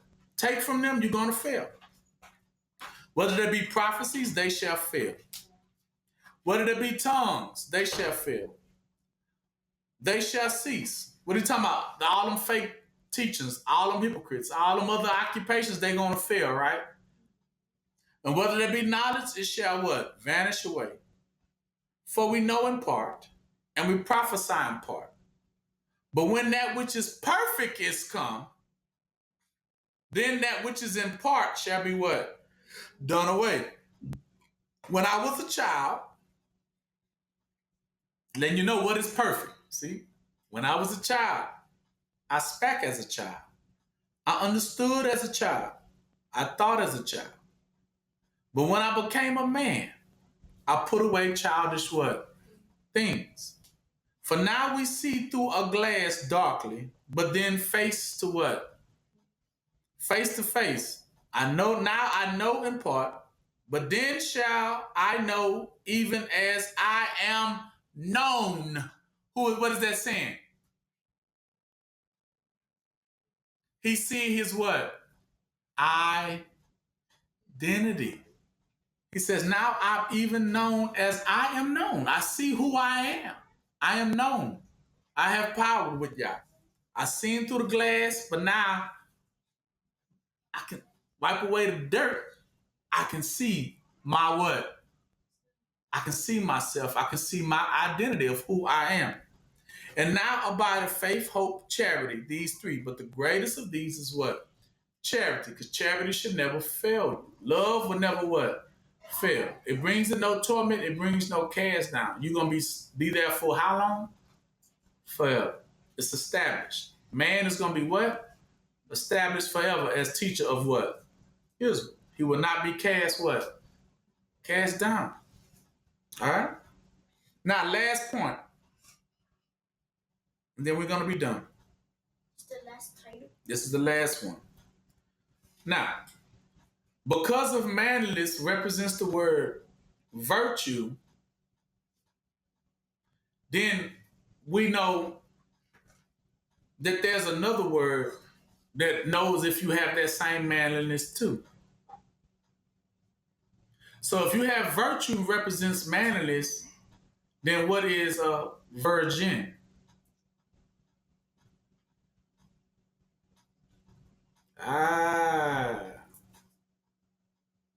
One who has kept they what? And yeah, exactly. A virgin has kept their identity pure. They virtue. So write that down in your notes. That a virgin is one who has kept their virtue or their manliness. So that's for male or what? Female. That's why they call the female one a virgin. The female version is a virgin. A version of a man. but she still has her manliness what? Too, meaning she has kept her what? Identity as well. So for the woman version, it's called virgin. For man, it's called virtue. Okay? Know that? Got it? Yeah, virtue and virgin. It's the same word. It just represents male and female. But it represents both of them to keep their what? Manliness. And manliness represents your power because that's your power of what? Identity. Never lose your what? No more. And that represents your homeland of who you are. Never lose sight of it. Keep that within yourself. Because this is how you will be known. People don't know you coming in looking like Michael Jackson. You have lost your what? But if you keep your identity, you can go anywhere and you will be known no matter where you go. Okay? And we also have learned too that there is no other one that is permitted to teach Israel, is there? No. Right? That is the priesthood. We represent those who teach Yah and that show people their what? Identity. And it can't be. How can an African show you your identity? It's impossible. It has to be somebody that is already taught well from within. Okay? Go to Romans 10, and that's the last scripture.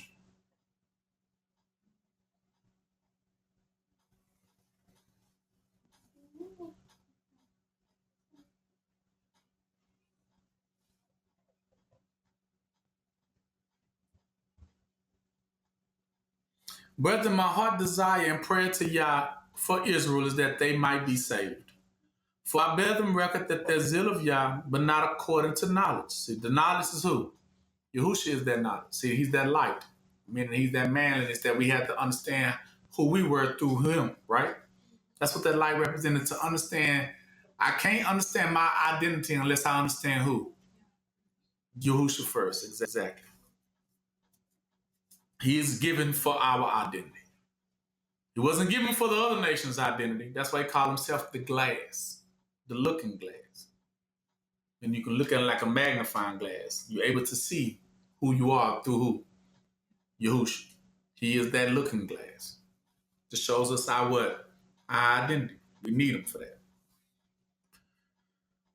For I bear record them that they have the zeal of Yah, but not according to knowledge. For they being ignorant of Yah's what? Righteousness. So what did they desire not to do? Righteousness. Exactly. They would say, we don't got to do that and think we're going to go to heaven too. Not so.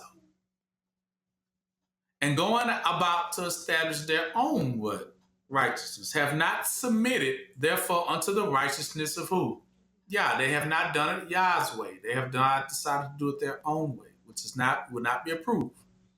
For how do you know the way? For Yahushua is the end of the what? The law of what? Iniquity, telling you the law of debt. For what? In exchange for what? Righteousness to everyone that what? Believe. Moses described the righteousness that is of the law, that man which doeth those things shall live by them.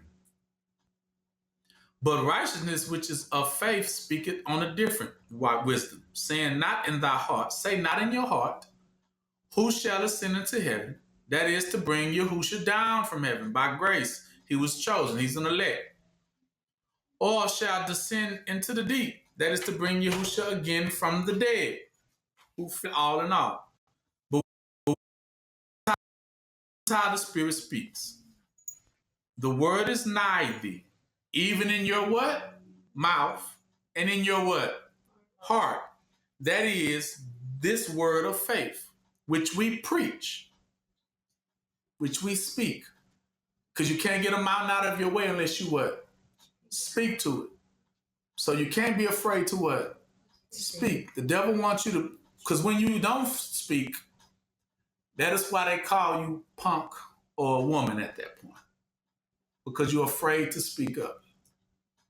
But that's the thing. You should never be you should not speak up foolishness. Don't get it twisted, because some people will take that and run with it. I mean, just always say something, just pop off at the mouth to everybody. That is not the proper response. Yah says that according to the Spirit, don't think of what to say, but let the Spirit what? speak at that moment. Let the Spirit speak for you. Don't just pop off at the mouth, because that will get you in trouble, which we all know that, right? But one thing that can't fight or resist or ever challenge you with, if you just speak the what? The truth. You can't get in trouble for that. But you can't get in trouble just trying to cut somebody out, right? So we know that ain't what he was talking about. They just pop off at the mouth. So when you speak to a mountain, you just speak the truth to it. But only way you can speak the truth to it, you have to be backed. You have to back it with confidence. So not only do you speak to it like a man. That's going to make it back off. Man meaning not to say just speak with bruteness. No, it's saying just to speak with the confidence of knowing who you are. It's just your identity. That is the only thing they respect. That is the only thing will make any devil back. Because they know you know yourself. So they know they can't rule over you once they know you know yourself. So then at those moments they have to back off. So that's what he's speaking to that mountain, then it's going to get it out your what? Out of your way. So that's why it says, so faith, you have to speak. But you got to speak with that boldness and confidence that you know, you got to know what you're talking about. Basically, that's what he's saying. You can't just utter out some stuff and don't know what the word, because where's that words coming from? Right? That's called blah, blah, blah. If you ain't coming from a place, where's these words coming from? Now, if it's coming from that mountain that's within, from that spirit, from that rock that's called Yahusha in you, that spirit, the Holy Ghost speaking, then they know that's Yah. But if you just saying anything out your mouth to try to keep things off you, that ain't gonna work. They don't, trust me, no devil or demon respects that. And I ain't gonna back down on that. But if you begin to speak the truth through the Spirit, it will what? Because everything is subject unto the what? Spirit. So that's why he said you have to speak. He says, where we at? Okay, 8. He says, so therefore the word is nigh thee, even in your mouth and in your heart. See, it's coming from that place. That is the word of faith which we preach. That if you shall confess with your mouth, Yahushua Mashiach, see, in you, and shall believe in your heart that Yah has raised him from the dead state of what? Not having a what? Loss of what? Identity. Raised from the dead is meaning you was dead, you had lost your what? That's what the devil say, go into your house and your house looks swept. That means your mind has been what? Wiped. And if your mind is wiped, you are walking what? You're walking dead. You don't know who you is. You don't even know you ain't supposed to be amongst them. That's the dead part. Because what does the Spirit say? Come ye out what? From amongst them. See, you wouldn't even, if you don't know that part, then you know you're dead. If you still think I'm supposed to be amongst them, you don't get it. If you still at that point, tell me we in this together, then you don't what? You don't get it. That ain't no wings, angel wings right there. You can't rise above it if you don't know you are an angel. Angels have wings. Have wings for a reason, because they are a step above what? A man, because a man don't have what? Wings. Exactly. Meaning he ain't got no place in heaven. He don't know it. So that's why he stay amongst the dead. Okay, I'm with y'all. We all together. Here, my friends, my friends, my friends. Yeah, but once you have become known of yourself, your power resists in heaven and what? Earth. You reside where? In heaven. With wings, with Yah, of rank, of the rib, of the side, the arm, the wing. Wing has feathers. You are one of the feathers of Yah. I mean, you reside with Yah. Yah, you have much power because you know who you are. That's why he said for others, he's going to say, I never what? I never knew you. Meaning, you go back down there with them. I don't know you up here. Don't anybody know this one? If can't nobody vouch for you, that means you don't have no power wherever you go. That title got to stand no matter where you go. So identity is your true title. It's not a name tag. And you can go anywhere with that identity. Because trust me, they already know it's you. That's the whole point. The only person that didn't know you was who? You. You think you walk inside Mexico right now, all the Mexicans ain't gonna look at you and know who you is. You think you walk in China right now, that all China ain't gonna look and know who you is? So the only person don't know who you are is who? You. As long as they think you don't know who you are, then they gonna play them games with you, ain't they? That one don't know, because that's what they gonna say in another language. That one don't know who they is. Right? They don't know. So let's see. Let's test them. That's why they speak the other languages, because they think you don't know. Then they gonna take advantage. But no matter where you go, if you know yourself, then they ain't gonna think devils are actually scared of you when they know you know your identity. Because they know that's a man. Man has complete power with Yah. He can ask anything and it's gonna be what? Done. They know that. That's why they fear that. So that's why you have to speak. That's being raised from the what? From the dead. State of not knowing yourself. And you shall be what? Saved. And with the heart, man believeth unto what? Righteousness. See? In your heart, you believe if I do righteousness, then I know y'all gonna what? Honor me, respect me, and I live how long? Forever. That's eternal life. And with the mouth, confession is made unto this salvation. It's taught to everyone. I confess that this is the salvation of Yah, which is righteousness. You do righteous, you will be saved. But if you refuse, your refusal of it, you are already doomed. Right? For the scripture says, whoever believe on him shall not be what? Ashamed, meaning you will not fall if you believe in righteousness. For there is no difference between, look, a Jew and a Greek. For the same Lord is rich unto all that call upon him. Tell me, he has no difference between those that do know themselves, according to those who are of Israel, but are the lost sheep that don't what? Know themselves. But yet it's that he's the Lord over what?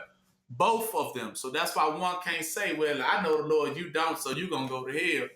Nah, y'all are what?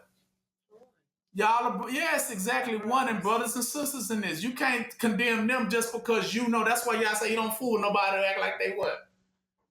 Better. And those who act like brute, because they charging you to know what they already know, which was given to them how much? Free. That's what he's selling. If I give it to you freely, I'm rich. Just like I blessed your game and woke you up, you supposed to what? Wake them up too. I'm rich, not just for you, but I'm rich enough for what? The both of you. The same way you can afford it, they can too. Because I didn't charge you for it. This spirit I have, no, I didn't buy it. Because trust me, if I thought I could, I wouldn't have it.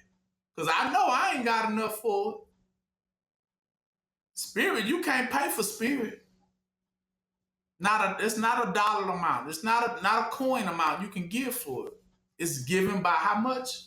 Grace. That's it.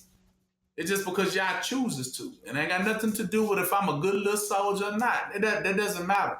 Y'all chooses who they what? Choose. How y'all say, I have mercy on who I what? Have mercy on. It's just my choice. You know what I'm saying? And so that's how I know it. Not that I can do anything to even keep it. If y'all take it away from me tomorrow, ain't nothing I can do. So I know the only thing I can do is do right by it. That's it. Just do right by it. That's all it takes. That's all it really takes. That's why I say for people who act like it's hard to serve the Lord, it's not. It's very easy because he gives you everything you need to do it. Right? I would say, well, y'all ain't nothing impossible because he will give you everything you need to achieve it. That's how I knew it was easy. Because from the day he spoke it to me and said, be ye holy, for I am holy, then I know he only told me to be holy because it is possible that I can be what? Holy. It is possible. Or he wouldn't have what? He wouldn't have said it, would it? If it's not possible for none of us to live right, then why would they say, do good? He's confident. Well, that's why he said it. Do what? Do good. That do good is a commandment, meaning with that goes the confidence with it. I'm not saying, could you try to be good? I just say what? Do good. That means it can be done. It better be done. For it is done. It is finished. It is fulfilled. That's what you're going to return back and say. That's what he said, because his word don't come back what? Void, because he doesn't have a reason to lie to you and tell you to do something that's impossible for you to do. If he's speaking, it's because he knows it's going to be done. He's not necessarily telling you to do it. He's commanding you to what? To do it. And with that command gives you all the strength and power in the world and authority to what? To do it. By who? By Yah, who just told you what? Do good. And all I can say, well, Yah told me to what? Do good to anybody who got something to say about it. Yah told me. You go take that up with Yah. Yah say I'm not in no debt. You take that up with who? With Yah. You got a problem. Anything Yah has spoke to me, that's what it means. The spirit is the sword, is the what? The spirit. If you got some problem with me, then you're dealing with the sword, which is the word of Yah that has commanded me to do these things. So if you got a problem, then you talk to Yah. Because I'm only doing what I'm what? Told. Exactly. That's what obedience means. Right? That's the truth. And he says, so there's no difference. For whoever call on the name of the Lord shall be saved. Who then shall they call on him in whom they have not believed? See, if you can't believe it, how you gonna call on Yah but you don't believe in Yah? How you gonna call on God but don't believe in God? Right? That means how you gonna get your prayers answered if you don't what? Believe. So you will look stupid, right? Foolish. So before you can make a prayer, you must first what? Believe that he can answer what? Prayers. Which we do know he can. So therefore, that's what gives us confidence that if we ask, we shall what? Receive. Exactly. We don't doubt it. We don't question it. So that's the thing about heaven. If Yah speaks, you just do it. You don't what? You don't question it. You don't, I don't know. Because that's being tossed what? To and fro. You don't get it. You don't figure it out. It's impossible. Is it? You need to know it. Is I, shall I, maybe I, who am I? I don't know. To be or not to be. That is the question. Right? That's what a person that don't what? Know themselves. And definitely don't know Yah. Right? So he says, how shall they believe in him of whom they have not heard? So that means before you can believe in him, you have to first what? Hear him. Now the question is, how shall you hear him without a preacher? So you need somebody that's a what? Now the question is from your own what? From what race? See, that's what he's trying to tell you. You need someone else that's walking in that same confidence for you to be able to gather what? Confidence through what you see. So you need to see somebody of your own people performing the very things in which you need to what? Perform before you have the confidence to say it can be what? It can be done. I'm seeing it. I'm witnessing it. Right? That's why Yahushua meant to us that we seen him do it. We witnessed him doing it. We knew it can be done. He did it. He achieved it. He achieved the dream. And how shall they preach? See, and that was saying, so therefore, how can they preach or speak except they be sent? See, they ain't not, unless Yah has what? Sent them. See, they can't tell you that if Yah ain't, because remember when you speak, it has to come from a place. That's the whole point, unless you're just saying blah, blah, blah. It has to come from a what? A place. It means somebody sent you, meaning they gave you the charge, the power, the backing, the financial backing to say and do what is needed to say and do. That's what he's saying. You have to speak from a place, which is called the spirit. You have to speak from the what? The spirit. Because other than that, who are you talking about and who told you to speak it? That's what they're going to ask you. Where you get that from? And who taught you that? So you got to have a place to reference it. Right? You can't just cut somebody out and it doesn't come from a place. That's what he's telling you. Because if you do, those words mean what? Nothing. And then that stuff going to drop to the ground, meaning have no power in it. And people going to trample that underfoot. Man, I don't know what you talking about. Walk all over you. That stuff don't do nothing to me. You ever see that stuff in the movies when them demons, they try to cast out demons? But that's what the demon always asking you. Okay, how you going to cast me out? What power, right? The power of Christ compels you. They trying to throw holy oil on and everything. You just laughing at them. You get more crazy and stuff. Because it ain't going nowhere. That's what it said. I ain't going nowhere because you ain't yet spoke to me from where? From within. You ain't spoke to me through Yahushua. Now, if you would have spoke through the Spirit, then I would have, I got to go. But you ain't no Ghostbuster if you ain't speaking from the Spirit. Right? I don't respect that. I'm not finna move. This mountain ain't going what? Nowhere. Unless you got mustard seed faith. Straight up. He say that. And then he says this. How shall they preach except they be sent? Because as it is written, how beautiful are the feet of them that preach the gospel of what? Peace. See, they trying to give you things that'll give you what? Peace. That's all they instructed to do is to give you what? Peace. They're not supposed to make your life what? Complicated. The whole goal is to reverse the complications. The whole process is to reverse the it's too trivial. It's too much. It's the dilemmas. That's the whole spirit job is to undo all that entanglement of things that you swear you can't do and make it very possible for you to what? And easy for you to what? To do it. That's what he said. Jacob was what? Smooth and plain. That's why he say he chose Jacob's teaching of righteousness over Esau's teaching of harsh, demanding, brute, right? Index, making it too complicated, overcomplicating things, and just made it real plain and smooth. Righteousness. Just do right by people. Learn yourself and then help them what? Love them as well. Charity. Charity means mercy. Because you can't, charity means you do have a lot and you just, Look, I seen you struggling. You look like you need some new pair of shoes, and I got about 20 shoes in my closet here. You know what I'm saying? That's what charity means, right? To just give somebody out of your what? Abundance. See, you know your identity, so your job is to help the poor, right? But how much does it cost you to do that? Because you only giving out of your abundance anyway. You already have it. You don't need to charge when you already got it. You're supposed to just give it away. That's what charity is. So if you ain't giving it away, then you withholding it and you hiding your face from people and you refusing to teach people what they know. You're looking at people steady falling, slipping, and stumbling all around you, and you just be like, okay, bloop, bloop, bloop, bloop, bloop. And you just, But you got the words that they need to hear all day, every day. Things that could have changed their life.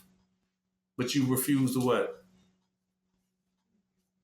Bloop, bloop, bloop, bloop, bloop. And you think y'all gonna let you in heaven after you did all that? And let all them people just stumble around you that you know you could have helped? That won't get you into heaven. He says charity will. Charity of giving things out of your abundance to help people.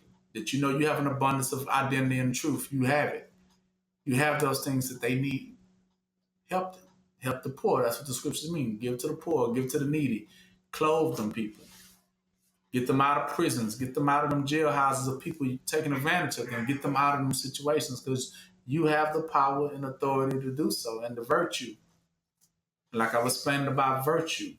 Write this down for y'all that didn't write this down what virtue is. Virtue represents your manliness, right? And when you have your manliness, it's virtue. Now, this is the reason why they say it's virgin. A virgin is just the female version of manliness. So he says maintain your what? Virginity.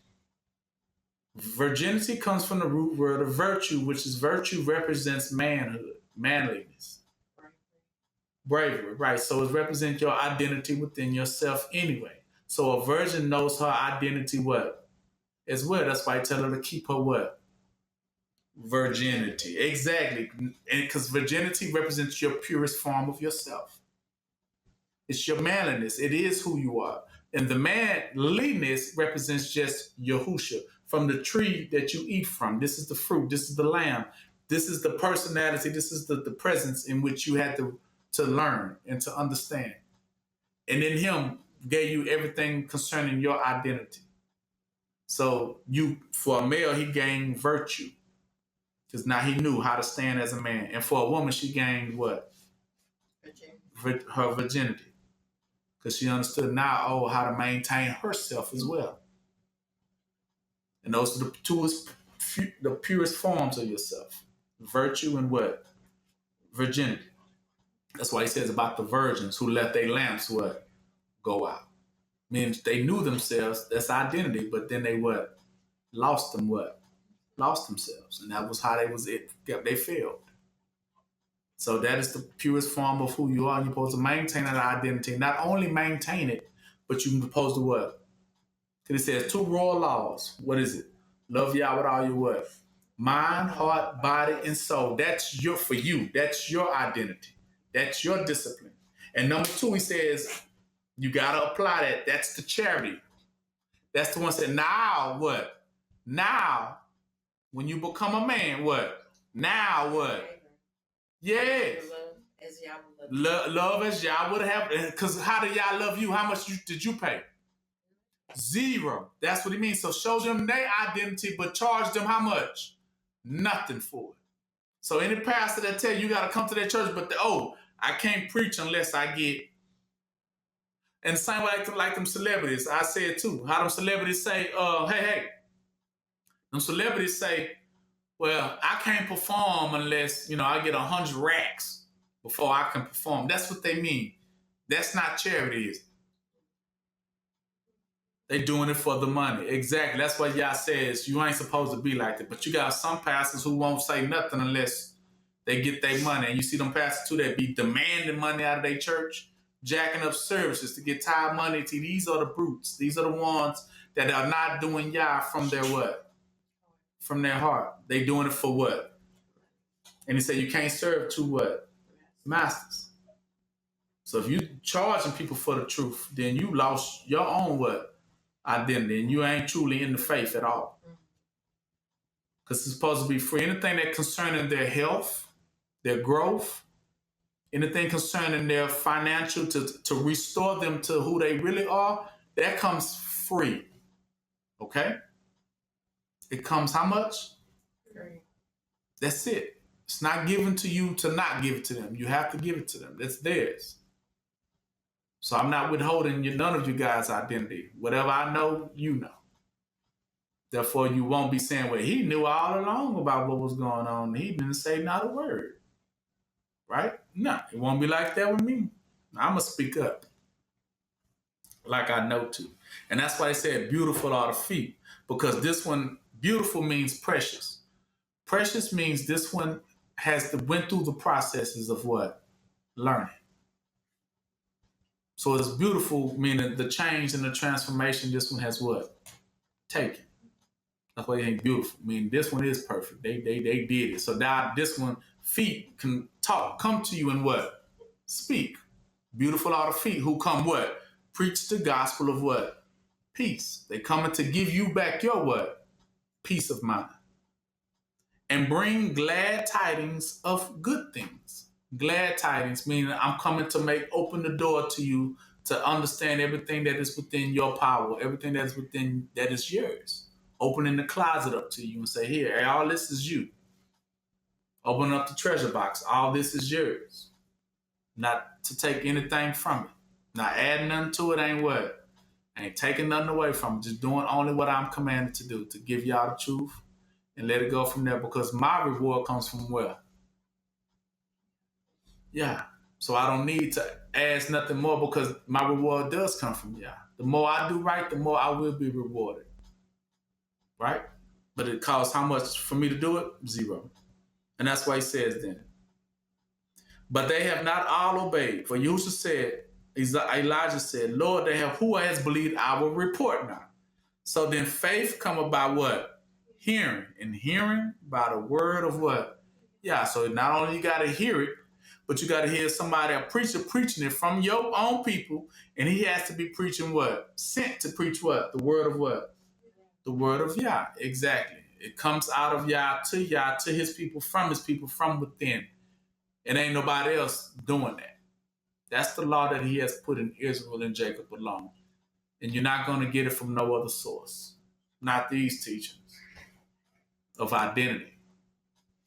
So with that, that's your homeland. And I hope I explained it where you can understand where you are at in life, where you come from and where you are at in life, and where you need to go if you want to excel with Yah. And understanding things that descriptive of what the spirit looks like, entails, and what it does. The goal is to empower you and to equip you, not to take that away from you. I'm not here to make you fall. I'm not here to condemn you or cast no one down. But my goal is to make you as I am, and we both can excel together, and see whatever else Yah has for us. Right? That's the goal. Right? So with that, that's gonna conclude our family day. Let's pray.